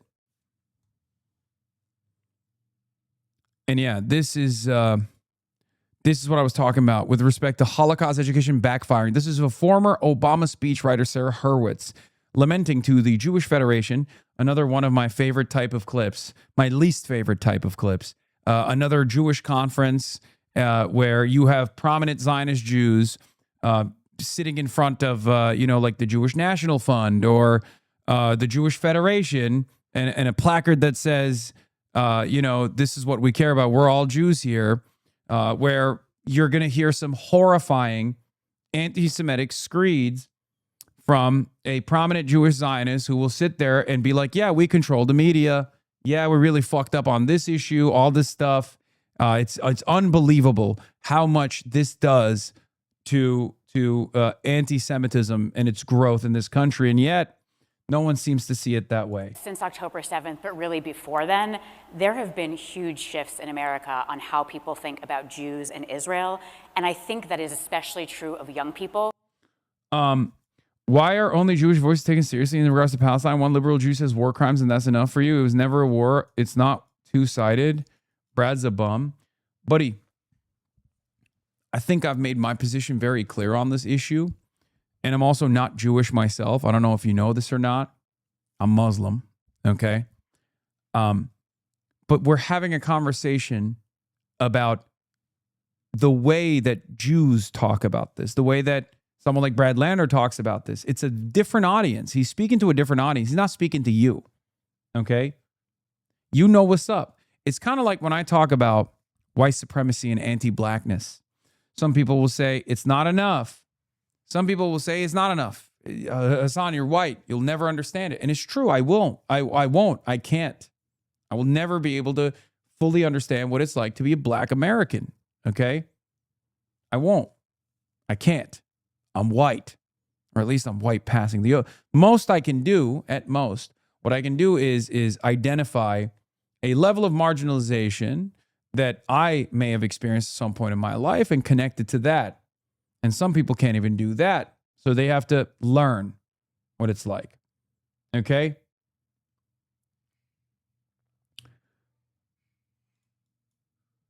Yeah, you right. See, there you go. That's simple. So, different strokes for different folks. In order to build a broad movement, a broad coalition, you're going to have people that don't fully subscribe to your worldview. You're going to have people that you don't even understand what the contradictions look like, but it doesn't matter because it's not actually speaking to you. You already know what's up.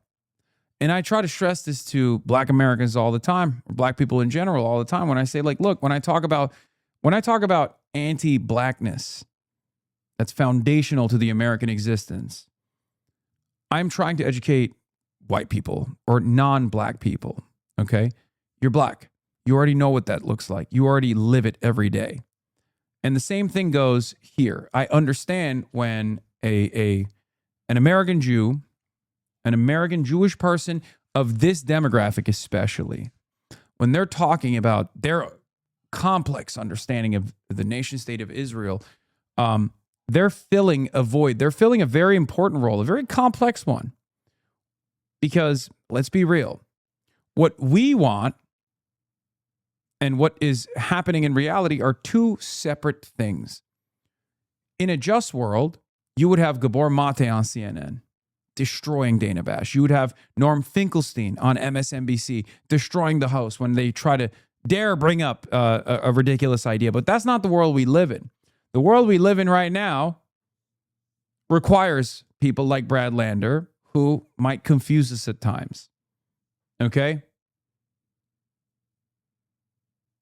But as long as someone is actually moving the needle in the appropriate direction, as long as they do not present themselves as an impediment to further progress on this conversation, then what can you say? You just kick back and you watch and you hope for the best.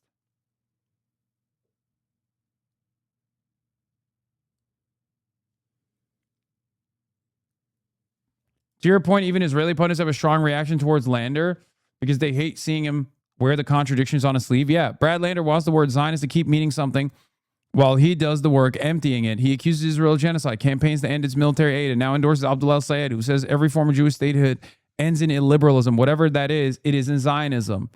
No, in some respects, it's supposed to be the fucking principled two-state or liberal Zionism that people claim they care about. People claim they believe. So maybe you don't believe it. And for the longest time, I think people got away with saying this shit. That's why I said from the start, when a fake two-stater meets a real two-stater, all of a sudden, all hell breaks loose. What happened? I thought you wanted a fucking two-state. I thought you wanted a two-state where there's a Jewish majority state and then there's a Palestinian majority state where the Jews are the minority. There's a Jewish majority state where the Palestinians are a minority, and then there's a Palestinian majority state where the Jews are the minority. That's what a two-state looks like. So why are you fucking bitching? Perhaps it's because no one has ever called into question this fucking silliness. So now you got a guy who's saying, look, I'm a Jewish man.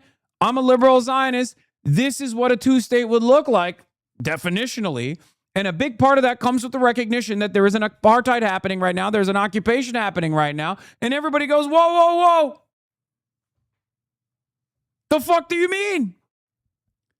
So yes, Brad Lander, despite my disagreements with his ideology, despite my disagreements with his worldview, actually occupies a very complex role here that genuinely forces people to recognize these contradictions, recognize this hypocrisy, and it empties out the argument for what a two-state looks like. Anyway, here's Sarah Hurwitz, Obama speechwriter, talking about how the Holocaust education went too far. I think that since October 7th, but really before then, there have been huge shifts in America on how people think about Jews and Israel. And I think that is especially true of young people. So we are now wrestling with a new, I think, generational divide here. And I think that's particularly true in that social media is now our source of media. And this, it used to be that the media you got in America was American media, and it was pretty mainstream. It generally didn't express extreme anti-Israel views. You had to go to a pretty weird bookstore to find global media and fringe media. But today, we have social media, which is a global medium, right? Its algorithms are shaped by billions of people worldwide who don't really love Jews. And so while in the 1990s, a young person probably wasn't going to find Al Jazeera or someone like Nick Fuentes, today, those media outlets find them. They find them on their phones. It's also this increasingly post-literate media, less and less text, more and more videos. So you have TikTok just smashing our young people's brains all day long with video of carnage in Gaza. And this is why so many of us can't have a sane conversation with younger Jews, because anything that we try to say to them, they are hearing it through this wall of carnage. So I want to give data and information and facts and arguments, and they are just seeing in their minds carnage, and I sound obscene. And, I think, unfortunately, the very smart, bet that we made on Holocaust education to serve as anti-Semitism education, in this new media environment, I think that is beginning to break down a little bit. Because, Holocaust education is absolutely essential. But I think it may be confusing some of our young people about anti-Semitism because they learn about big, strong Nazis hurting weak, emaciated Jews. And they think, oh, anti-Semitism is like anti-black racism, right? Powerful white people against powerless black people. So when on TikTok all day long they see powerful Israelis hurting weak, skinny Palestinians, it's not surprising that they think, oh, I know, the lesson of the Holocaust is you fight Israel. Wasn't there an older lady who served in the Biden admin who was even more depraved on the subject? Yes, you're talking about famous anti-Semitism star Deborah Lipstadt. Is it Lipschitz or Lipstadt? One or the other. But that is that is a fucking even more insane one. I like this one because it's very instructive. I like this statement because it's like unbelievably instructive where she just straight up says, we taught this is literally like we taught them too much. You know, we really went above and beyond with the whole Holocaust education, and now it's backfiring because now we're doing it. You know, it's crazy. It is one of the most depraved statements, right? Because you only arrive at this if you genuinely believe that you only arrive at this conclusion if you genuinely fucking believe that never again means just for Jews. You only arrive at this position if you sincerely think Jews are above non-Jews. It's Jewish supremacy, and that's at the heart of Zionism. Not like the theoretical Zionism that Brad Lander wants to advance and defend, but like what Zionism looks like right now. And of course, from my perspective, what Zionism has always been. Reminds me of when Sarah Hurwitz compared Al Jazeera journalist to Nick Fuentes. This is the smear pro-Israel crowd will try to use against anyone who effectively educates people about what exactly the U.S. enables Israel to get away with: occupation, apartheid, and genocide.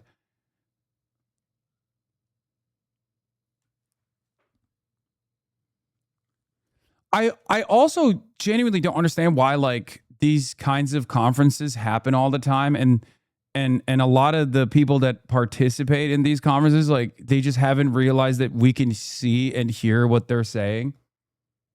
Like, this isn't private, man. You're on a fucking stage. You're in front of like thousands of people. You're in front of cameras. Like, you didn't, like, what the fuck is happening?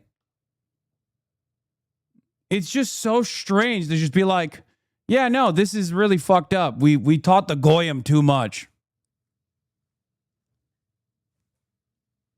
I'm sorry. Hello? Yeah, these are important values that people learned about. Like, never again means never again for anybody, not just never again for Jews. Like the idea that like people that haven't gotten this level of Zionist indoctrination,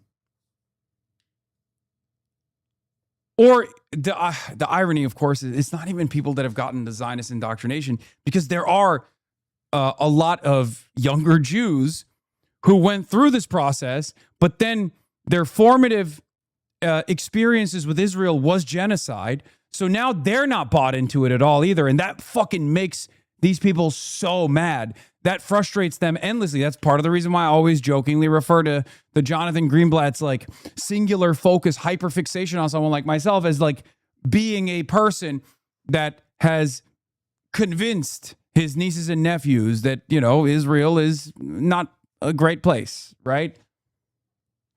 In order for the Zionist project to continue, you have to have loyal soldiers who are Jews as well, right? You can't just get away with it with evangelical Christians in the West and then have the biggest torture. Kaya, hey, get over here. Get over here. That's crazy. That's ever since she learned how to open this door, it's crazy. She just fucking walks up and is just like, get the fuck out of here. Yeah. Even at the beginning of the clip, she says, we taught the Holocaust a lesson about the dangers of anti-Semitism, such a narrow lens. Yeah, I agree. Yeah. Kaya, place. Kaya, place.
Did your room get smaller recently? No. I will cancel you for this. Okay. Anyway, let's hear what Brad Lander had to say about Abdul al-Sayed's comment. How did you square what you just said about believing in the notion of a democratic Israel and what he said, which is there is no such thing? I mean, as we the disagree on that. That's how I square it. Now, we And agree it's not on a important lot enough of. for you that Well, you would say look, that doesn't I earn met my Abdul through endorsement? our dear mutual friend Adi Barkan, this amazing activist who died of ALS, courageously championing Medicare for all. And I don't think anybody's going to fight as hard to fulfill Adi's vision of healthcare for everybody as Abdul al-Sayed. Dude, this is okay. Can I say something? You know how there's this idea that race traitors get the first bullet? This was represented perfectly in the racist Islamophobic movie that Uwe Boll made, where Armie Hammer, the cannibal, goes and first kills white people before he goes on a killing spree of Muslims. Because Dana has this supremacist framework, Dana is operating off of the supremacist framework as well, that she, like, you see the ire that she has for someone like Brad, where she goes, how dare you align yourself with this Muslim who happens to have this disagreement with you? How dare you align yourself with someone who could ever say such a thing, that a Jewish state is illiberal in nature? How dare you? Like, she's looking at Brad Lander as a race traitor.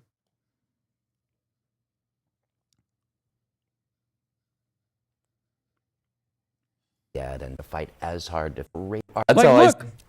Which is there is no such thing. I mean, as we the disagree possibility. on that. That's how I square it. Now, we And it's agree not on a important lot enough of. for you that you Well, would say look, that doesn't I earn met my Abdul through endorsement? our dear mutual friend Adi Barkan, this amazing activist who died of ALS. Like, how are you? This is extra crazy for me because, like, from everything I know about Jewish thinkers and like Jewish culture, academics, revolutionaries, like, this kind of supremacist mentality is legitimately a newfound phenomena in the aftermath of the advent of Zionism. And not even like Zionism at its inception. There were some who believed this. Obviously, many Jews didn't. But, like, this is, not to get philo-Semitic here, but this is categorically not Jewish. In a way, it's no different than like when Stephen Miller or Josh Shapiro will be like, we'll talk about like what their faith means to them. Specifically, Josh Shapiro. Felix makes this joke all the time where it's like, there is this, the way that like Josh Shapiro will be like, oh, my faith, you know, it comes across like positively waspy, right? It's not very Jewish. And it's certainly not very Jewish unless you're talking about like Kahanis. When you have this kind of like in-group, out-group dynamic where you're like, how dare you fucking allow a non-Jew to speak this way about the Jewish state? You know what I mean? Courageously championing Medicare for all, and I don't think anybody's going to fight. We aren't magical beings. We have our Lumpenproll too. Dog, you think fucking Dana Bash is Lumpenproll? That's greatly... No, Dana Bash is not even a small C, but a big C capital owner, okay? That's funny to say Dana Bash is Lumpenproll. Yeah, she's a vagrant. She is a part of the dispossessed masses. No, she's just a straightforward, you know, kind of fashy member of the bourgeois. As hard to fulfill Adi's vision of healthcare for everybody as Abdul al-Sayed and fight to get money out of politics. We disagree on this. Now, I believe that he cares about fighting for the safety of Jews in Michigan and the human rights and dignity of Israelis. He believes in a binational state with equal rights for all its people. I believe in two states, one majority of Jews with equal rights for its Palestinian minority, one a majority of Palestinians with equal rights for its minority Jews. You're gonna have to get That's a Hamas out for difference. Of course we are. Wait. What did Dana say? Fuck, I missed it. Oh, it's so awesome. It's so fucking awesome, dude. This is a clinic. Look, it's not my speed. It's not my cup of tea. It's not for me, okay? But this is for a very specific person. Ironically enough, probably better for the CNN audience than I ever could be. Because, like, if I were to have a conversation with Dana, like, it would not go like this, right? And the immediate CNN audience would not appreciate it. Probably a lot more people would appreciate it outside of the CNN audience. But let's be real. I don't think she'd be able to even keep her composure, which she's failing to do with Brad as well. But this is for exactly the CNN watching audience, okay? With equal rights for its minority Jews. You're gonna have to get That's Hamas a out for difference. Of course we are. And a lot else is going to have to change. We're going to have to get Netanyahu out and Ben-Gvir and Smotrich out and Hamas out. It's a difference that we have, but at the base level, you don't compromise on anyone's humanity. And you don't think by him not believing in what you believe in the notion of a Jewish state of Israel compromises your humanity? I don't. I mean, why would that be the case? Sometimes when I hear someone basically arrive at like the logical conclusion, their limit, okay? When I hear someone sincerely advances, I'm like, are you fucking insane? Or are you just saying this in a cynical way? Why? What the fuck does that have to do with the humanity of an American Jewish man? What are you saying? Have you ever thought of a world outside of like Israel not existing in the way that it currently does? Has this ever even factored into the equation at all? Because you only believe this if you genuinely think like literally a permanent international Holocaust will take place if Israel is not a supremacist state that is doing an apartheid at all times, numerous front wars, like constantly fucking bludgeoning its neighbors, constantly expanding in its territory. Like, what are you saying? How the fuck is there a world where Holocaust 2, Holocaust 3, Holocaust 4 is happening in real time if Israel is not a Nazi state? How is that possible? How can you genuinely believe this? These people are just like otherwise normal human beings. This is a fucking insane thing to believe. You know, you went to college. You read books. You live in the normal world. You live in New York City. How can you sincerely fucking believe this if you live in New York City? I don't get it.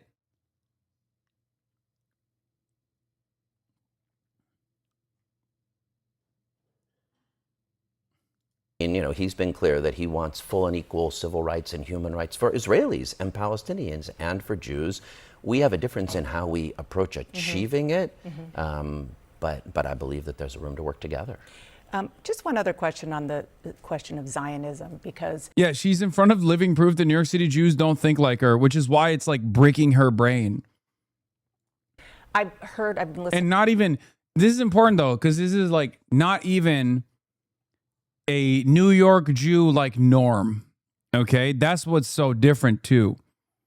Because like, look, Brad Lander goes to a synagogue that is almost entirely comprised of, liberal Zionists, ultra Zionists, some anti-Zionists potentially, but probably not a lot because I feel like anti-Zionists usually opt out of stuff like that after a certain while.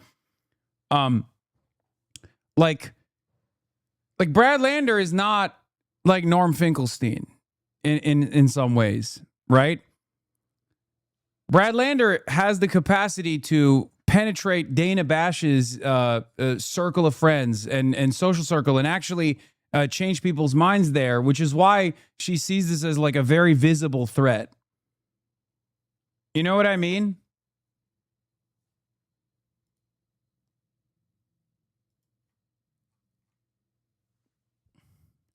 Chat, stop being weird. I said penetrate. Come on. I know. Every time I say fucking penetrate, you literally have to go, huh? You're like 12, okay? Stop it. To some of the podcasts that you're on and watching some of your interviews, and you talk about how you get attacked from the left, of which you are a part, being called a Zionist baby killer, and on the right, or maybe in the Jewish world, calling you a capo, which for people who don't know, those were the Jews who were helping keep the peace, so to speak, in the Nazi concentration camps. And Which, I wonder which camp Dana falls into. I wonder what Dana thinks of Brad after this interview. Maybe I'm wrong, but we watched 8 minutes of this so far, and I don't know. This is like when I did that LBC interview where the guy was like, I really think the Home Secretary fucked up by banning you. And by the end of the interview, he was like, I actually agree with Shabana Mahmood. Like, this is turning out to be like, yeah, I wanted to have a conversation with you to understand where you're coming from, but also, you know. And I ask this because this word Zionist has been turned into a slur by a lot of people. And you talk about how you have experienced that yourself. Deborah Lipstadt, who is a world-renowned scholar on these issues, I asked her, she said, I do believe that... No, you did not bring up... You talk about how you have experienced that yourself. Deborah Lipstadt is who we were talking about earlier. Biden's anti-Semitism czar. Deborah Lipstadt famously sued the Holocaust denier David Irving? Or David Irving, right? The one who wrote the books about the Holocaust being fake and shit. Very famous case in the UK. She is insane. Like, fine, that was an important legal case, right? No, it wasn't David Icke. No, it's not David Icke. It was someone else. Anyway, it doesn't matter. She is an insane supremacist. Okay? Straight up.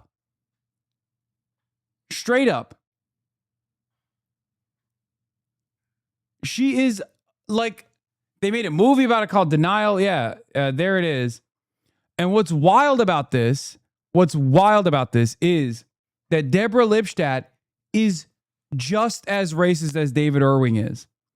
Okay? That's what's so crazy. Because when you hear Deborah Lipstadt talk about Israel, when you hear her talk about Arabs, when you hear her talk about Palestinians, when you hear her talk about what Israel has done to the Lebanese population, like celebrating the Pager act of terrorism, Deborah comes across as a full-tilt Nazi, right? She comes across as a full-blown Jewish supremacist. She comes across like a fucking Kahanas, no different than that. So for Dana to bring her up as a reasonable person is ridiculous. Okay? Full fash. Who is a world-renowned scholar on these issues, I asked her, she said, I do believe that anti-Zionism is anti-Semitism. However, I also believe that anti-Zionism has morphed into its own kind of demonization and hatred, a prejudice all its own. So I disagree with that also. I mean, yeah, also, it's really funny. Yeah. Today, Deborah Lipstadt, who built a career on defending the memory of the Shoah and demanding historical justice for his victims, is amplifying a call for the New York Times editors to face a Nuremberg-style public hanging.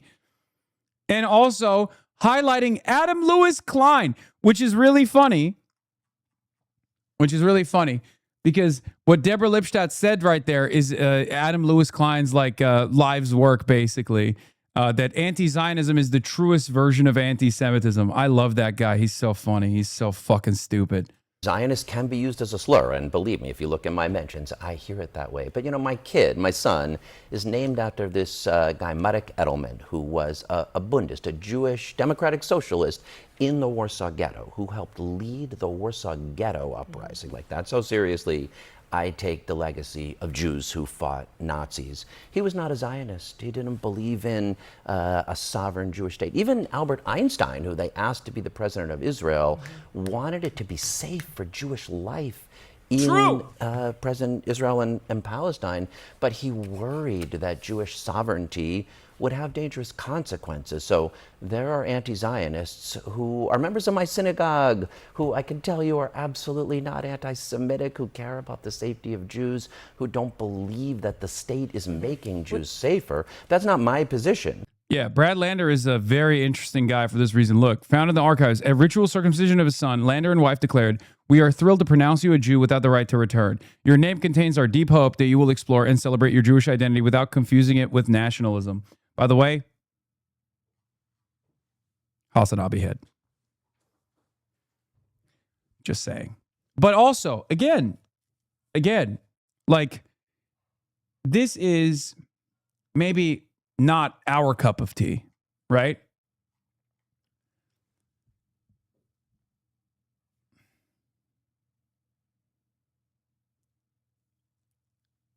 But it serves a different purpose. Now, people will say, "Who cares?" Right? Who cares? The situation is a crisis, is a genocide. But that's precisely the reason why I have a different approach to this kind of stuff, where it's like if someone is not an impediment to progress, and as a matter of fact is filling a different role that I would never be able to fill, I'm not going to cast away potential allies of the future.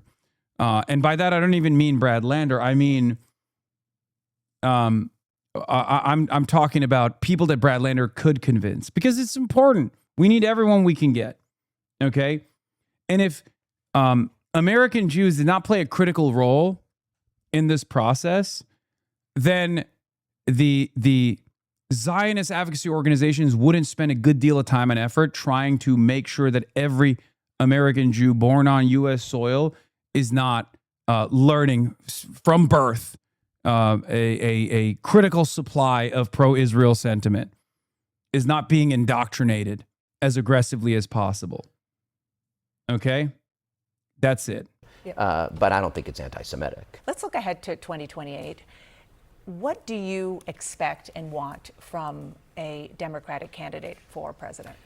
First and foremost, a vision of an economy that works for working people, a vision for healthcare and housing and childcare that people can afford. Folks are desperate. They feel the system is rigged against them. Now they see like AI data centers poisoning their water and taking their jobs.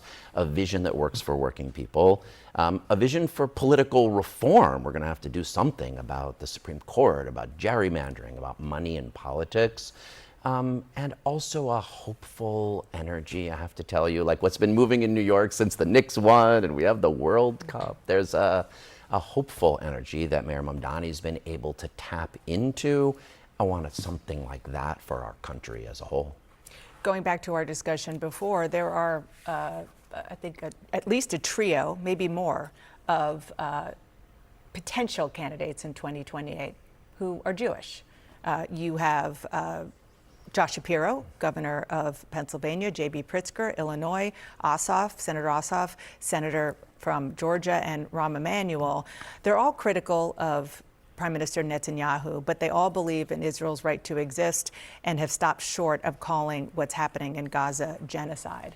Do you think that somebody with those views and that religion could be the nominee for president in the Democratic Party? I do. I think it's going to require clarity that we need a reset in the U.S. relationship with Israel. I think saying we're not going to continue to provide the 2,000-pound bombs that destroyed Gaza, that we're going to insist on human rights and international law compliance, and we're going to stop aid until that happens, and that Israel has to step up to recognizing that what's necessary is self-determination for Palestinians and Dr. Abdul Al-Sayed, what the fuck? Does he have a Twitch account now? Israelis a horizon of political mutual recognition and peace. Look, and I'm happy to explain to any of them why I think Raphael Lemkin, the Polish Jew and Holocaust survivor who developed the term genocide, the Lemkin Institute considers what's happening there a genocide, like Omar Bartov. Dude, I swear to God, it literally is, bro, it's just straight up. This is like saying the quiet part out loud. As long as no one ever addressed this kind of thing, as long as no one ever turned around and was like, this is what the two-state is supposed to look like, then it was fine. Okay? Then it was fine. It was a great, fun little experiment that we had. You know? It was a great and fun experiment that we had. You can bracket off the anti-Zionist Jews as bad Jews. You never have them on. You just tell them to shut the fuck up. Or you don't even have to call them capos if you just don't ever have them on your platforms, which, by the way, again, never. Norm Finkelstein, never been invited to a show like this. Completely blacklisted. Gabor Mate. Like, there are plenty of anti-Zionist Jews who just never get this time of day. So even if someone is like a two-stater, the only way to talk about a two-state is just by saying, oh, of course, I'm in support of a two-state, and then move on, right? When you actually hear from someone who's like, yeah, a two-state, I think is currently not very realistic, but like this is what it would look like. And of course, a big part of that recognition also stems from, a big part of that stems from the initial recognition of what the current one state looks like, an apartheid that has conducted a genocide and a permanent occupation that's very violent. All of a sudden,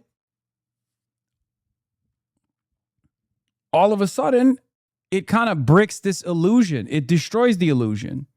Amazing Israeli So Holocaust is that a scholar. litmus test? I don't think it's a litmus test. I think it's something useful for people to look at and grapple and reckon with. We've spent thousands of years as the victims, as a rough grappling with what it means in some ways to be a perpetrator. I think it's a useful dialogue for American Jews to have, but I don't think it's a litmus test in the presidential race. I do think a reset in the U.S.-Israel relationship is. Brad Lander, thanks for sticking around. Thank you for coming in. Well, there is new uncertainty this morning in the high-stakes Senate race in Maine. Embattled candidate Graham Plattner reportedly told staffers he doesn't plan to officially withdraw until Monday. Now, that leaves even less time for state Democratic leaders to move ahead with a new pick while voters remain in the dark. Caitlin Huey-Burns has more. The implosion of Graham Plattner's Senate campaign left Maine voters in its wake, and many told us they feel disappointed and uncertain about what comes next. I was with Graham Plattner, and I don't know how to feel about what's going to happen now. I wonder, yeah, he withdrew already. I wonder if like a conversation like that, I wonder what that would look like for some of your parents if you're Jewish. Because like, that's got to be at least I mean, that's certainly going to be more impactful than like them hearing what I have to say, right?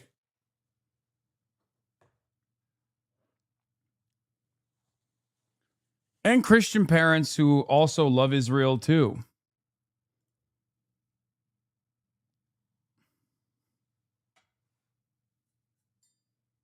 I suspect it just depends on how far down the rabbit hole one might be. Because we have seen a bunch of people call him a bad Jew.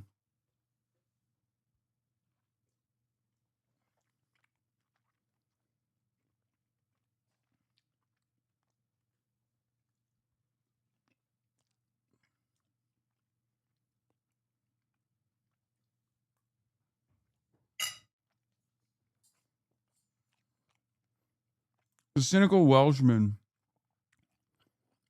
Man, this guy raped a child in Germany. You still support him like he's your god. You're all pedophiles. There's got to be a real wild situation, a real wild way to exist where you've just decided you had to invent a reason and you came up with that as like the invented reason. It's the most insane thing.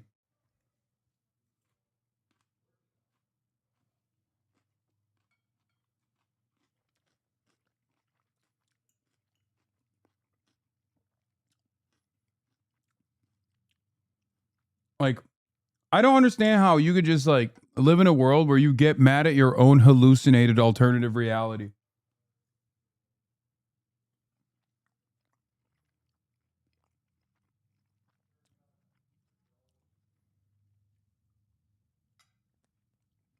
People are disappointed in the situation. Allegations of sexual and physical abuse against Plattner, which he denies, upended the race this week, culminating with a once rising party star dropping out. We are suspending campaign operations. The oyster farmer and Marine veteran had struck a chord with voters in Maine as a first-time politician with a populist appeal. I have been willing to die for my country. There is nothing that I will not do for the state of Maine. Resonating even with some voters who once backed Republican Susan Collins. I wanted to see some new faces in our Senate. The state Democratic Party has until July 27th to pick a replacement, and there's no shortage of candidates. The party announced it will hold a nominating convention. But first, they'll need Plattner to file paperwork to officially leave the race, something the campaign says won't happen until Monday. Some former Plattner supporters say they aren't ready to rubber stamp whoever the Democrats pick. I certainly hope to find somebody, but I don't know who. Do you, are you glad that he dropped out? I think he had to under the circumstances. I think the timing of this whole thing is very, questionable. Other voters say they'll go for what they know, the longtime Republican incumbent. She just presents a known quantity in this kind of chaotic situation. For CBS Mornings, I'm Incredible. Caitlin Burns in Portland, Maine. Graham Plattner has formally withdrawn from the Maine Senate race, kicking off a 2-week sprint for the state's Democrats to pick a new nominee to face off with Republican incumbent Susan Collins. The Graham Plattner to Susan Collins return voter is an enigma. I will never understand it. The mind of the American median voter, folks. Indecipherable. You will never understand it. Don't try to understand it. You will die in the process. This guy is my favorite. Yeah, the median voter. Jackson is not progressive. He voted against so many bad things like gay marriage, abortion. He did that and now wants to say he's progressive. If they put up Troy Jackson, if they put up Shanna Bellows, I'm voting for Susan Collins. And I hate to say that as an independent, but Troy Jackson and Shannon Bellows aren't going to be able to do anything in that federal government. I know that gentleman says he's an independent, but he's expressing progressive values and beliefs there. So respond to him. Well, I mean, honestly, he is accurate. I voted against those things over 15 years ago. Since then, I've found out, I've understood. I mean, I've always been someone that believed that healthcare is a human right. And it became clear to me after some time that abortion, reproductive rights access is a human right. It's healthcare. It's people that, deserve to have that. And when it dawned on me, I became a real advocate for that. I mean, over the last 10 years, I've had 100% voting record for Planned Parenthood. I've sponsored or co-sponsored some of the most progressive abortion access in the entire country and fought vehemently for it. And I make no bones about a bad vote years ago coming out of a rural area, a very Catholic area. But people are going to have all kinds of thoughts about these things. But I have a 20-year record of votes like that, but a whole bunch of votes that, people like in the DSA think that I'm very progressive. In the end, I'm fighting for people. I'm fighting for people across Maine. You can call them whatever votes you want, but in the end, I think they're the things that actually drive people, make people's lives better. And it's part of the frustration that people in Maine have right now of a government that's not working for them. And I feel like that too. I'm the Senate president for the last 6 years, the second highest ranking official in Maine. And I'm frustrated that government does not work the way it should. And that's what this race is about, is making sure that we have a government that fights for Mainers. You do have a 100% rating from Planned Parenthood in New England. Okay, this guy literally is the look like a chud, think like a woke. I know we said that with Graham Plattner too, but he straight up is. And he used to think like a chud too.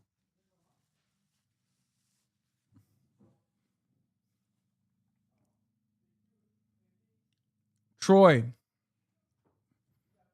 Look, my biggest concern with the deploying the Toyota is what you just watched. Like he is a diligent legislator. He has a lot of experience. The problem is he's just a little boring. Okay? That's it. And like the clever way to respond to that is, yeah, I made the wrong decision and I learned from it. This is about redemption. And you can look at my track record to see that I have more than redeemed myself. And I want to unseat Susan Collins because she has not. She claims to be progressive, and yet she failed not just the women of Maine, but women all across the country when she ended up voting to appoint Brett Kavanaugh, when she ended up voting to appoint Amy Coney Barrett. And these women took away the pivotal healthcare rights and the bodily autonomy of women all across the country, right? Like, that would have been a good flip.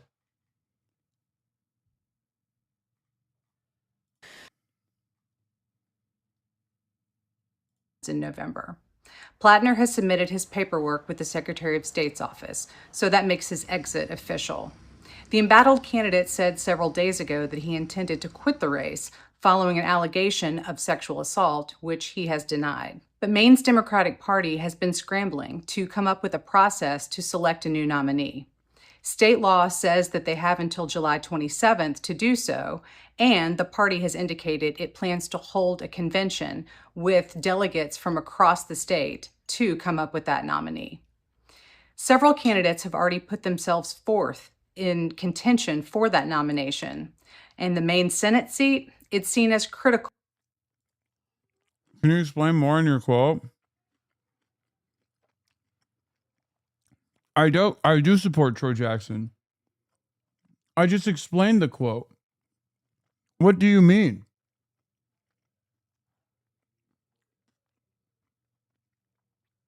Piker isn't optimistic about Troy Jackson. The DSA endorsed former state Senate president. Many progressives are rushing to back. The exact opposite of Graham Platter when it comes to charisma, he said. The test is going to be whether or not it's the policies or if it's the person.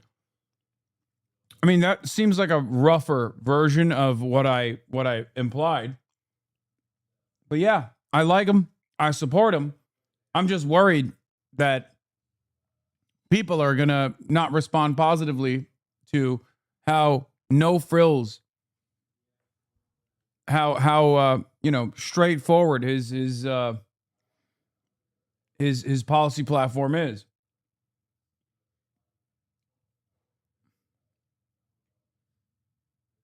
By Democrats as they try to regain power in Congress in the November elections.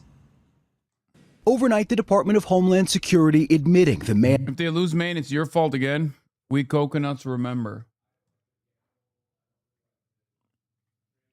And shot and killed by ICE in Houston Tuesday was not the intended target of their investigation. In a statement, a DHS official now saying 52-year-old Lorenzo Salgado Araujo, a husband and father of 3, was stopped by ICE because he resembled the target of an investigation, causing officers to stop his van. Salgado Araujo was then shot in the abdomen by an ICE officer, the agency claiming the officer acted in self-defense, alleging Salgado Araujo wasn't following commands and tried to use his vehicle as a weapon, although no... As usual, that chatter went and bragged about being banned here in Roach's chat. Got a month-long ban from Hasan for mentioning the Germany incident where he visited a brothel. Poke camps. You have to train a police dog if it gets killed. Trans fats. I finished with Techie stream. Now to wait for the real bald one. Projection Piker back at it again.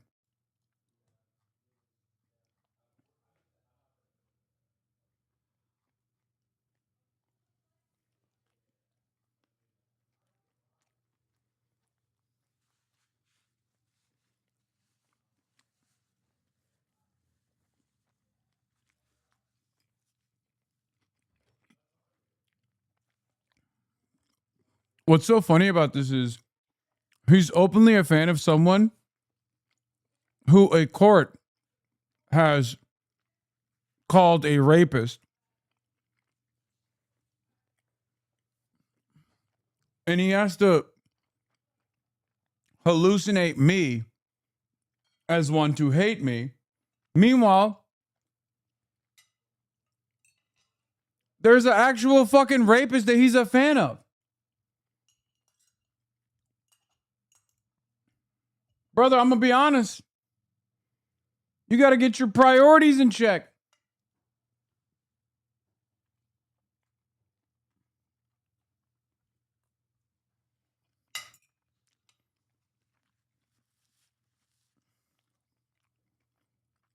Motherfucker's a fan of a second-generation rapist. Images or video of the shooting have emerged. The Washington Post now reporting migrants who were in the car with Salgado Araujo, through statements given to their lawyer, dispute key parts of ICE's narrative. One writing, it is impossible for them to say that they were going to get run over. There were no officers in front of or behind the vehicle. They were on the sides. The shooting sending shockwaves through Houston. People have the final word. Salgado Araujo, an undocumented immigrant living in the U.S. for 35 years, was close to obtaining legal immigration status, his son said. Undocumented migrants are humans. They're demanding an independent investigation. I just want all Americans to know that my dad was a hardworking man, a family man, who wanted nothing more than to put food on the table and to watch his sons achieve the American dream. Unmarked rental cars ramming into a fucking work van of a dude who's been in the country and has been working for 35 years. This is not, this can't go on. This is just not normal. We can't live like this. I don't know what else to say. Like any kind of defense of the actions of ICE here, you are less than an animal. You have no self-preservation skills. You don't understand it. This is just straightforward gang violence. ICE is a gang. They're unaccountable. They are untrained. They're unbelievably violent. And they're unbelievably racist.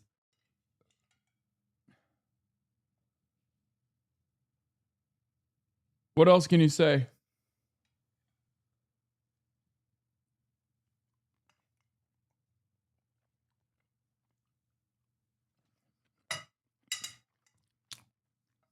Now, the ICE agents involved in this shooting also were not wearing body cameras. A DHS spokesperson blaming government shutdowns, the most recent one ending in April, for the delays in issuing those cameras to officers. We're now also learning the county medical examiner's office in Houston has listed Salgado Araujo's death as a homicide, saying the cause of death was a gunshot wound to the torso. Michael. Yeah, there's a lot to break down there. Thank you so much for that. CNN obtained video of emergency responders taking Senator Mitch McConnell.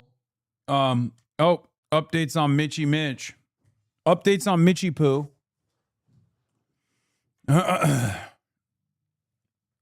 Not defending this yet. They keep on keeping it on in the DL and only kill a couple of people a month, and this will be normalized just like school shootings. Yeah, it's up to us to make sure that we don't normalize it.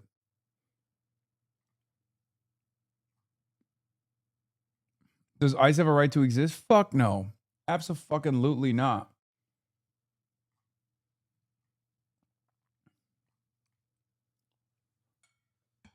Did Mitch deny the affair? No, this is day 3. This is day 3 of Mitchy Poo.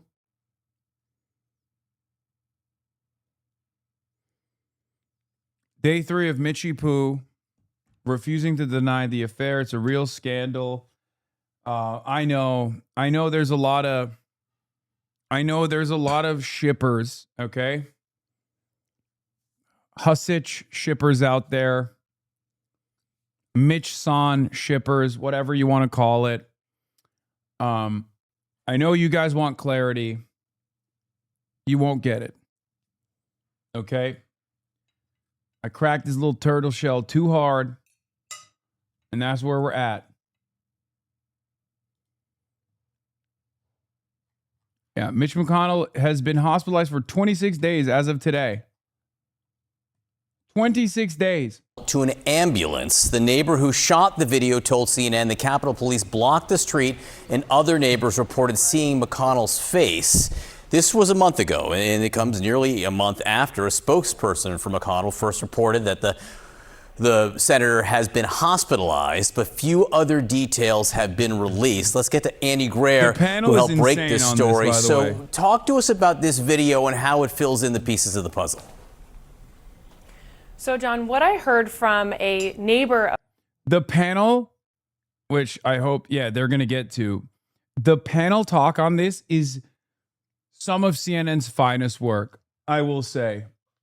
Congratulations. They always find a way to up the ante. Okay? They always find a way to just like they always find a way. My expectations are low. And these guys always find a way to lower my already low expectations. They cannot clear any bars on this one. It's fantastic. Of McConnell's around 8:30 in the morning on June 14th, this neighbor opened their door to commotion on the street. They saw 2 ambulances, a fire truck, and Capitol Police had blocked off the entire road. So this neighbor stayed on the street to try and figure out what was going on. And about half an hour later, at around 9 o'clock in the morning, this neighbor saw a person from McConnell's home being carried on a stretcher into an ambulance and said that they saw this person was wrapped in a blanket and that their feet was exposed, and that another neighbor standing next to them identified McConnell's face and saw that McConnell wasn't wearing an oxygen mask. So the firsthand witness that I spoke to said that they tried to ask Capitol Police. Yeah, he's dead, bro. Yeah, he's dead. Straight up. He dead as fuck. I mean, is what I would say. If I also were, if I too were trying to hide that we had a relationship and have a relationship, and continue to have a relationship, we do phone sex still. What was going on, and all they were told was it was a medical emergency. They wouldn't confirm who it was for. And these new details come as we know very little about Senator McConnell's condition, why he was brought to the hospital on June 14th, and why he remains there. Joining us right now is emergency physician, Dean of the Yale School of Public Health, Dr. Megan Ranney. It's great to see you, Dr. Ranney. Clearly, Mitch McConnell is not your patient. So having said that, the neighbor sees that he's taken out on a stretcher. There's EMS audio of emergency responders being called to the home for an unconscious person for cardiac arrest. Someone is heard saying CPR in progress.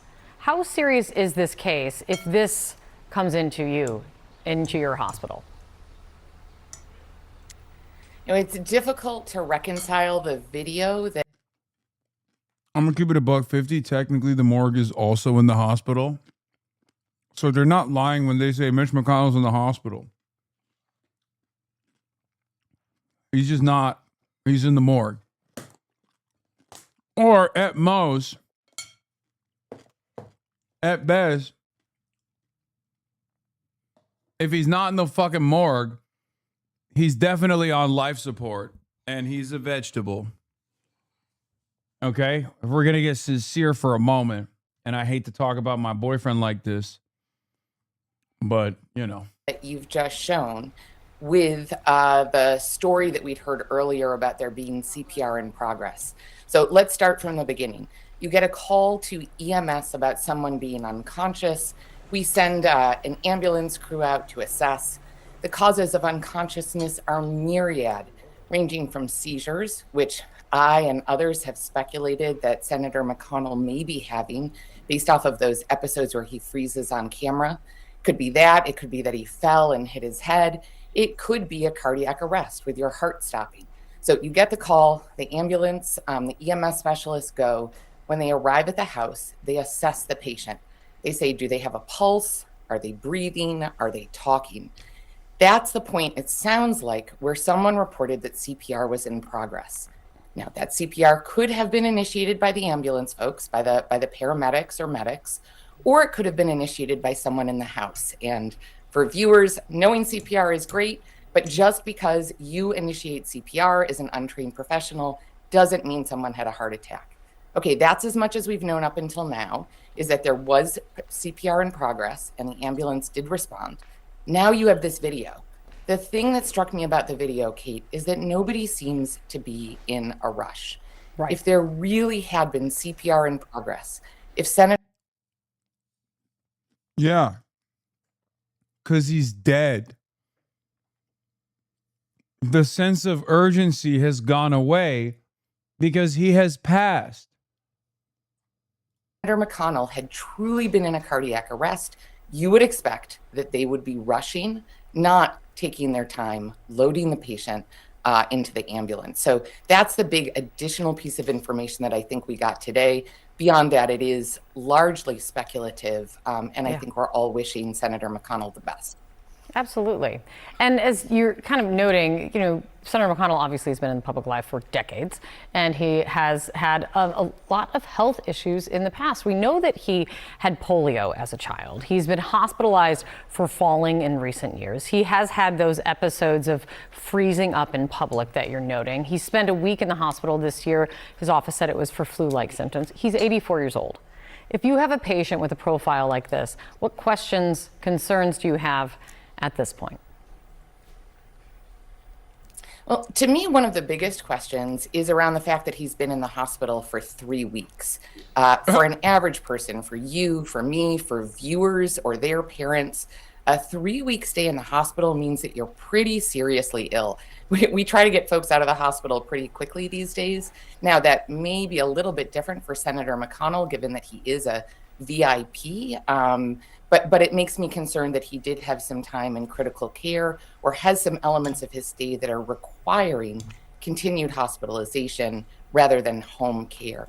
And then on top of it, I would... Why won't you ask the question? Just ask the question, please. Like, everyone wants to know the answer to one question. Nobody cares about all this other shit. Just ask, is there a likelihood that he's dead? That's it. Why is that so tough? Just be like, I know you are a medical professional who's not overseeing this process at all. What's the likelihood that he's dead?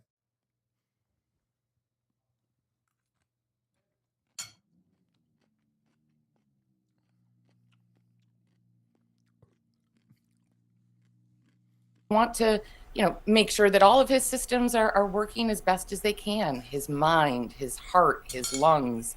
As you noted, he did have polio as a child. It's one of the reasons why he's been such an active advocate appropriately for childhood vaccination. But that can have long-term effects as well. And then the biggest thing before I send him home is I want to make sure he's stable, he's not at risk of falling or having another event, and that he's properly cared for. And I would imagine that the folks in the hospital are doing that right now. Many Republican lawmakers on Capitol Hill say they've been kept in the dark.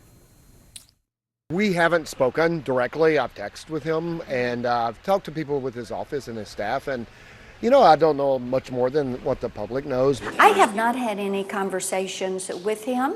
I understand that some of my colleagues have. We wish him a speedy recovery. Yeah, no, I have not heard from him, and I think it's a question that Republicans should be asking. Do you know that he's alive? I don't. Just the things that I've heard and seen from some friends is that he's obviously not doing well, but don't know if he's alive or has passed away. There we go. What are we doing?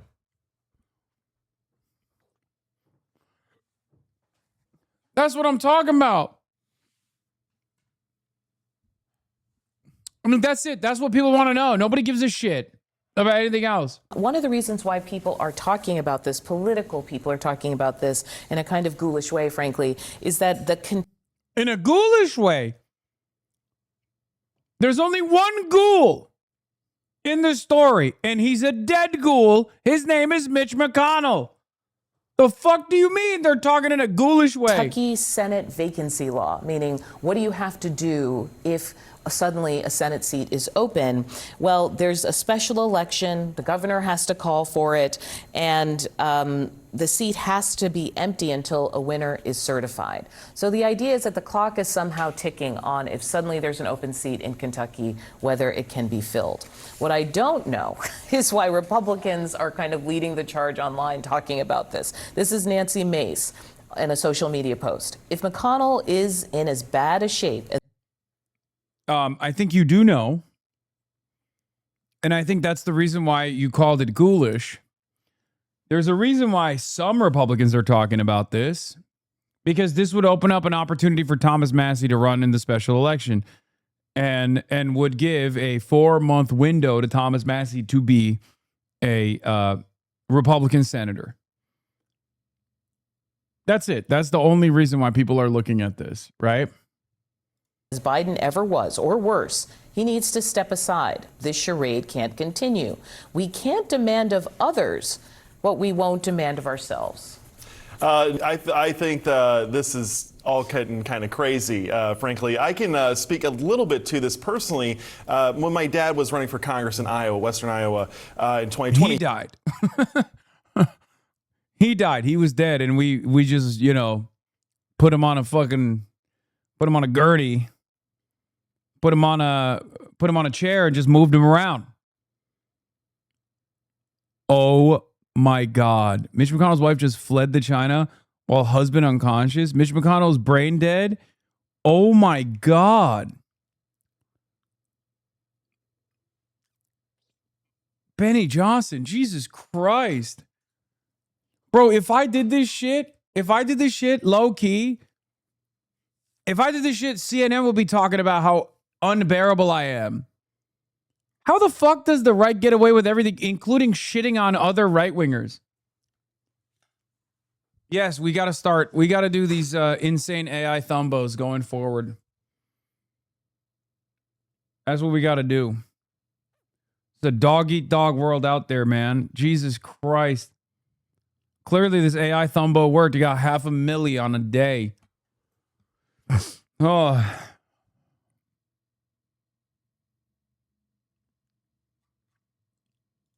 He was diagnosed with stage 4 intestinal cancer, and we made the decision that since it was an ongoing election to come public and disclose everything. The reality is that I think McConnell is doing fine. Scott Jennings has backed up that he's completely fine and he's coherent. Don't skip over that. You said we made the decision to be public. Because there was a pending election that voters were going to make a decision on. But you look at what's happening in the Senate right now, they're not doing anything of substance.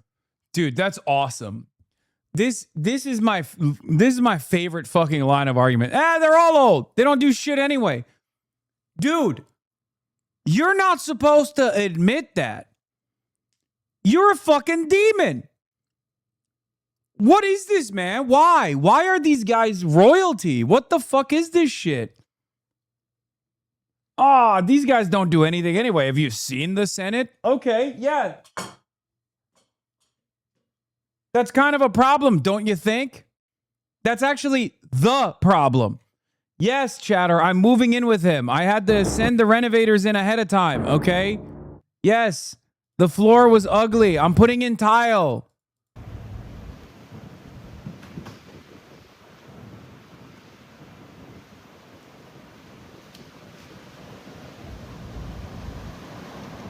Sorry, I meant rugs. I'm putting in a new rug. Are you why his wife left? Yes. Yes. She couldn't handle the sex that we were having. And she had to escape to China. And now, because I'm in the will, I'm selling the home. I'm flipping it.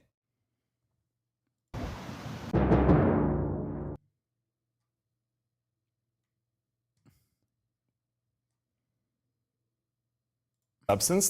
There's not going to be a Save Vote Act, it looks like. They don't need his vote right now. He's announced his retirement. He's being replaced by most likely Andy Barr in Kentucky. It'll be exciting to see. But I think this is much ado about nothing. I think we should give him the grace and give him some privacy. He'll come out when he is, when he feels comfortable. Dude, what are you talking? This is a senator, bro. This isn't, dude. This isn't like Taylor Swift. Okay, this is an American senator. What do you mean he'll come out when he feels like it? It's in the public's interest to know his whereabouts at all times.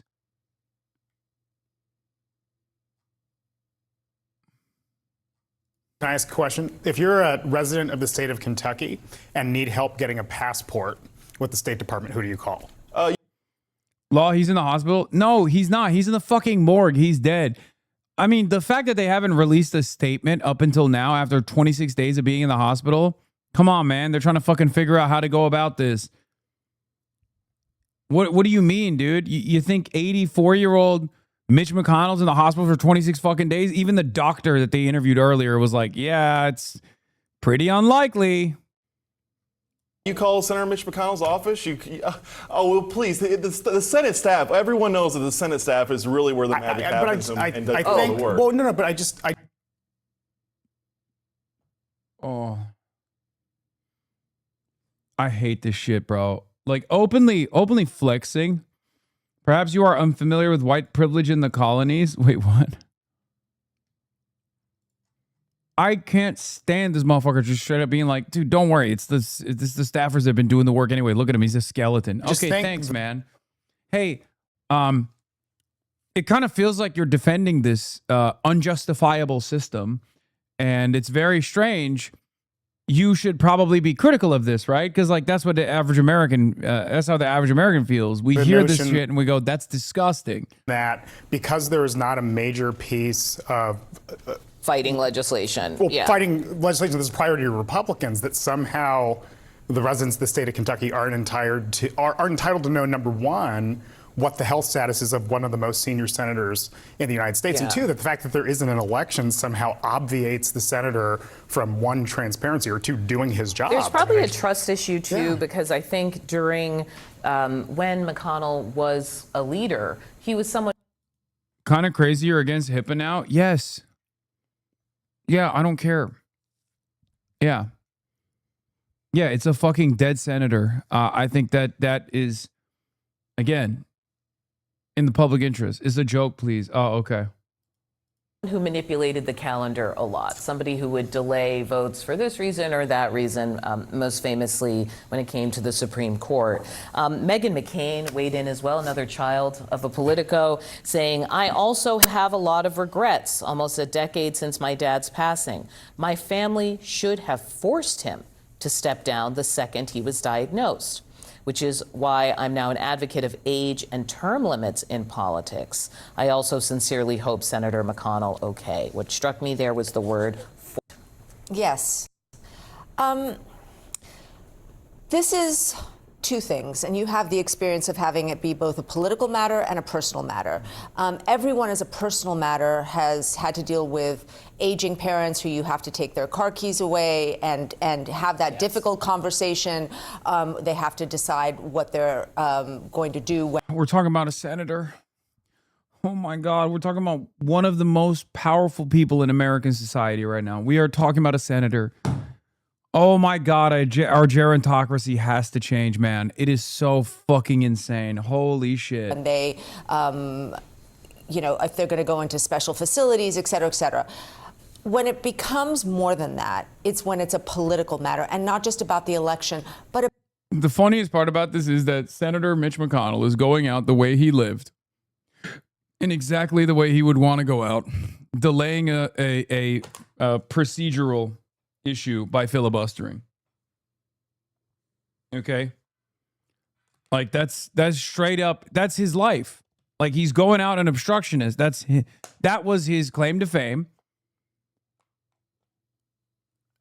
And he's doing it. About transparency. And I do take the point that at this point, if Mitch McConnell is well enough to be gabbing to Scott Jennings, he should be well enough to call in to CNN or to the New York Times or to Fox News or whatever to show that he's okay.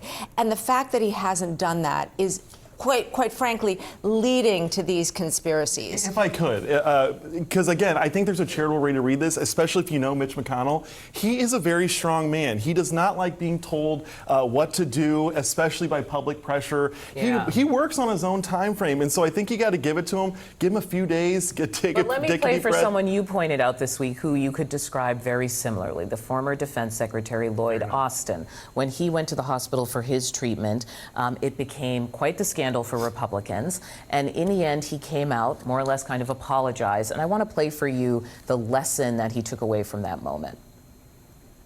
I don't think it's news that I'm a pretty private guy. I never liked burdening others with my problems. It's just not my way. But I've learned from this experience.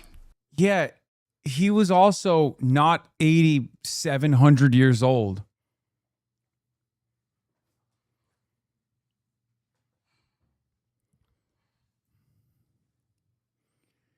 Why are you talking about him like he's alive? I mean, I know. So taking this kind of job means losing some of the privacy that most of us expect. The American people have a right to know if their leaders are facing health challenges that might affect their ability to perform their duties, even temporarily.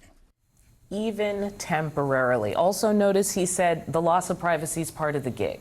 And I just want to put up some images here in memoriam. These are lawmakers who have died while they were holding office since 2024.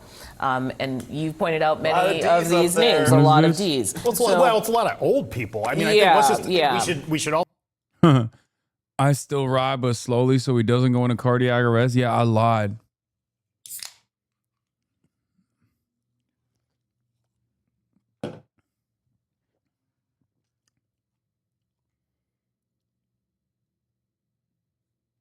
Also discuss the fact the United States Senate is a gerontocracy. It is. Well, it is. I think the reason why people are discussing it is because the Biden thing was this like big wake-up call where everybody was questioning and Republicans we talk about the still Trump questioning. thing. I mean, this is the other thing. We don't know what President Trump actually is suffering from. What are his swelling?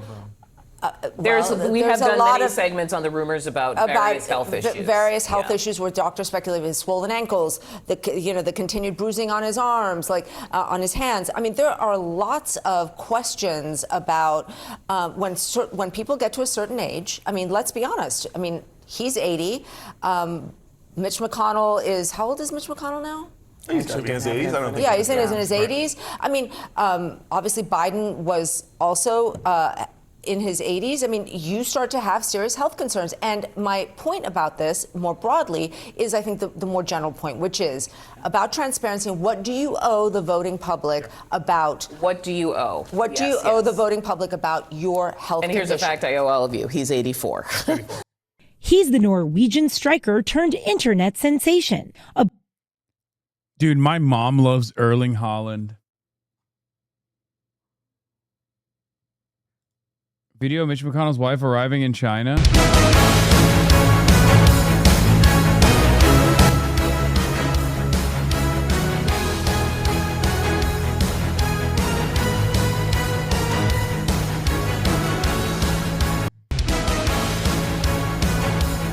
Wow.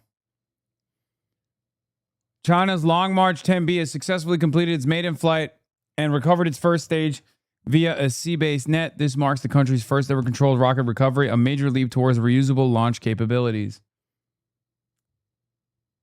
Tweet at Elon showing him this if you want to get banned.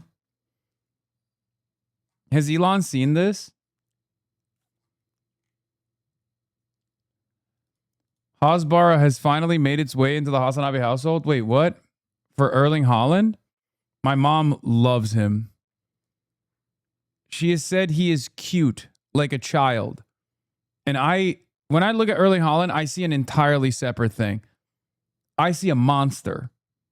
I see the ancient Viking that is running full speed in the direction of a priest,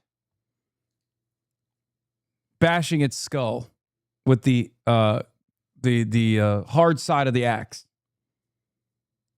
I don't see like a cute child. Breakout star, both on and off the pitch. Erling Haaland, leading Norway to its first ever World Cup quarterfinal. Millions falling in love, not just with his impressive soccer skills, but his playful, unapologetic personality. From leading the iconic Viking row after a win. She doesn't want to admit he's hot. Dude, there are many things you can say about Erling Haaland. Hot is not one of them. Okay?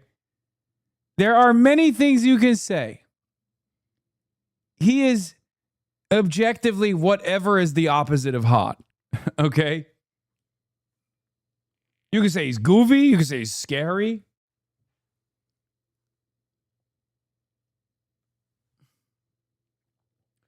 What the fuck, man? He's legit smoking hot and I'm straight. Wait, really? You could say he's baby girl. I think he is baby girl. To his signature meditation pose every time he scores. Now, it's his Viking diet that's having a moment.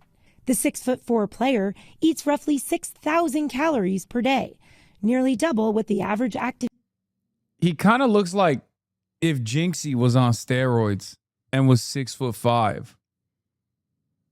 At least in this photo. After he shaved his eyebrows. Am I crazy?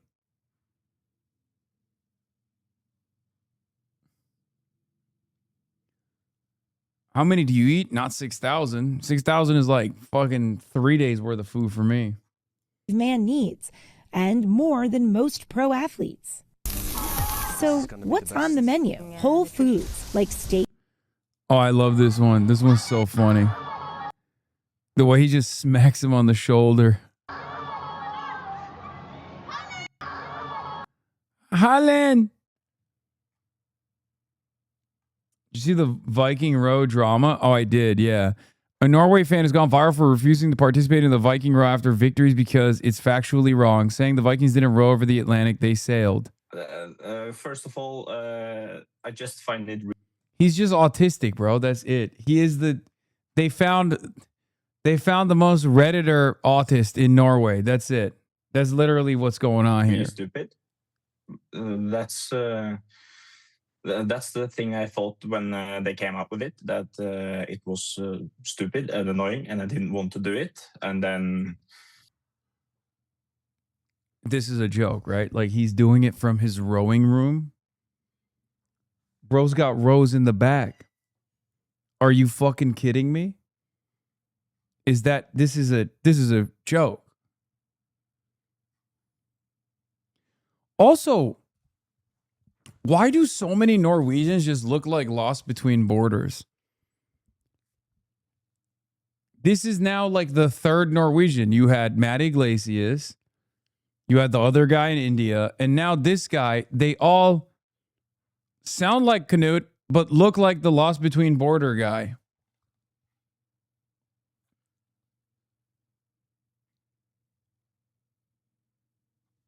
Those are oars, idiot. Okay, you don't row them? It copies a lot of what Iceland were doing, and it's factually wrong. They didn't row, they sailed over the Atlantic. Very good. I'm glad you clarified this for the stupid Americans. The lasting an English soldier in 850 ADCs before taking 2 axes to the face.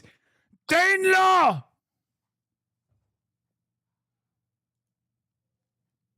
As someone who, according to 23andMe, has 90% Anglo-Celtic ancestry, when I look at Erling Haaland, I feel like I have epigenetic memories of someone like him putting an axe through my skull. Yes.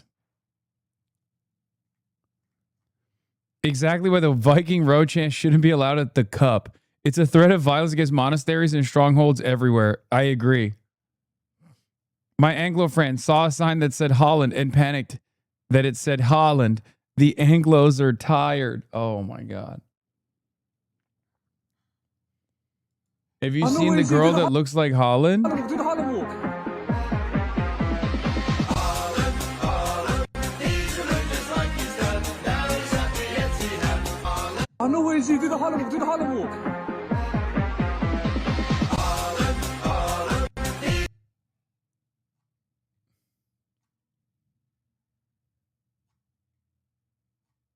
Dude, I've never seen a guy like him before. I've never seen a guy like him before. Oh, this one.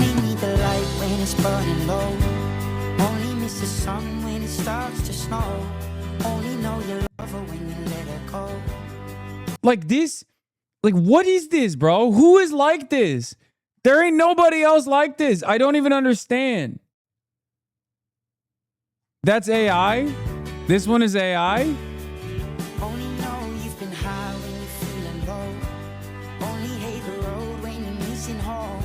Is this AI?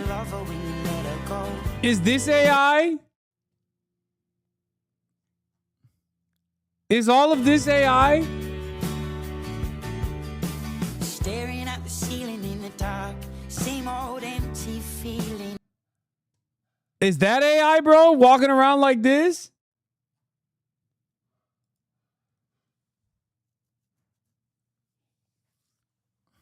Same old empty feeling in your heart, 'cause love comes slow and it goes so fast. He's so scary looking. I'm sorry, dude. Will you see you when you fall asleep, but never to touch and never to keep, 'cause you loved her too much and you dive too deep. Where you only need the light when it's burning low, only miss the sun when. Yeah, when I see a guy like this, instantly the Ottoman mentality kicks in, Ottoman mindset kicks in, and I'm like, that's a Janissary. Okay? That's a Janissary through and through. A nice, homely Balkan boy, same size, would be the perfect Janissary, and so would Erling Haaland. It starts to snow, only know you love her when you let her go. Only know you've been high when you're feeling low, only hate the road when you're missing home, only know you love her when you let her go. And you let her go.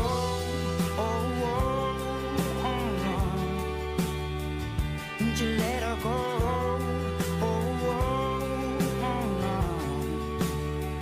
Will you let her go?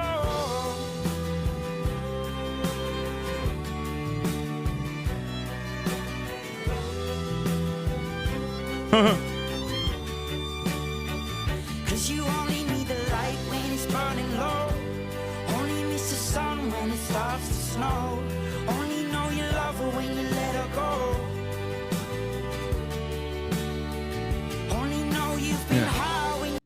Son of Uhtred, I will take over Danelaw.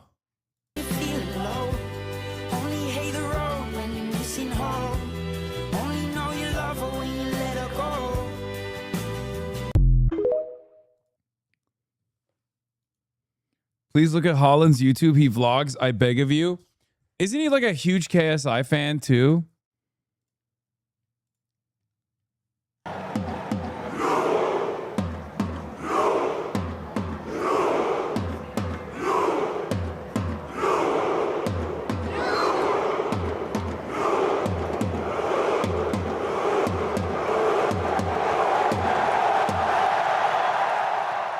If Norway get to the quarterfinals, I'll go on the River Mersey and I'll roll down it. Wayne Rooney, I expect you to go out on a rowing trip.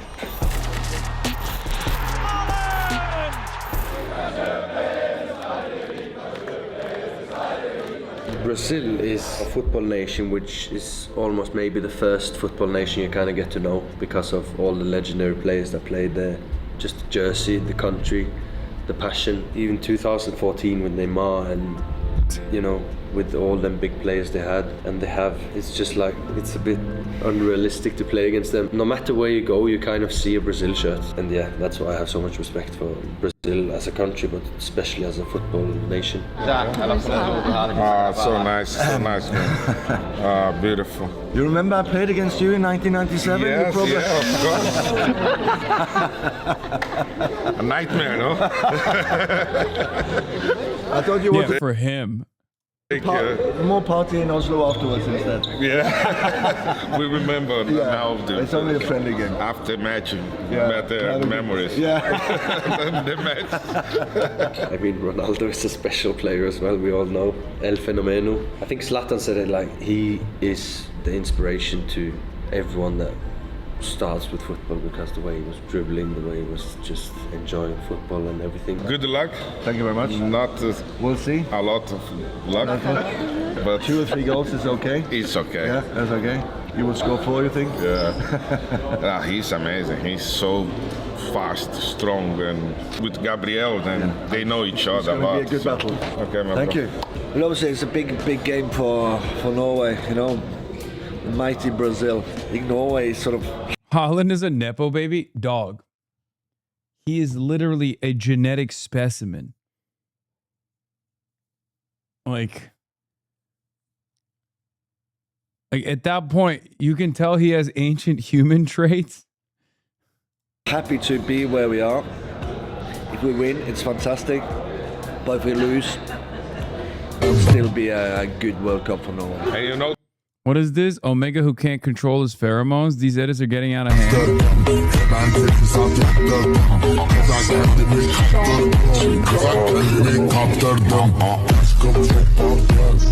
Alpha who scent marks him in front of everyone?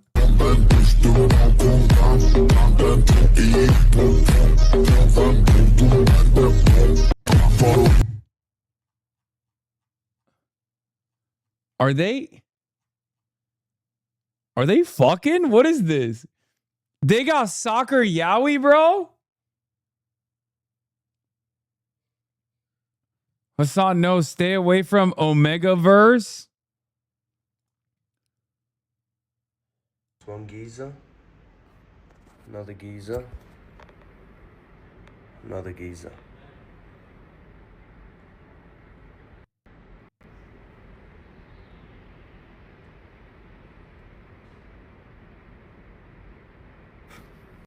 He's so scary looking, bro. I don't know why.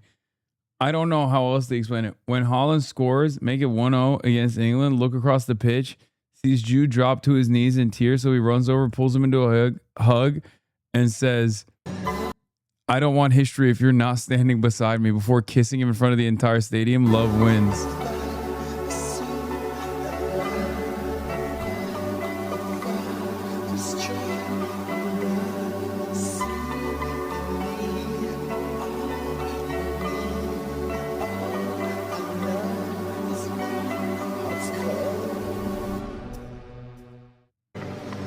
They fuck, right? Cleated rivalry. June is over. Yeah, but love is forever, dude.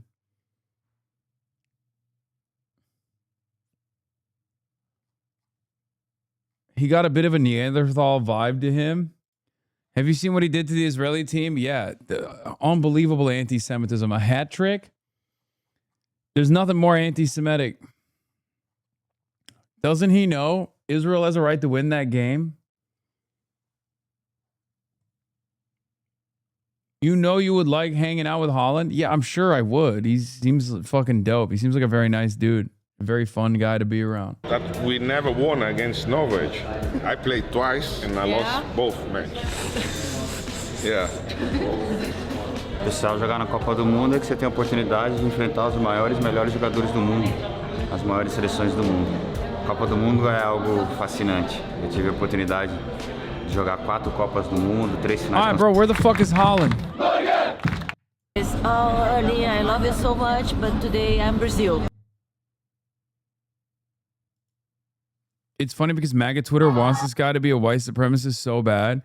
Oh yeah, that's true. I forget that like MAGA Twitter always takes every like white celebrity or white viral thing and immediately turn it into like, oh, this guy's actually a huge white supremacist, you know?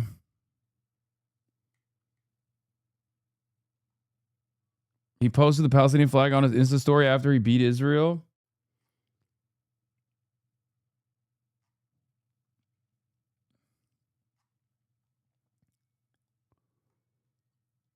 Anyway, all right. Yeah, we did some Holland memes. Let's watch his diet now. I know he eats like a fucking animal. He eats crazy style, right? And then we're going to do clavicular in Israel too. Sourdough, eggs, fish, honey, and milk. I expected only milk, and we went out with a lot of steak, milk, and honey. Plus coffee. Coffee is a superfood. And before home games, his dad's famous hat trick lasagna. Make lasagna, hat trick. Okay, I have to eat the rest of my life lasagna day before game. We don't need to follow his exact menu, but his mindset about nutrition is really where it's at. So what this means is whole foods, not the ultra processed stuff, anchoring all the meals with protein, having a well-balanced fitness routine. The diet even trending on social media. But who's in charge of fueling Haaland and his teammates on their quest for the cup? Meet Aaron Espeland, one of the Norwegian football team's chefs. As a chef, it's really your task to just bring the produce that is good and just prepare it with love and serve The fuck is that? Whale? it basically as it is. So really simple and not so complex cooking. For Haaland, the man they call the robot, discipline extends beyond the plate. He is so dedicated to do what he has to do to perform best on the pitch. He's very strict with his diet and to eat enough. I love food. I live to eat food. So while I may not be piling my plate with 6,000 calories a day, exactly like Haaland, I think we can all get behind some of his food choices that we have here. Salmon, steak, eggs, there's sourdough, there's lots of things here, honey. And if eating like one of the best soccer players in the world earns us even a... I feel like this type of news coverage is literally from a bygone era. You know what I mean? Yalla. Let's go. Let's go. Yalla.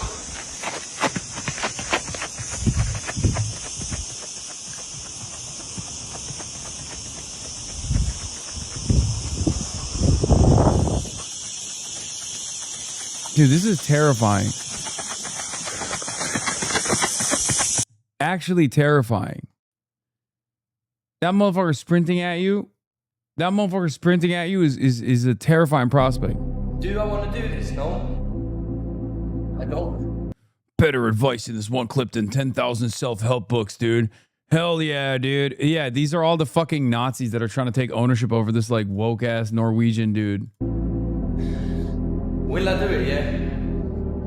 Am I doing it, yeah? Because... why not? It's good for my body.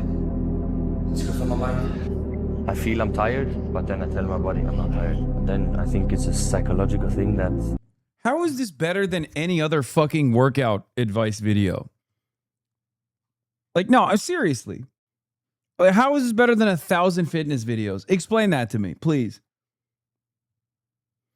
Imagine being a monk in Anglia and seeing that specimen come up the hill with an axe.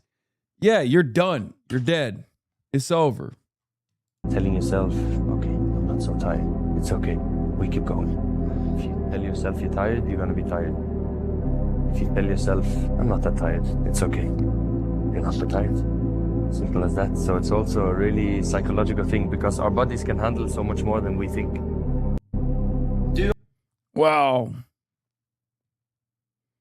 Uh-oh, HasanAbi not inspired? No, his story, I mean, he is an inspirational figure. He's awesome. He's really funny. I just don't like when people, I hate when these right-wing motherfuckers like ruin everything. When they're like, yo, this is like glaze, bro. You're glazing. You're fucking glazing.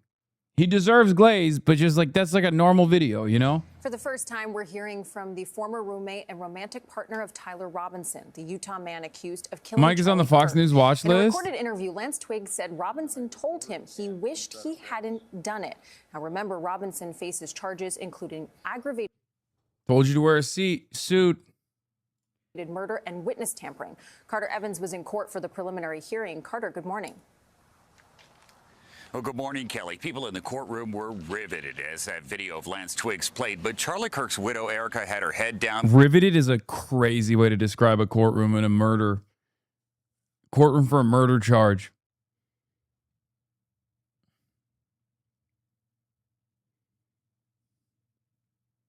Most of the time, tears in her eyes. Tyler Robinson showed no emotion as his former lover testified against him. My name is Lance Twiggs. On Thursday, prosecutors played an interview with Tyler Robinson's former roommate and romantic partner, describing the moment they first saw each other the day after the shooting of Charlie Kirk. I just asked him in person if what he said was true the night before, and he said it was. I started crying a little bit and said he wishes he hadn't done it. Twiggs told investigators Robinson first texted hours after the murder. The message? Stop what you're doing and look under my keyboard. Twigs found a handwritten note that said, "I had an opportunity to take out Charlie Kirk, and I'm going to take it." In court, Agent Brian Davis read the text exchanges. "You weren't the one who did it, right?" And Tyler says, "I am, I'm sorry." And Tyler says, "Why did I do it?" And Lance says, "Yeah." Tyler says, "I had enough of his hatred. Some hate can't be negotiated out." Twigs received limited immunity in exchange for talking with prosecutors in April, where they showed surveillance photos. That looks like him in terms of the shoes he's wearing, the sunglasses. The last two definitely do look like him. They do look like Tyler Robinson. Twigs said Robinson had previously only spoken about politics on occasion. Usually if he did talk about politics stuff, it was relating to Trump or current, policies. I personally had never heard him talk about Charlie Kirk. Now, in addition to Wait, why would Twigs be accountable? Transgender. That's it. And the administration wants to literally make this a trans Antifa story. That's it. Literally.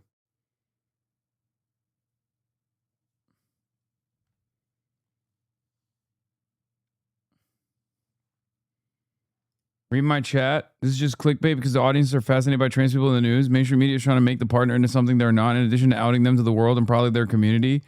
Yeah, no, I know. Straight, it was nasty as fuck. It was nasty as hell what Fox News was implying yesterday. And I guess ZBS is also implying the same thing.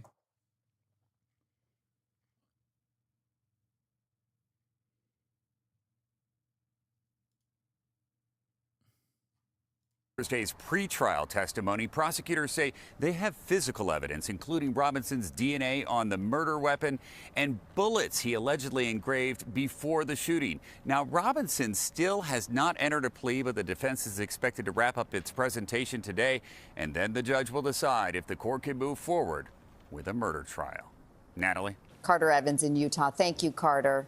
I just watched the Gideon arrest and body cam footage. Zoinks.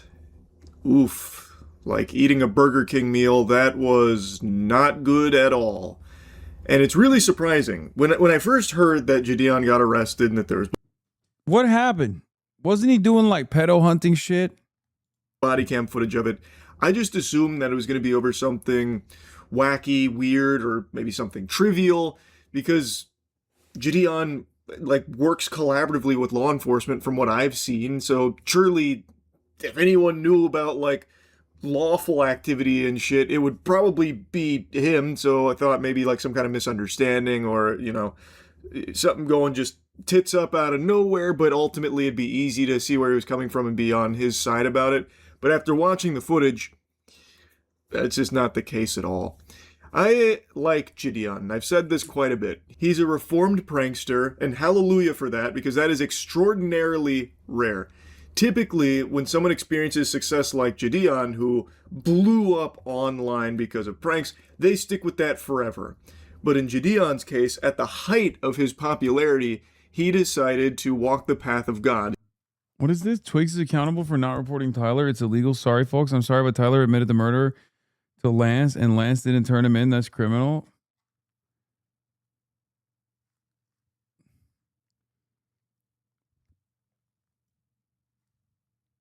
I don't think that's the case. And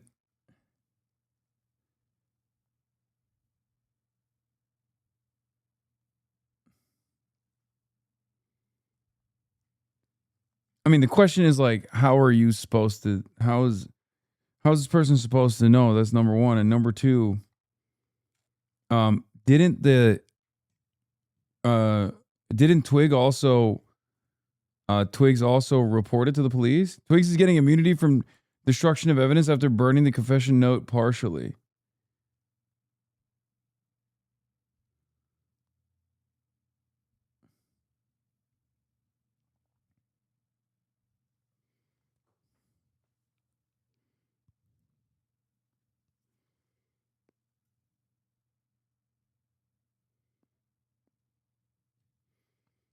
Yeah, dude, chatter pretending like people wouldn't message that. Fuck, I messaged my sister. I did it and I clearly didn't. Make comedy legal again. Yeah, now we're all, oh, thank you, Lori Panda.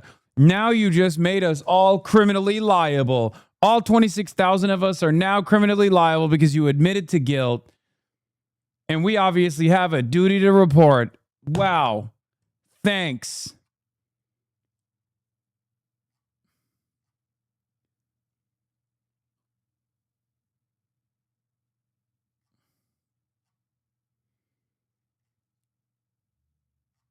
All of us. We're going to jail.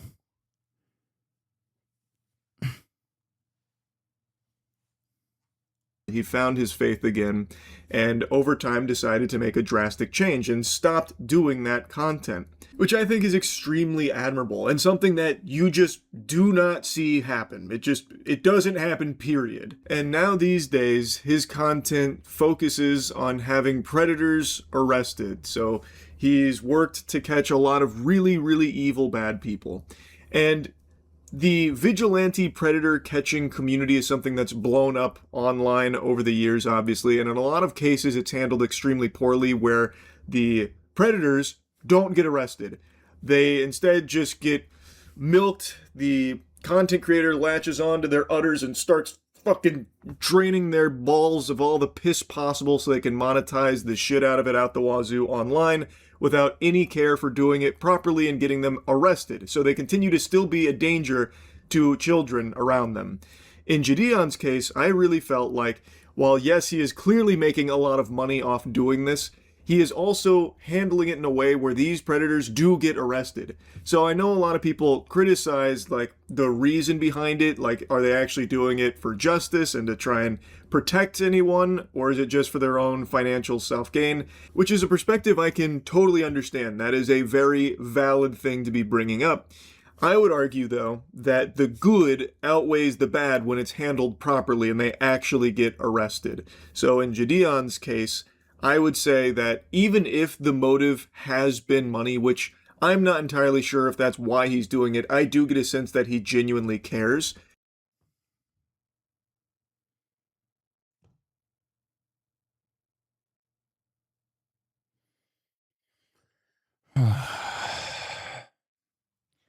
I don't know what happened here. I'm skipping this. I don't really care that much. Let's get to where we left off in the Cuba story.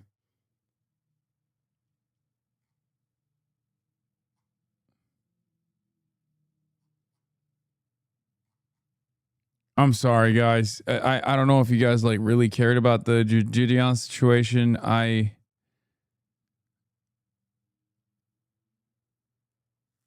don't know.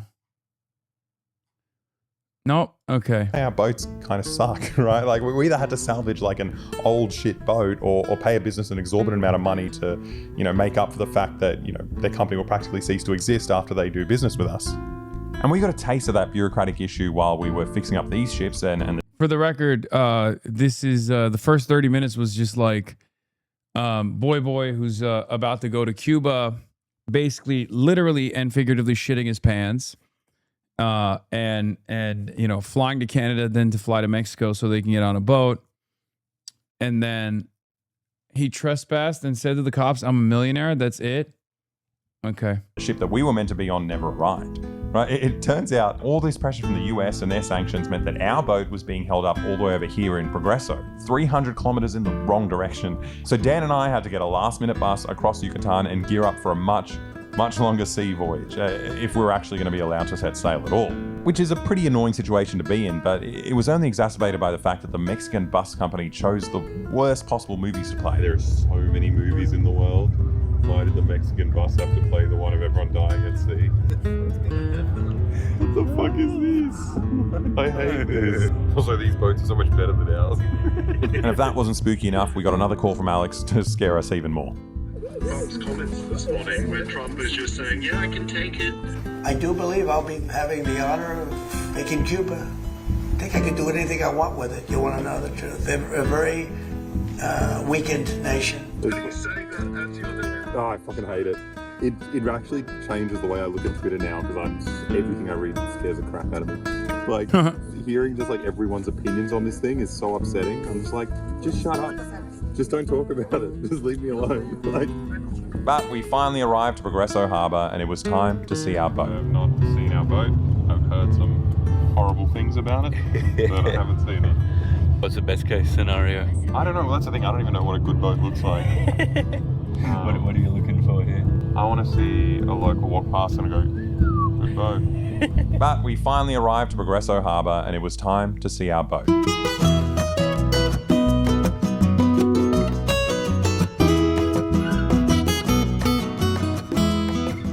The only problem is no one from the flotilla was here yet, so we're just a couple of gringos in a fishing town trying to work out which boat is ours. I'm really hoping it's that luxury yacht with the American flag on it.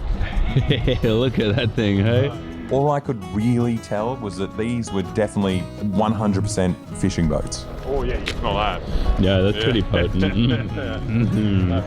I guess we're on... They said blue and white, which is... That could be one of them. Oh fuck, is that one wooden? Yeah.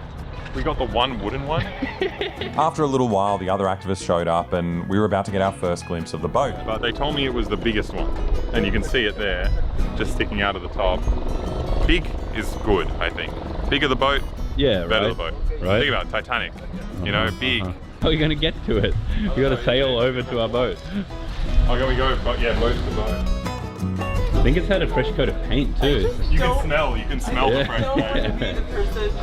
Everyone has to take care of. Don't worry, that'll be me. I didn't know he traveled without Alex. Yeah, Alex got cold feet. He got like actually scared and he didn't want to do it, which makes sense, especially considering the dangers of going on such a journey to begin with. There are numerous dangers for it. I'm super excited. It's so much improved from yesterday. Oh really? I like the smell of the paint. It's really overpowering the smell of the fish. Put like a fresh coat of paint on a fishing boat. You don't know what the actual offensive smell is, you know? It's good. Whoa. The aid hadn't arrived yet, so we were getting busy, you know, cleaning up and washing the boat, and I thought I was doing a pretty good job and, you know, making myself useful, but I'd barely been on the boat for 15 minutes, and I managed to secure my position as the most useless crew member. Now, pay attention to this rusty metal shaft that goes down 2 meters into the engine room. Even though I'm filming it right now, in about 3 minutes, I'm about to forget all about it and walk into the boat with my head held high and just plummet straight down that hole. I heard the sound and everybody yell out and said, that's definitely Alexis falling down the hole. There's like 30 people here. What happened, Alexa? I walked straight through the hole. You gotta watch out for that. Oh man. You gotta be careful. You get really hurt doing that. Yeah. Oh man. Those long legs. You just like split your head open. Yeah. That's crazy.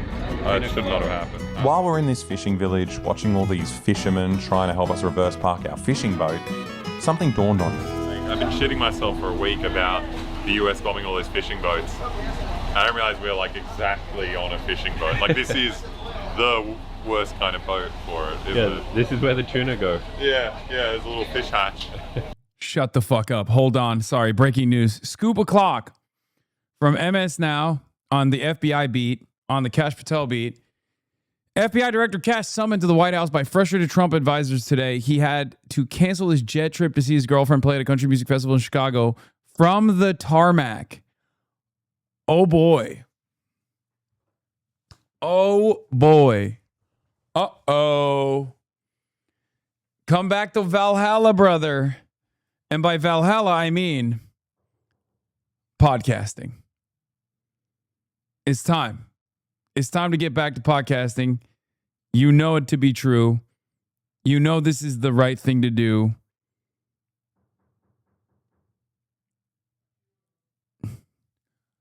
Hayvan ya. Hayvan. What I also didn't take into account is that the fishermen here all around us live with... My brother is knocking on the door like he's the goddamn police, okay? The constant fear of getting bombed every time they set sail to do their jobs.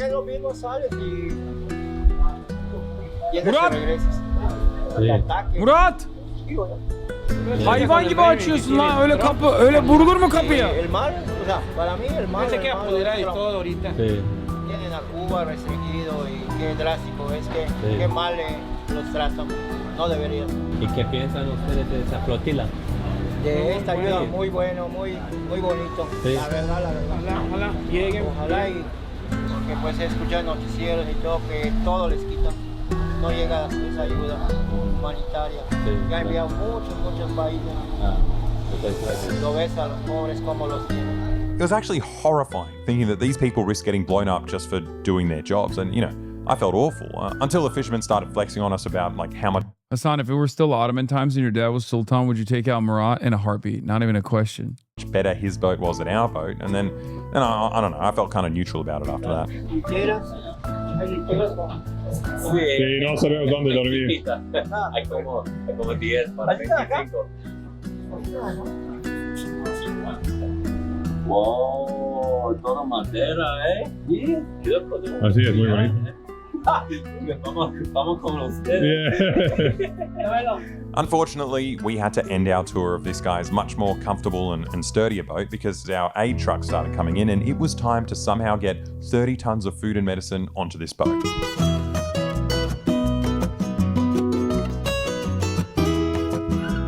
Now, we didn't just have 3 big trucks, but also a bunch of nice everyday people heard what was going on and drove up and brought their own donations. It was really beautiful.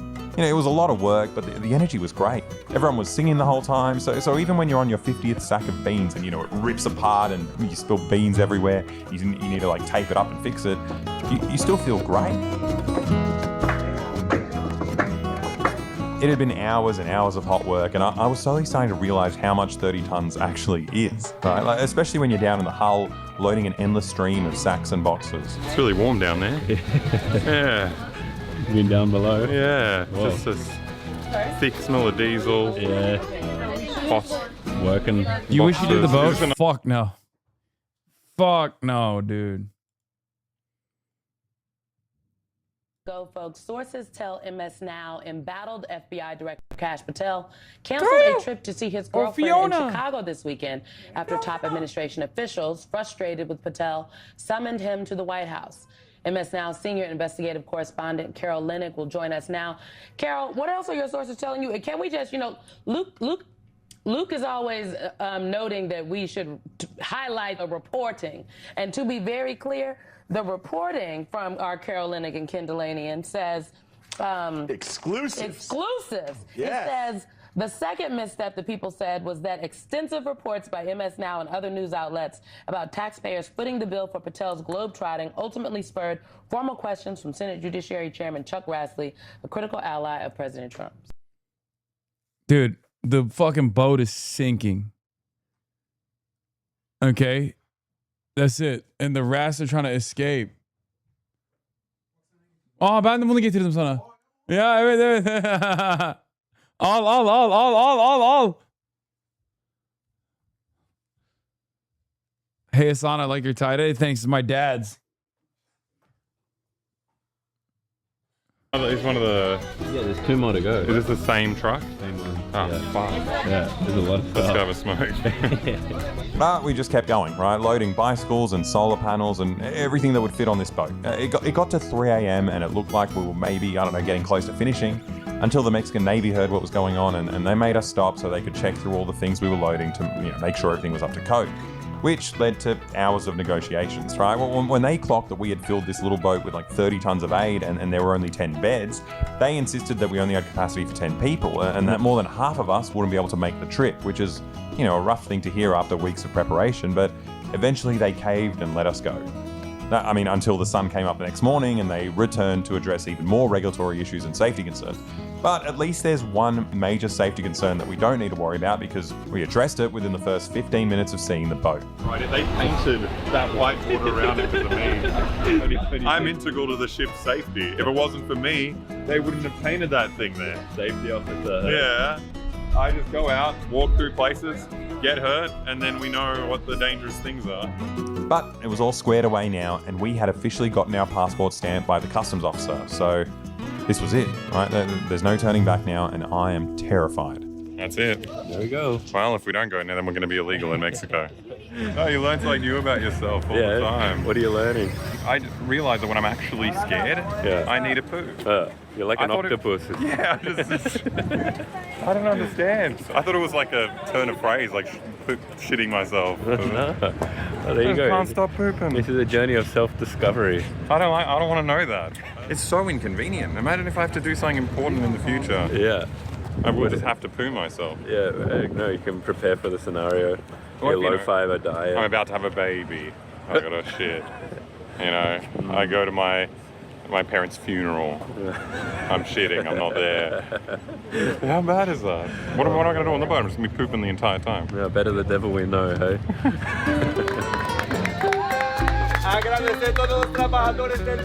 I've never had an anxiety shit in my life.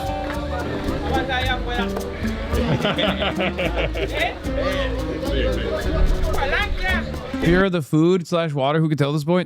No, dude. He's afraid of getting lasered out of existence by an American naval asset.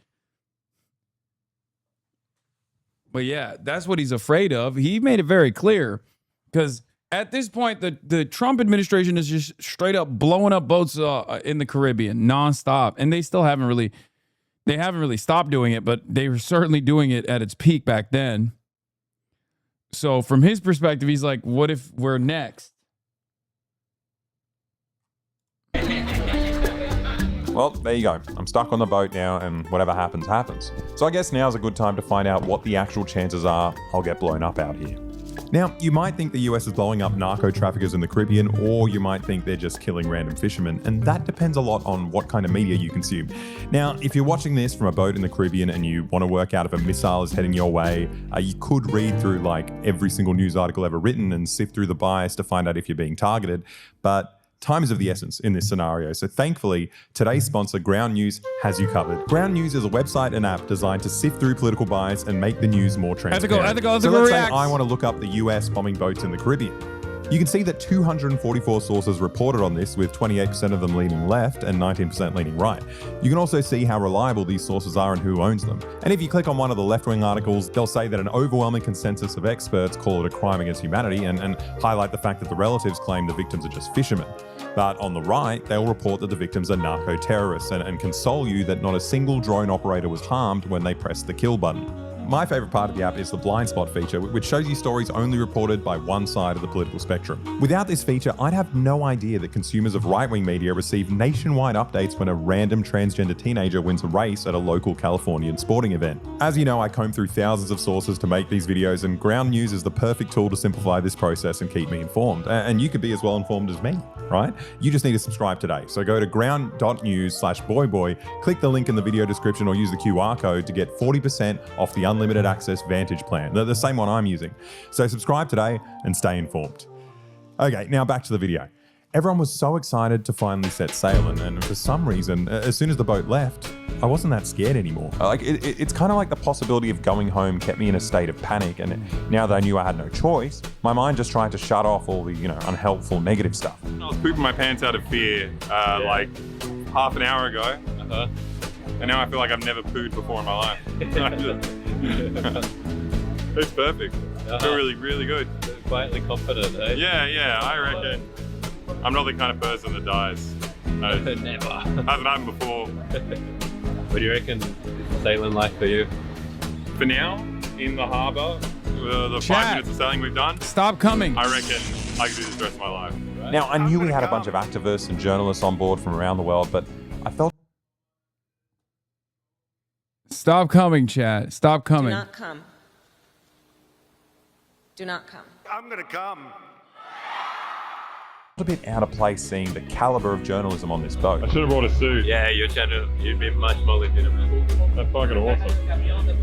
Is he gonna wear it the whole time? But as we left the harbour, it got harder and harder to hold the camera straight. And eventually it got hard to just stand straight. And I realise now that I'm editing it, it's surprisingly hard to capture how unstable the boat was on camera because, you know, the cameraman is essentially being a human gimbal. Like here's an example. If you do this to a chicken, notice how its head always stays upright. That was us when we were filming, right? You're watching this video through the chicken's head and everything looks much, much better from the perspective of the chicken. It's hard to walk around, man. No few legs. Yeah. Are we gonna get used to it? I don't know. No, I don't know. I need to hold onto a wall. Apparently this is the easy bit. No. Yeah. I think the waves are gonna get fucked. Oh Lord Jesus. At this point, I realized there was something I needed to do that I should have done while the boat was stationary. Gotta put this on top of the boat. You're gonna fall off. I can barely walk down here. There we go. Uh-oh. I was pretty scared of flying overboard when I went to set up this satellite on the roof, but now that I'm editing the video, I'm actually much more scared about the fact that my dick was hanging out of my pants the entire time. Going through the footage is so bad because there's just like so many clips. Just so many clips of just my balls on the screen. And before we set sail, we got all our luggage. We ratcheted it up like down in the hull so it wouldn't fly around everywhere. But that meant that all I could really wear was what I had on, you know? And it was really stupid. So if anyone on the flotilla was watching this, I'm so sorry you had to stare at my balls for like an entire week. Like I actually had no idea that they were just hanging out the whole time. Crazy. Of course, dude. Of course the motherfucker did not have any briefs on and just straight up was giving full scrot to everyone that's trying to do a humanitarian aid mission. I don't know. Yeah, longest shorts in Australia, by the way. I mean, straight up, that is the longest shorts I've ever seen him wear. Honestly. Getting seasick and worried about getting bombed is bad enough without having to stare at my balls all week. So I'm really sorry. But back to the satellite. I got up on the roof and the waves were pretty nuts. Like I tried to keep my body, close to the ground, but the ground wasn't particularly stable either. Fucking try these shorts. Very slippery. If we get intercepted by the US Navy, if I can get internet on this ship, then I can back everything up. And then they take us, they imprison us, whatever. But the footage, what you're watching right now, is going to be on the internet. All because of what we're doing right now. Okay. So if you're watching this, if you can see this video, it means the internet worked and we got it through. If you're not watching this, it means it didn't work. Haas tasty, bet they stank good as hell. Bro, you need Allah right now. You need a copy of the Quran. You need to read the Quran. Wow, that is crazy. That is crazy. But I had no choice, right? You slowly get used to the movement of the boat and Nasty learn to little stay low. pervert. And we set the internet up in no time, and I could get back to work backing up our footage. What are you doing? Just backing everything up, making sure it's everywhere. Everywhere. This one. So where's that going? My ass. Okay. Look how small it is. Oh, it's teeny tiny. Straight in my ass. Go and notice the thing. This one. On the front, in my penis. There are all these different options. Oh, right, yeah. For your satisfaction. I can have a good trip. Now, the next challenge of the day, which is actually quite linked to me being scared on the roof, is needing to use this thing. Now, since the boat is constantly rocking back and forth, you need to secure the door while you're hovering over this seatless toilet. And if you're a socially minded person, you're probably going to want to flush when you're done. So you have to get this bucket and lower it over the side of the boat and fill it up with seawater before you even go in. Now, I used this toilet exactly once, like only on the first day. It was actually impossible to stay still, right? You're squatting over this thing, shaking back and forth, you're shitting everywhere. And it took me like 20 minutes to just clean up the mess that I made. And at that point, I made a vow that I just wouldn't poo ever again. And I just go mind over matter and just like hold it in for the next week. And it's not even about the sheer difficulty of like pooping. It's also the fact that you're just in this like stinky, confined plywood box. And yeah, to answer Chatter's question one more time, I'm glad that I flew in as opposed to doing this. It just makes you seasick immediately. So how much of this humanitarian mission documentary is just shitting? Come on, man. Of course, it's boy. Of course, it's like all of it. I suspect that when he arrives at Cuba, there's going to be a lot more shitting, perhaps maybe even some puking, but mostly a lot of shitting. He's going to talk about how his shit's changed dramatically when he started, eating the Cuban food. Feeling constipated is way better than that. But it also became increasingly difficult to be inside the boat at all. Because it turns out the Alexeyevich Memorial shaft was left constantly open to stop the engine room from overheating, which meant that the kitchen and the bunk beds were just dense with this like noxious diesel fume. So when the sun started going down, most people tried to find some space to sleep on the floor outside, which was harder than we originally thought because, we loaded multiple pallets of solar panels on the deck. So there wasn't a lot of space for sleeping. If you're lucky, you'd get a hold of one of the few gym mats that were lying around and, find a spare spot. Or you'd make really good friends with someone who managed to secure a spot themselves. Now, it got surprisingly cold at night on the high seas, which is something I didn't know about and I didn't really plan for since, all our luggage was in the hull. So I was just stuck in short shorts and apparently with my dick hanging out, so I was very cold. Now, there was obviously a lot of water lapping up onto the deck and any smart person would have quickly claimed, the few dry spots on the ground, but I'm an idiot and instead I focused on doing this.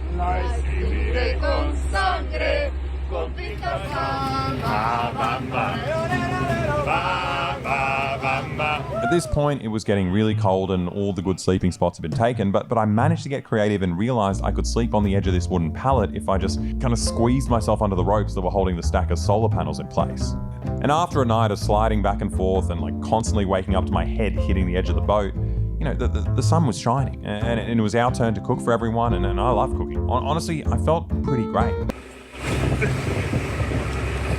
For a couple of minutes.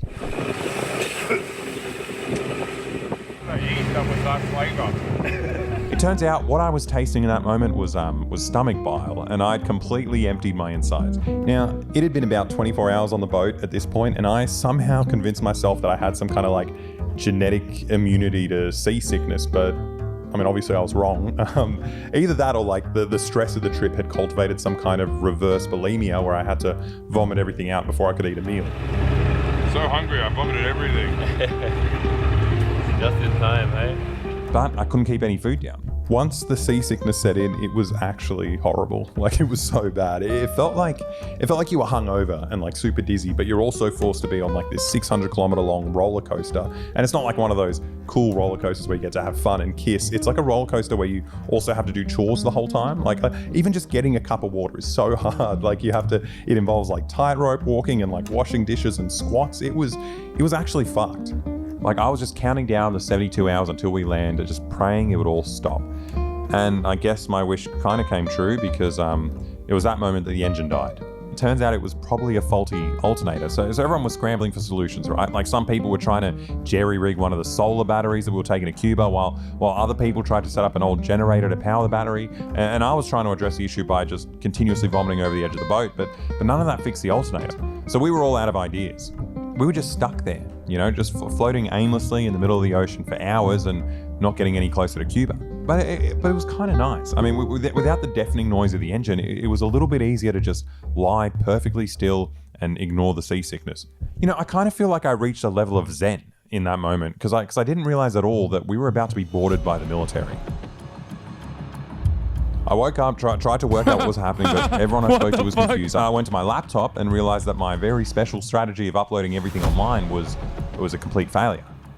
I had half a terabyte of footage and literally none of it was uploaded. I should have guessed by the fact that it took about an hour to just check the news every day, but yeah, my footage wasn't backed up anywhere. And obviously you are watching the footage right now, so I guess I managed to save it somehow, but in the moment I thought it was game over. So for the sake of immersion, I need you to pretend that you're not watching this video right now. You're thinking about this happening. Hope it's one of the nice Navy ships. What do you reckon? It'll look friendly?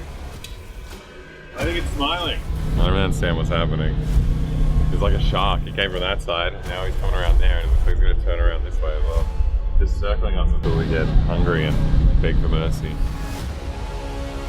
Thankfully, it was a false alarm. Wait. You think any of the Cubans watched this and threw away the beans and stuff Pooh Boy brought? They were like, yuck, Pooh Boy brought this. It turns out the captain had sent out a distress signal when the motor broke, and since we were in Mexican waters, a Mexican Navy ship came by to help us out, and after an hour or so, the engine was back on. Now, this would have been a relief because it meant we were back on track to arrive in Cuba in 3 days, but I had a chat with one of the Mexican Navy guys, and he said something completely different. The Navy man just said if we need 5 days to get to Cuba, and our crew says we need 3, and we have half a alternator. So it might be 3 days, but it also might be 5, and also it might be even longer depending on... There's something really funny about this because a plane ride would have sufficed. Because you can put a lot more cargo in a plane. how many times we break down and whether we can fix the problem at all. And the entire time I'll either be vomiting or worrying about dying or going to jail. Like, I kind of felt like I was in hell. So on the day before interception came, the boat I was on Sumut Flotilla broke 4 times. It was 4 times engine failures. And when the engine stopped, it would be a noise like beep. You have a plane? I mean, this is, I don't know the logistics. I guess it's like, this is probably much cheaper than a plane, let's be real. Easy. So this is easy. Nah, it's not easy, but it's something like you kind of get used to. And if you want the mission to keep on moving, you just gotta take a light mood and work with it, make it work again. Then why are all the ships stuck in the strait instead of flying? Really? You just compared like a ton of cargo to like millions of barrels of oil. That's what you that's what you're. This is a dinghy, dude. Like 30 tons of cargo.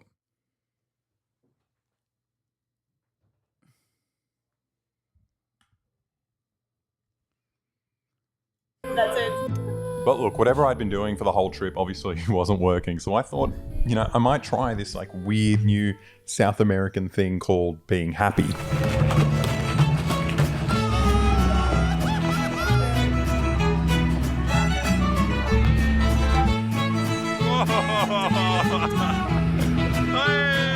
That's sick.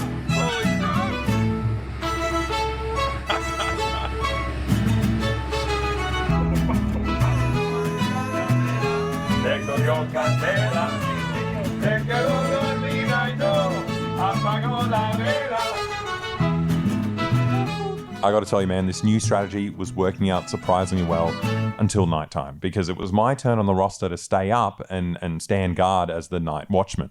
You see, on the Gaza flotilla, they'd get attacked by drones at night, dropping bombs, starting fires, or even spraying weird, like, harsh chemicals. It was up to me to wake everyone up if we were being attacked. But here's the problem, right? You look at this light in the sky, and you tell me whether that's a star or a passenger plane or a drone about to bomb us. Like, the sky is full of these things, and there's no decision that I can make here that isn't incredibly embarrassing, right? Either I'm the idiot who woke everyone up because he saw a star, or I'm the idiot who didn't warn everyone that we were about to get bombed.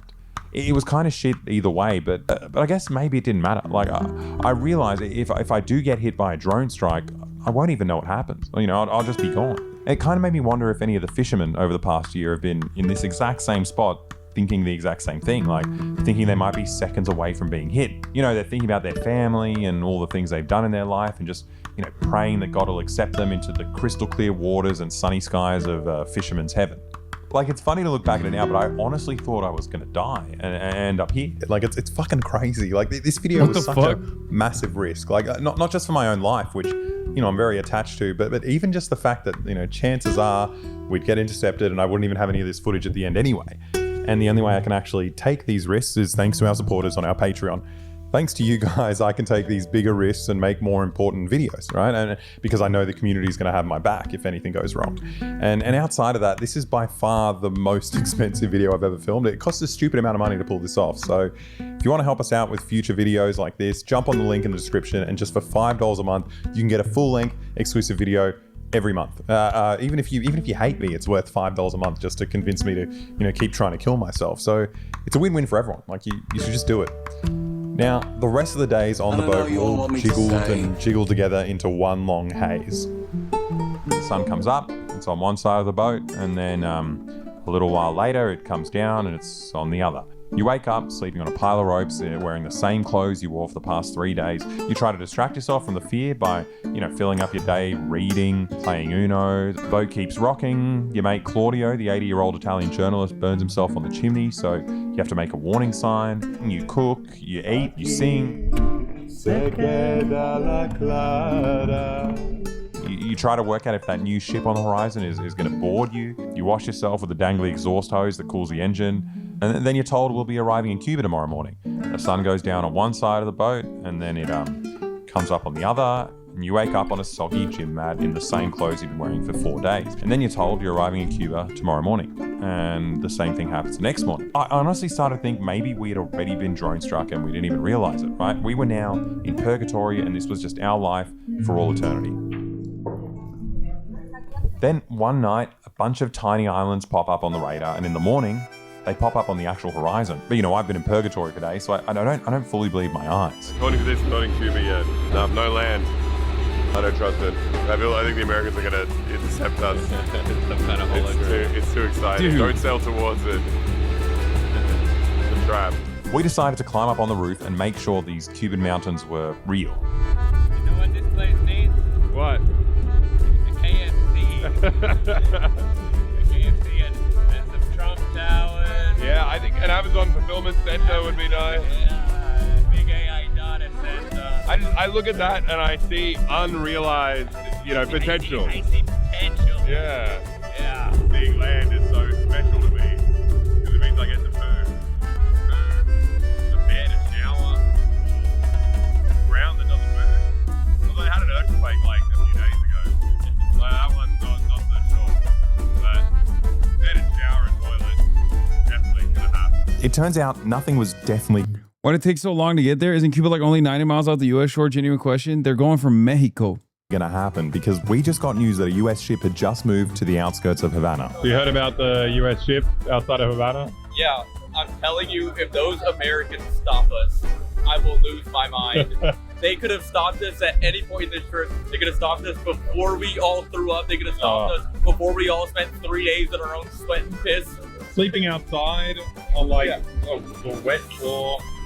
But it turns out Cuba is a really, really long country. So that US ship in Havana will have to wait while we just sail along the coast for another 2 days. Until one night at 3 a.m., we saw some lights.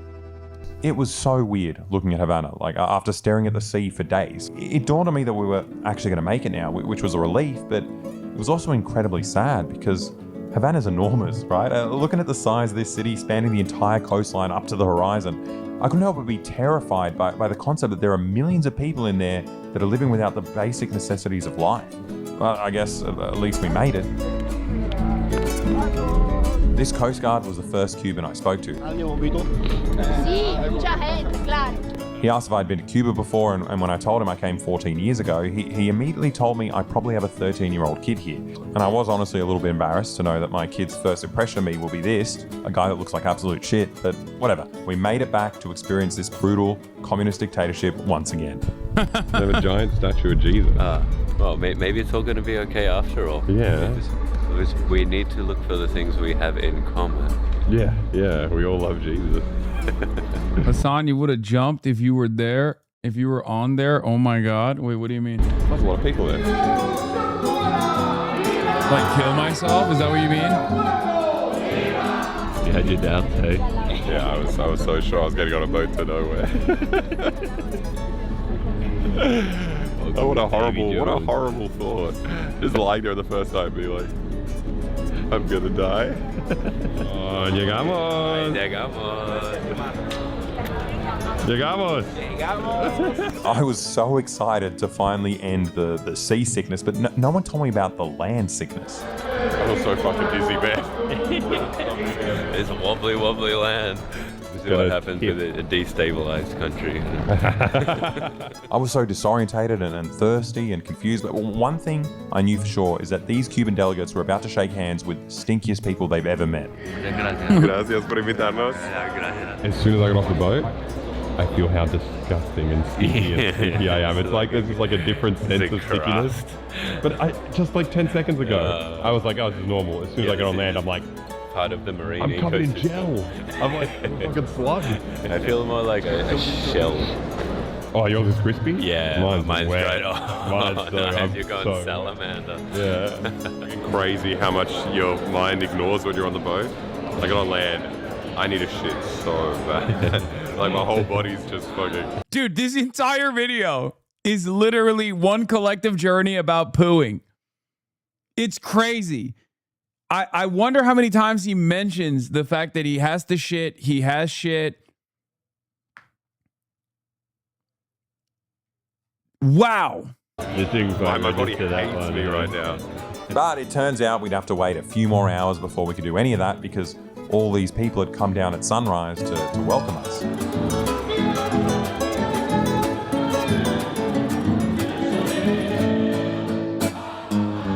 When do do I get to do a poo? I need to do a poo. Now, I didn't realize at this point, but we also needed to unload the 30 tons we'd loaded up in Mexico before we could get any relief. But it was done, and we finally checked into our hotel room. We were staying at Hotel Presidente, one of the many kind of affordable state-run hotels in Havana. Now, the special thing about this place is that the US government won't let you stay here if you're a US citizen. You have to go to a private hotel, or else you could face up to a penalty of 10 years in prison and $1 million fine.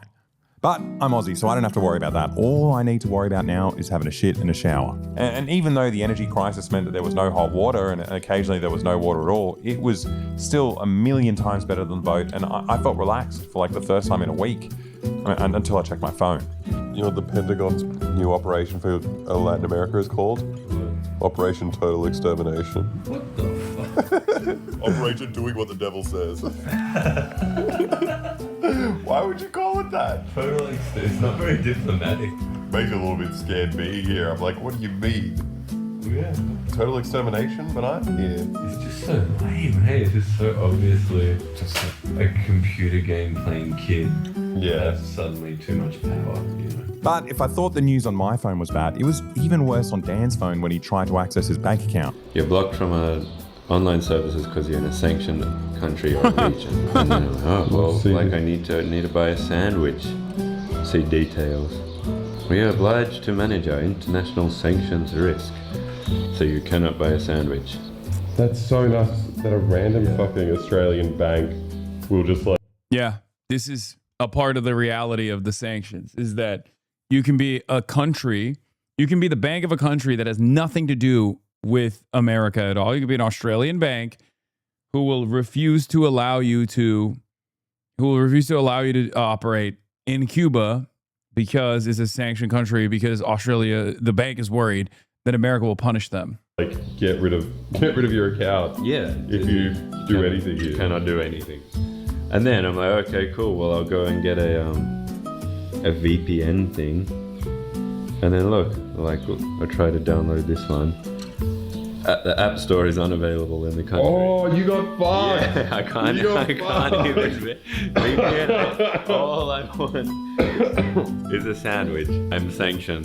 That sucks for you, dude. Why don't you spot me something? Come on. I got my VPN on time. Come on, just a little bit. You gotta look at You're it. complicit in this. Cuba's a communist country. That's why things are so bad right now. I'm gonna learn from Cuba's mistakes. You're just sanctioning me as well. No, you know what? I think the value. I don't know how the fuck he even had. You don't really need a VPN, but I don't really know how the fuck he even had internet at all when he was there. I'll be honest with you, that shit was impossible. Like, it was genuinely impossible. The value of money to you is actually so much more than it is to me. Yeah. I'm gonna loan you the money. Hotel Wi-Fi? Dog, I was in a hotel too. I'm telling you. The hotel Wi-Fi was always out. If you want $5 now, you have to give me $50 in a month. Right. It's like a World Bank loan. Yeah. You have to change. You have to restructure some of this stuff. A little bit of changes. I'd like you to organize your wallet. Yeah. A little bit of financial management.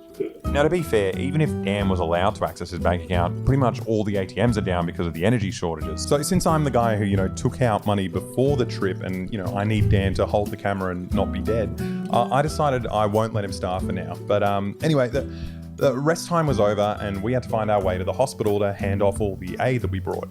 So the problem was that the hospital was like 10 kilometers away and it's incredibly difficult to get a taxi with barely any fuel in the country. But luckily, with the help of a world famous soccer player called Xi Jinping, Cuba set up a factory just outside of Havana pumping out thousands of these electric tuk-tuks, in response to the US cutting off all fuel from the country. It was pretty strange getting our first actual glimpse of Cuba. The streets were so empty compared to 14 years ago, and because the fuel blockade made driving nearly impossible, you had to go for all these weaker vehicles that used renewable energy, like, these 2 horsepower tuk-tuks or this 1 horsepower horse. But we finally arrived to this children's hospital that specializes in cardiovascular care, and it honestly felt surreal seeing all this aid reach its destination. And something tells me the nurses couldn't believe it either. For the past couple of months, all I could think about was this flotilla, but somehow the only thing I actually thought about was the flotilla as a political stunt, right? Getting on the boat and exposing to the world that the US is killing people through their blockade of Cuba, and hopefully, inspiring people and governments around the world to take action. But I didn't actually think about the real people that are going to receive the aid that we're bringing. Like, there are children in this hospital whose lives are going to be dramatically affected by this, 30 tons of food, medicine, and solar panels that we filled our little boat with. And honestly, I hadn't thought about the real world impact of that. Es algo maravilloso. Nos hacía falta. Ay Dios, ahora yo lo vengo sabiendo desde antes de anunciar y me despertó. Gracias a ustedes por venir. Ustedes están haciendo una cosa. No es solo lo que ustedes aporten. Están arriesgándose, vienen aquí a que después lleguen allá y lo puedan crear problemas, lo quieran meter. Eso es una cosa que no tiene precio. Agradecerles a ustedes lo que están haciendo y nos da un estímulo para seguir. Ustedes no se pueden imaginar. It was actually so nice seeing where all our aid was going, but it felt like a drop in the water. The hospital was running out of everything, from like medications to medical machines to simple things like gauze and bandages. En un hospital del país, en donde podamos hablar cualquier país, hacen un reporte o dicen se rompió este equipo. Y no obstante viene el privado, dice bueno esta pieza cuesta tanto y al momento se lo pone. Sí. En el caso de nosotros no es tan así. Nosotros tenemos que hacer una contratación, ver si no nos está prohibido vendernos al país por el tema del bloqueo. Entonces se encarece todo y se demora mucho más que en cualquier mundo por esta situación. Aquí hacemos. Yeah, there are entire fucking graveyards of perfectly fixable equipment in Cuba that simply will never be repaired because one tiny component was broken. And it's a proprietary piece of technology. And the company that they purchased it from has decided now that they're worried about American sanctions, so they won't send the components necessary to fix it. It's horrifying. Abierta, en este caso, donde necesitan muchos recursos desgastables. Estoy seguro que si no tuviéramos ese bloqueo fuera lo más rápido posible. Tenemos dinero a veces en los bancos y no podemos utilizarlo porque hay bancos en algunos países que no hacen transacciones con Cuba. Like, one of the most insane aspects of this, someone say your country deserves the Israel treatment for this. Yes, it's true. And if in a just world, we would be a pariah state in the same way that Israel is. I mean, after all, half of Israel's crimes is because we allow them to do it. And the other half is because we give them the weapons to do it. Now, one of the most insane aspects of this is that it's totally unnecessary. Okay? This kind of cruelty is unbelievably unnecessary. And as a matter of fact, there's an argument to be made about removing these setbacks and actually allowing Cuba to thrive, which could be beneficial for America as well. We just choose to be cruel to these people. Genuinely. And no, it's not Trump. This is every president, with the exception of Barack Obama, has continued this in some way, shape, or form. Barack Obama was the first American president that actually eased and allowed Cuba room to breathe, room to develop. It was actually a tremendously positive moment for Cuba's future. So as much as I shit on Obama, and I don't think he went hard enough, I've told you guys this already. I spoke to the Cubans, like government officials, and they literally, I was like, so why do you think Obama did this? And they're like, we have no idea. Okay? They don't even know why Obama did it. Like, they couldn't even believe it.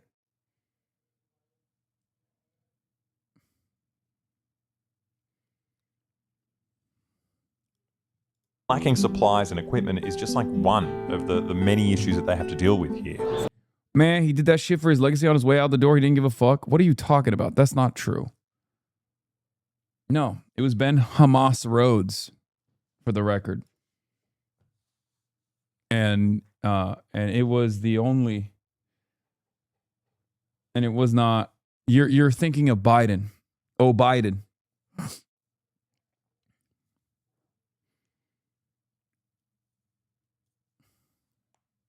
Simplemente el hecho de no tener combustible para poder bombear agua en una ciudad y tener abastecimiento de agua en un hospital, sabemos lo que implica eso, es un gran problema de salud, de higiene. Hay que estar muy atentos al uso de combustible.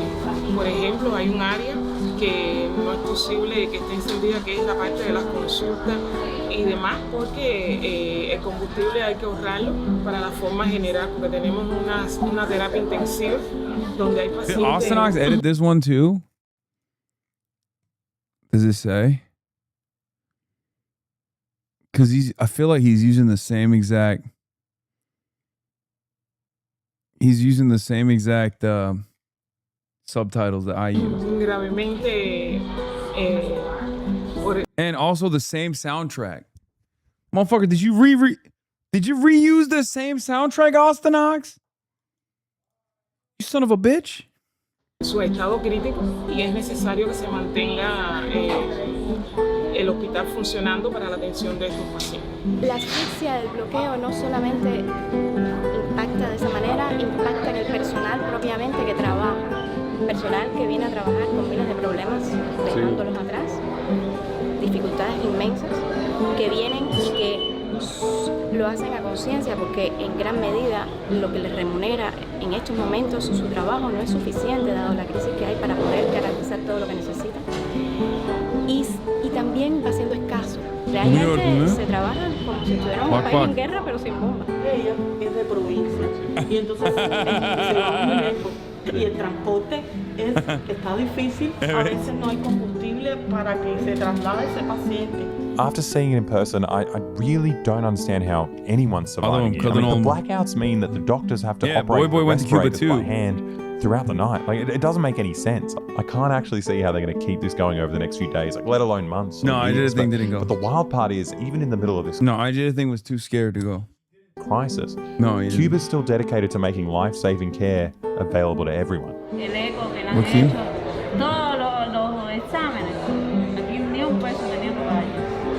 Ayıp lan ayıp, hareket çekilir mi abi? Ulan abi olan benim.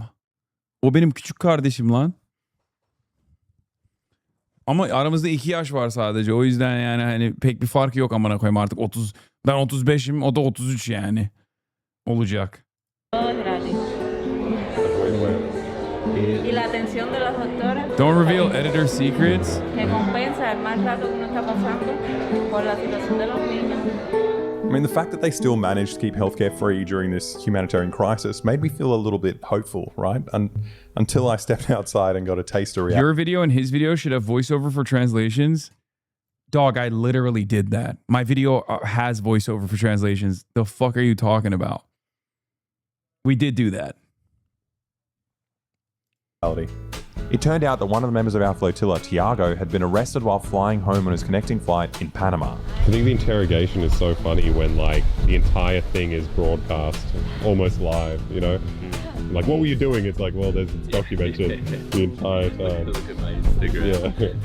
Right after that, we heard that the other 2 boats from earlier in the video were meant to arrive today, but they had completely vanished on the high seas. Just on the phone with the Mexican authorities, they're launching like a search and rescue thing because no one knows where the 2 sailboats went. Holy shit. So they are trying to find them. But is there a worry that something happened? We just don't know. It might just be taking don't know. But there was literally nothing we could do about either of those things, but, you know, sit and be scared. So we decided to walk around the hospital and we bumped into this nice Swiss man, Franco Cabal. He happens to be one of the best oncologists in the world. Like this man wrote the textbook on medical oncology. No, it was him. I checked. He's the guy who wrote it. As a world-renowned oncologist, he's particularly upset that Cuba is, you know, blocked off from accessing vital cancer medications that he helped create, right? So he spends much of his free time visiting Cuba and trying to help, but he struggles to find any European company that dares to do business with Cuba because they're so scared of the Americans. Actinomycin is an important drug in the treatment of many cancers in children. Cuba was buying that in the past, and there were worldwide 3 companies producing that. 2 of the companies were bought by the 3rd one, which is an American company. So for years, children with cancer in Cuba didn't have that drug because the US company didn't sell that. So that's one example, but there are very many. But it's not just humanitarian doctors like Franco that visit Cuba. Apparently, Western big pharma CEOs are coming here too. They were a little bit interested because Cuba has an important research part. Yeah. And they have developed also a couple of interesting drugs. DFP mentioned you in their poll. Bro, they mentioned me in a negative messaging. Look at this. is crazy. Data for progress. Next, voters were provided with likely attacks against each candidate asked to rate each statement's convincingness. El Sayed's statements attacked him for being a far-left radical with ties to Hasan Piker, being a candidate who would make headlines for the wrong reasons, not achieving results. Stevens showcased her as an establishment politician with ties to AIPAC, and Rogers showcased his affiliation with Donald Trump, branding him a MAGA Republican. Majority of voters found Stevens, 53, and Rogers, 53 statements on very somewhat convincing reasons to vote against each. Negative messaging against Abdul El Sayed, meanwhile, is viewed less convincing by a majority of voters as a reason to vote against him. Yeah, because ties to Hasan Piker is an incredibly stupid line of attack. That's why. I could have told you that. A majority of Michigan voters view opponents' messaging against El Sayed as unconvincing. Finally, voters were provided with a final set of horse race questions and asked which candidate they would vote for. After attacks, El Sayed maintains his lead over Rogers and continues to outperform Stevens in a head-to-head against Rogers overall, with independents 51-39, El Sayed 45-41 Stevens. Young voters 61-35 El Sayed, 52-34 with Stevens, and black voters 71-23 El Sayed, 70-22 Stevens. El Sayed maintains lead over Rogers after negative messaging. Yeah, the biographies were, the negative statement was, El Sayed is too radical to be trusted as senator. Backed by another leftist radical, Bernie Sanders, El Sayed has touted his relationship with Hasan Piker, a left-wing political commentator, throughout the campaign trail, even after Hasan Piker was accused of anti-Semitism and saying America deserved 9/11. He has also pushed for extreme policies like abolishing ICE and Medicare for all. We need someone who will be focused on results, not making headlines for the wrong reason.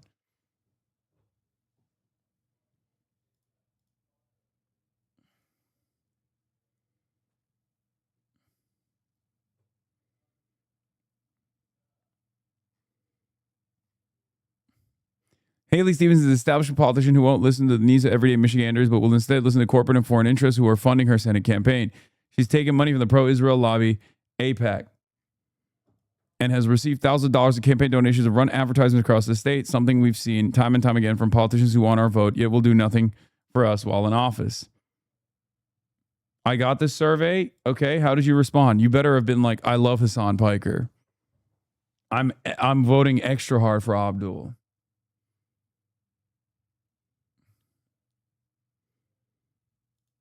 Mike Rogers is just another MAGA candidate who's advocating for a policy that will hurt our state. He's endorsed by Trump, and if elected to office, Rogers will continue the president's awful policies that have pushed the affordability crisis to another level. I mean, it's data for progress, so like the negative slant is...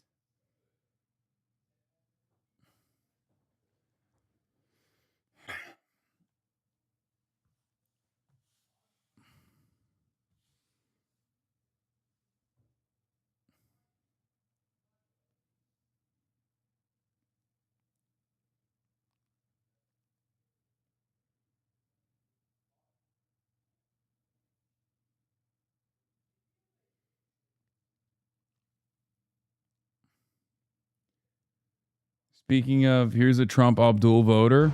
All right, what's your name? Ahmed Al-Riyashi. Ahmed, what do you like about Abdul? You told me that you voted for Trump in 2024. We got Abdul supporters right here in Chandler Park. What separates him from other Democrats for you? Well, one, for the Trump one, I'm not saying I'm proud of it, but there was reasons behind it.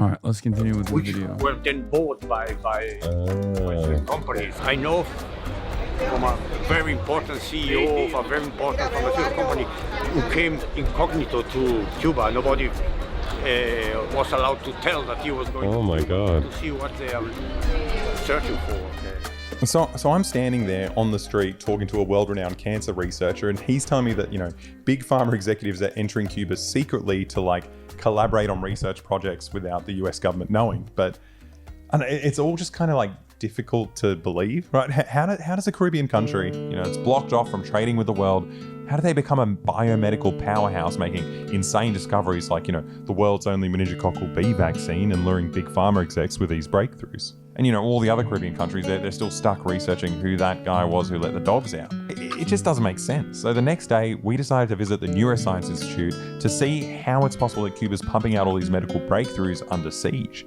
Now, this institute was on the other side of town, so we were facing the same problem we'd face multiple times a day in Cuba, finding transportation. Now, after being on land for so long, I was honestly missing the diesel fumes of the boat engine, so I decided to splurge and get a real petrol taxi to take us to the Institute. And we're going there with our mate Daniel. He's a Cuban journalist working for the independent media outlet Belly of the Beast. They do awesome documentaries and on-the-ground reporting in a place that's always like so saturated with fake news from mainstream media. So you can check him out in the video description. Now, Daniel joined our project as a producer, which is, you know, a stressful job at the best of times, but he was also doing it under the constant threat of being bombed by a foreign country. Realizing that your future, the future of those around you, ends up depending on, you know, individual decisions of people that, in all honesty, couldn't give two shits about any of you. Yeah. It's daunting. Yeah, sounds terrifying. The idea Belly of the Beast are heroes, dude. Violence and the idea of an armed invasion running through my mind. You know, I keep having nightmares about it. Cuba sounds like an amazing place. You can walk around the street, just bump into the world-renowned doctors, top-viewed streamers, and Jeremy Corbyn, all while just trying to find a place to poo. They start bombing, I'm dead. A lot of people are aware that this is a real possibility, and those who are thinking it like that, would be like, there's not a single one that would say, hey, yeah, sure, they should bomb Havana. Like, you know, that's not a thing. Like, you could find someone that tells you, sure, I hope the government changes, right? But bombs and bullets, they have no names. You know, once the shooting starts, no one's, you know, stopping and say, oh, let's see if this guy was a communist. After that fun chat in the taxi, we finally got the Neuroscience Institute to meet up with Dr. Mitchell Valdez Sosa. Don't panic if there's a power cut. That's my guy. The elevator will have no... That's my goat. Dr. Mitch. This guy is fucking incredible. problem, and we're just waiting. We can do the interview with He's the not elevator. my guy. He's the guy. Oh my God. That is sick merch. All right, yeah. Perfect. This was the very first medical equipment manufactured in Cuba. A Cuban computer. It turns out Cuba became a research hub thanks to this computer and a guy called Erwin Roy John, the father of quantitative electroencephalography and neurometrics. And look, I don't know what that means, but I was standing in front of a world-renowned scientist, so I just nodded along, right? Now, Erwin Roy John wasn't a fan of Big Pharma, and he was a massive fan of Cuba's universal healthcare system because, you know, he's interested in treating people and not just making products for a company to sell to the highest bidder. So he wanted to do his research here.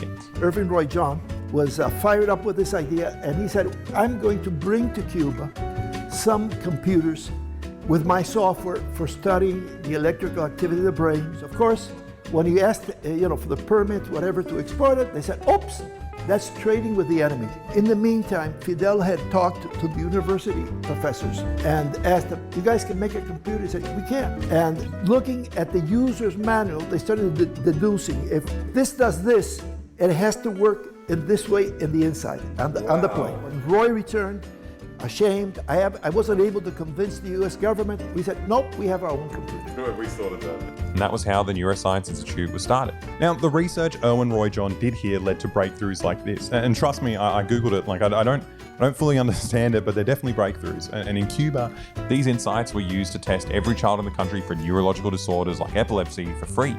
And in the US, these same breakthroughs are used to, charge parents upwards of $22,000 if they want to know if their kid has epilepsy. So it's no wonder Roy John opted to do his world-renowned research in Cuba, even though he knew full well that he would be blacklisted by the US government for doing it. Cuba is the only country in the world that had to develop everything themselves. From the ventilators that saved countless lives during COVID to screening devices for newborns and hearing aids, which by all accounts should be almost impossible to do. Like even in a country like the US, right? One of the biggest biomed industries in the world, they still rely heavily on global supply chains for all their medical treatments, right?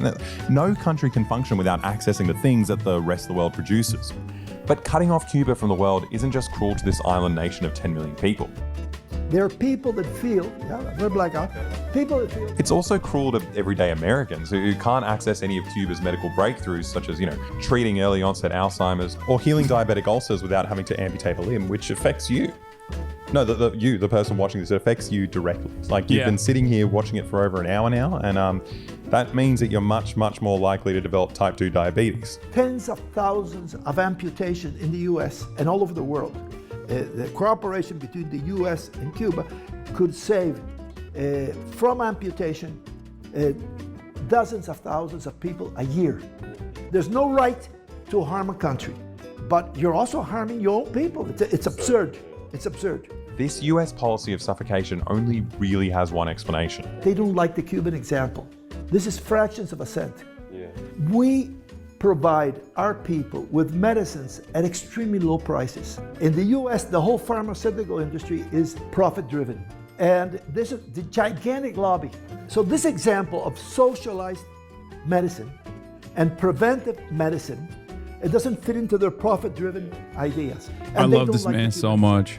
The US has been doing this for the past 60 years, and it's crazy to think that these doctors and researchers are still making scientific advancements with like an economic blockade and rolling blackouts. And we were about to experience a really big one that night while we were having beers with our 80-year-old friend Claudio at the hotel. ¿Y cómo subimos a la aplicación al 10º piso? It was pretty freaky, but sadly this was business as usual for the Cubans, and everyone was ready with emergency torches and emergency orchestral instruments. Is someone just playing the flute outside in the middle of the blackout? Yeah, Cubans get down. Fucking JBL speakers, blasting music in the street, no electricity. Everything is pitch black darkness. Oh, there's a car coming. Someone's got a light. This would be so creepy if it wasn't for the flautist. It turns out some people are even more prepared than the flute player, and they have their own backup generators. Will our key cards... Oh, there we go. Hey, nice. I was wondering if our key cards will open the lock to the door. Now, we've never been in a citywide blackout before, so we took this opportunity to scope it out.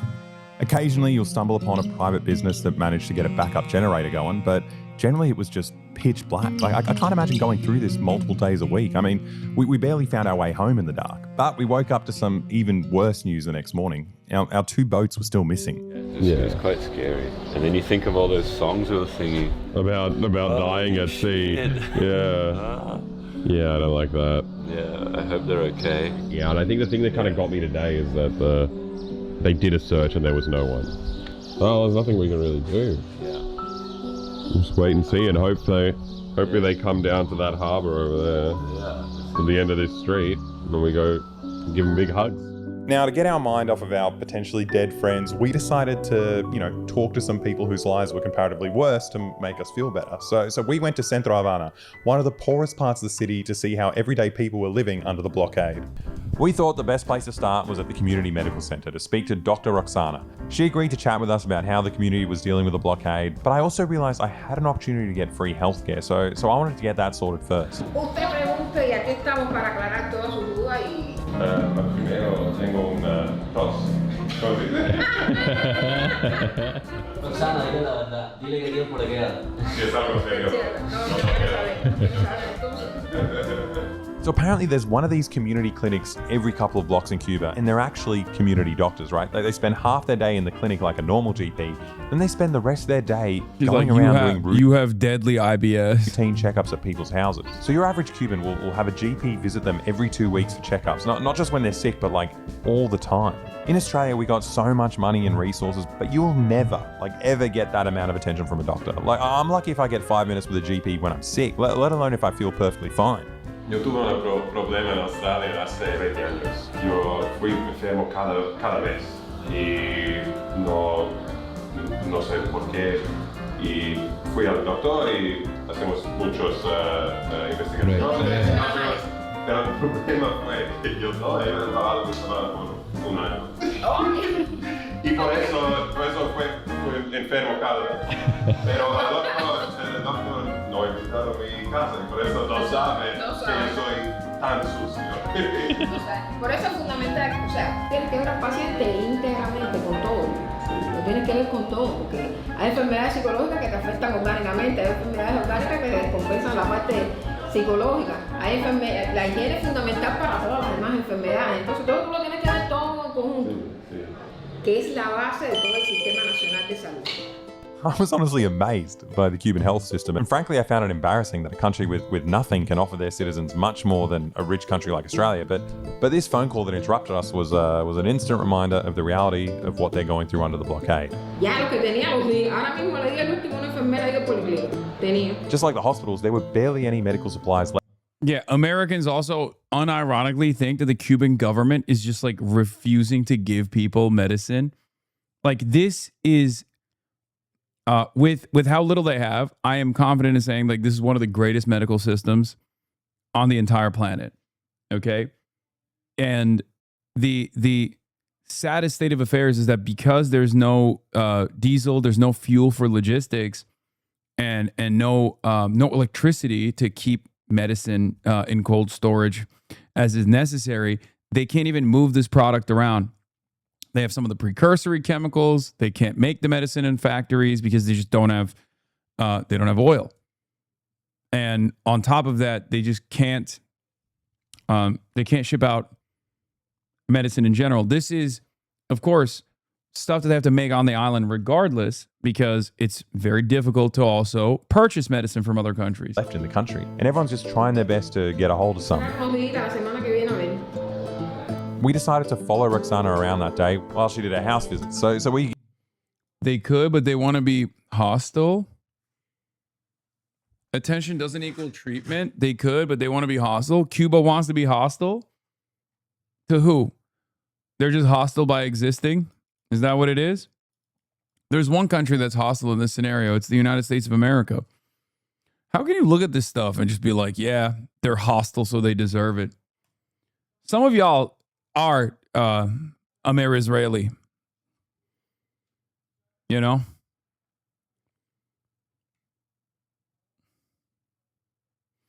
I wish you a faith far worse than the one you're comfortable wishing upon others. Get a better feel of how regular Cubans are dealing with the unfolding humanitarian crisis. The first patient... I hope you suffer alone. You know he's already suffering alone. No one who isn't suffering alone would come up with such a fucking evil thing to say. Was Glenda, a 79-year-old woman who was diagnosed with diabetes. And after a checkup, she agreed to chat with us about, how she's been dealing with the blackouts. ¿Es posible saber cuándo lo vas a tener? Hay veces sí, hay veces. La mayor parte de las veces la empresa eléctrica no puede pronosticar porque no sabe. Sí, sí. Pero para mí es muy difícil aprender cómo funciona esto. No, lo difícil es saber por qué no reímos todavía. Pero sería difícil todo, por ejemplo, si no hay corriente, ¿cómo se cocina la cena? Exactamente. Entonces, ¿qué es lo que hacemos nosotros? Cuando viene la corriente, hay que levantarse a resolver ese problema. Hacer los frijoles, esto, lo otro, para que sea nada más. Y eso puede ser a las 3 por la noche. A las 3 de la mañana. Sí. Puede ser cuando sea. Y si a eso le suma el agua, tienen que entonces, esa es otra. Por ejemplo, para lavar hay que tener en cuenta, uno, que haya agua. Porque aunque haya agua en la cisterna, si no hay electricidad, para poder impulsarla. Dos, que el motor sirva, porque esa es la otra historia. Y tres, que hay electricidad. Hay que conjugar las tres cosas. Y a veces, no. El otro día estuve 2 días con la lavadora de ropa sin poder lavar. It turns out Glenda was 13 years old when the revolution happened. And because she knew how to read and write, as a teenager, she volunteered to go teach in the countryside as part of this, sudden nationwide push to eliminate illiteracy. And what she saw in the Cuban countryside in 1960 broke her. Y ahí me di cuenta qué cosa era realmente el capitalismo. Por los campesinos sin ropa, los niños con las barrigas llenas de parásitos, la situación tan grave que había es donde yo alfabeticé, que ahí la situación era morirse de hambre. Era la realidad que se vivía en ese momento. A mí se me murió en los brazos un niño de 2 años por asma. Eso fue un golpe para mí tremendo. O sea, yo tengo eso grabado en mi mente. A mí no hay que me haga cuento de que buenos son los americanos, ¿no? Ni el capitalismo, mentira. Eso es cuento. I noticed this weird souvenir clock she had on her wall as well, and it turns out she's experienced capitalism more than once. In 2009, the South African government was giving out flights to people who wanted to volunteer in local communities, and she obviously jumped at the rare opportunity to, see the world that she'd been locked out of. Pero date cuenta que en Sudáfrica yo fui a una comunidad que tenía 500.000 personas viviendo en casucha, con las mínimas condiciones. Increíble eso, era algo Y uno de los problemas que tenían ellos más complicados era que no sabían cómo enterrar a los muertos, porque era muy caro. Y entonces las comunidades tenían un consejo que tú tenías que pagar todos los meses para cuando te murieras, te pagaban el entierro. Y entonces cuando yo dije allí, ay, pero si el entierro en mi país es gratis, dice, ¿cómo que es gratis? Yo decía, es gratis. Dice, no, aquí no, es horrible. No sé allá en Australia cómo será. Se puede sacar, ¿cómo se dice? Insurance, seguro. Seguro. Sí, puedes sacar seguro para cuando Eso es algo popular, ¿no? ¿Sabe? Hay comerciales en televisión. Muy caro. Tienes que sacar seguro para morir.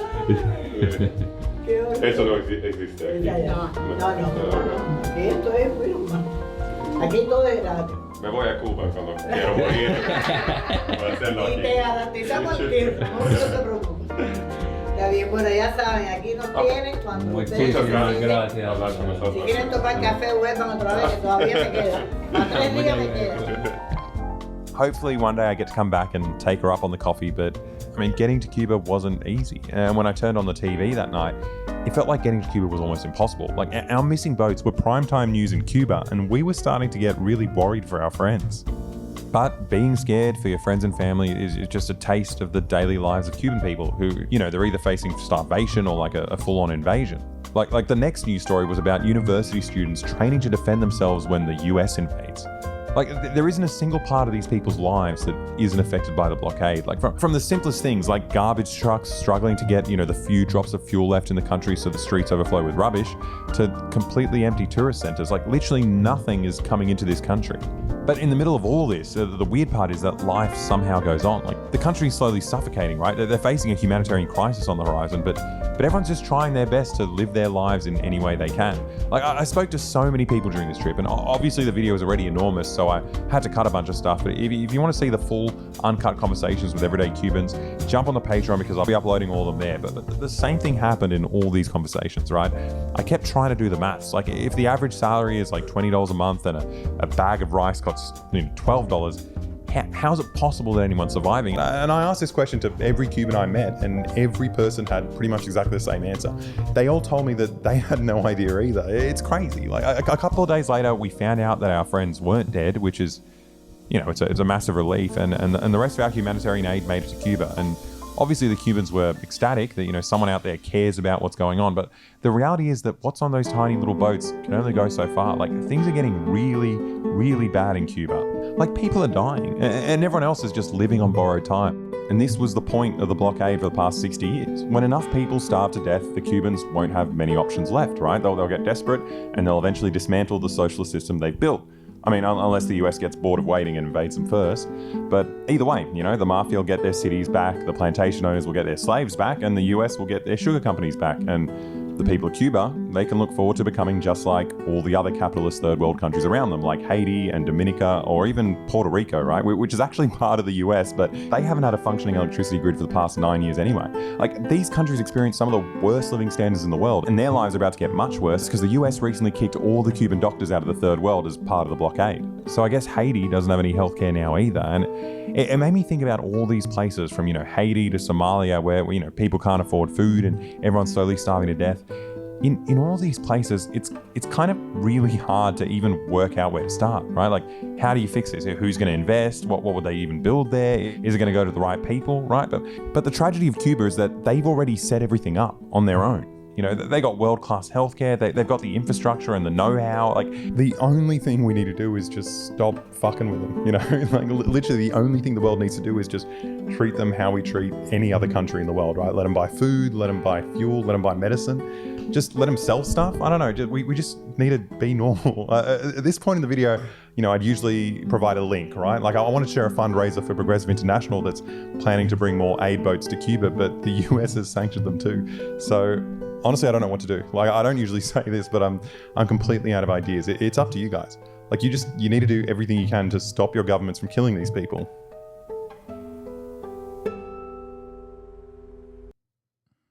Yep. Once you see it, you can't unsee it. That was a great video from Boy, by the way.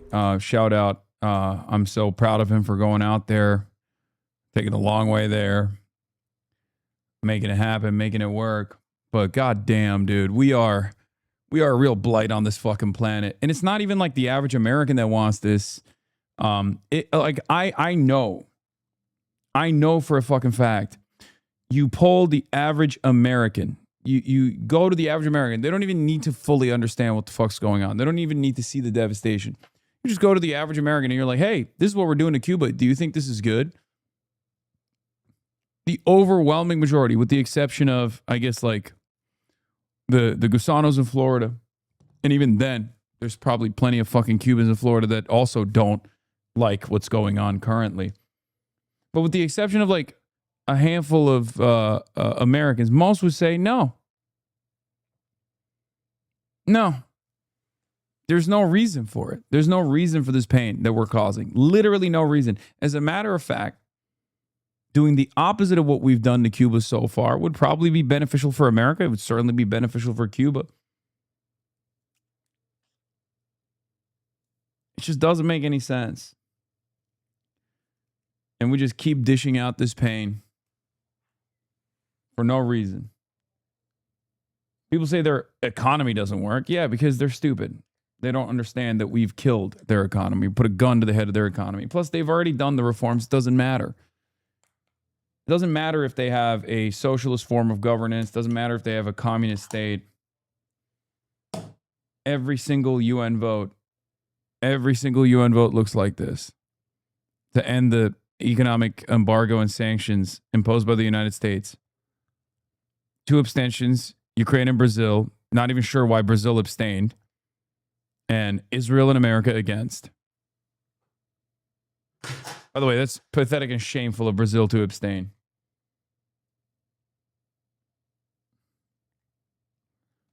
Oh, is this from Bolsonaro? Is that why? Yeah.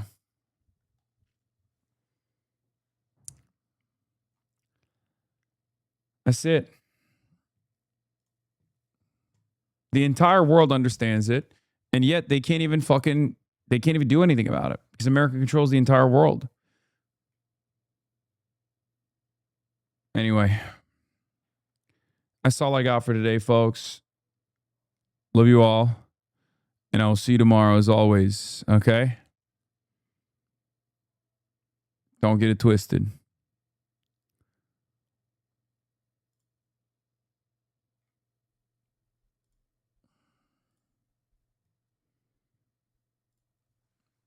Peace, everybody. Bye-bye. Stunning lo-fi introduction, starting off the day.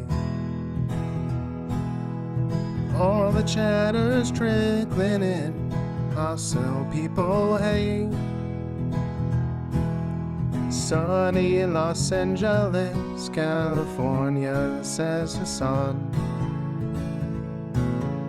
Stun luck to the stun luck to the topics just begun. 'Cause there is again, Hasan is streaming. Hasan is streaming. There is again, Hasan is streaming. Hasan is streaming. Reviewing a Chinese train, telling Kyle place. Sun and Asmin chatter loves, giving Greening's grace. Zoran winning NYC, woke 2 back with the force. The Rogan of the left, to me a dumb himbo, still of course. The Charlie Kirk assassination, the Fear and Online show. 8 full fucking years of this, and plenty more to go. Doing fun stuff tomorrow, throw PBS up on the screen. man-made horror reaction brought to you by this live stream. 'Cause there he is again, Hasan is streaming. Hasan is streaming. There he is again, Hasan is streaming. Hasan is streaming. Kicked out of the DNC, IRL with March the Goat, combating the propaganda that shoved down people's throats. CBS Israeli news, a coup, a regime falls. A full-blown fascist takeover, and still the duty calls. Total radicalization coming out to see. The system will always fail, it's up to you and me. On these daily streets, whether short or whether long, have helped millions of people keep it moving right along. 'Cause there he is again, Hasan is streaming. Hasan is streaming. There he is again, Hasan is streaming. Hasan is streaming. But hey, what can you say? That's BBS for you. But he'll play games real soon. Just you wait. Say, hey, what can you say? That's BBS for you. But he'll move on real soon. Just you wait. Ba-da-da, ba-da-da, ba-da-da-da-da-da. Hey, what can you say? Hey, that's BBS for you. But he'll pull your lungs real soon. Just you wait. Sha-da-da, sha-da-da, sha-da-da-da-da-da. Hey, what can you say? Hey, that's BBS for you. But he'll do jet vice real soon. Just you wait. But hey, what can you say? That's BBS for you. Brought on by viewers like you. Just you wait. Just you wait.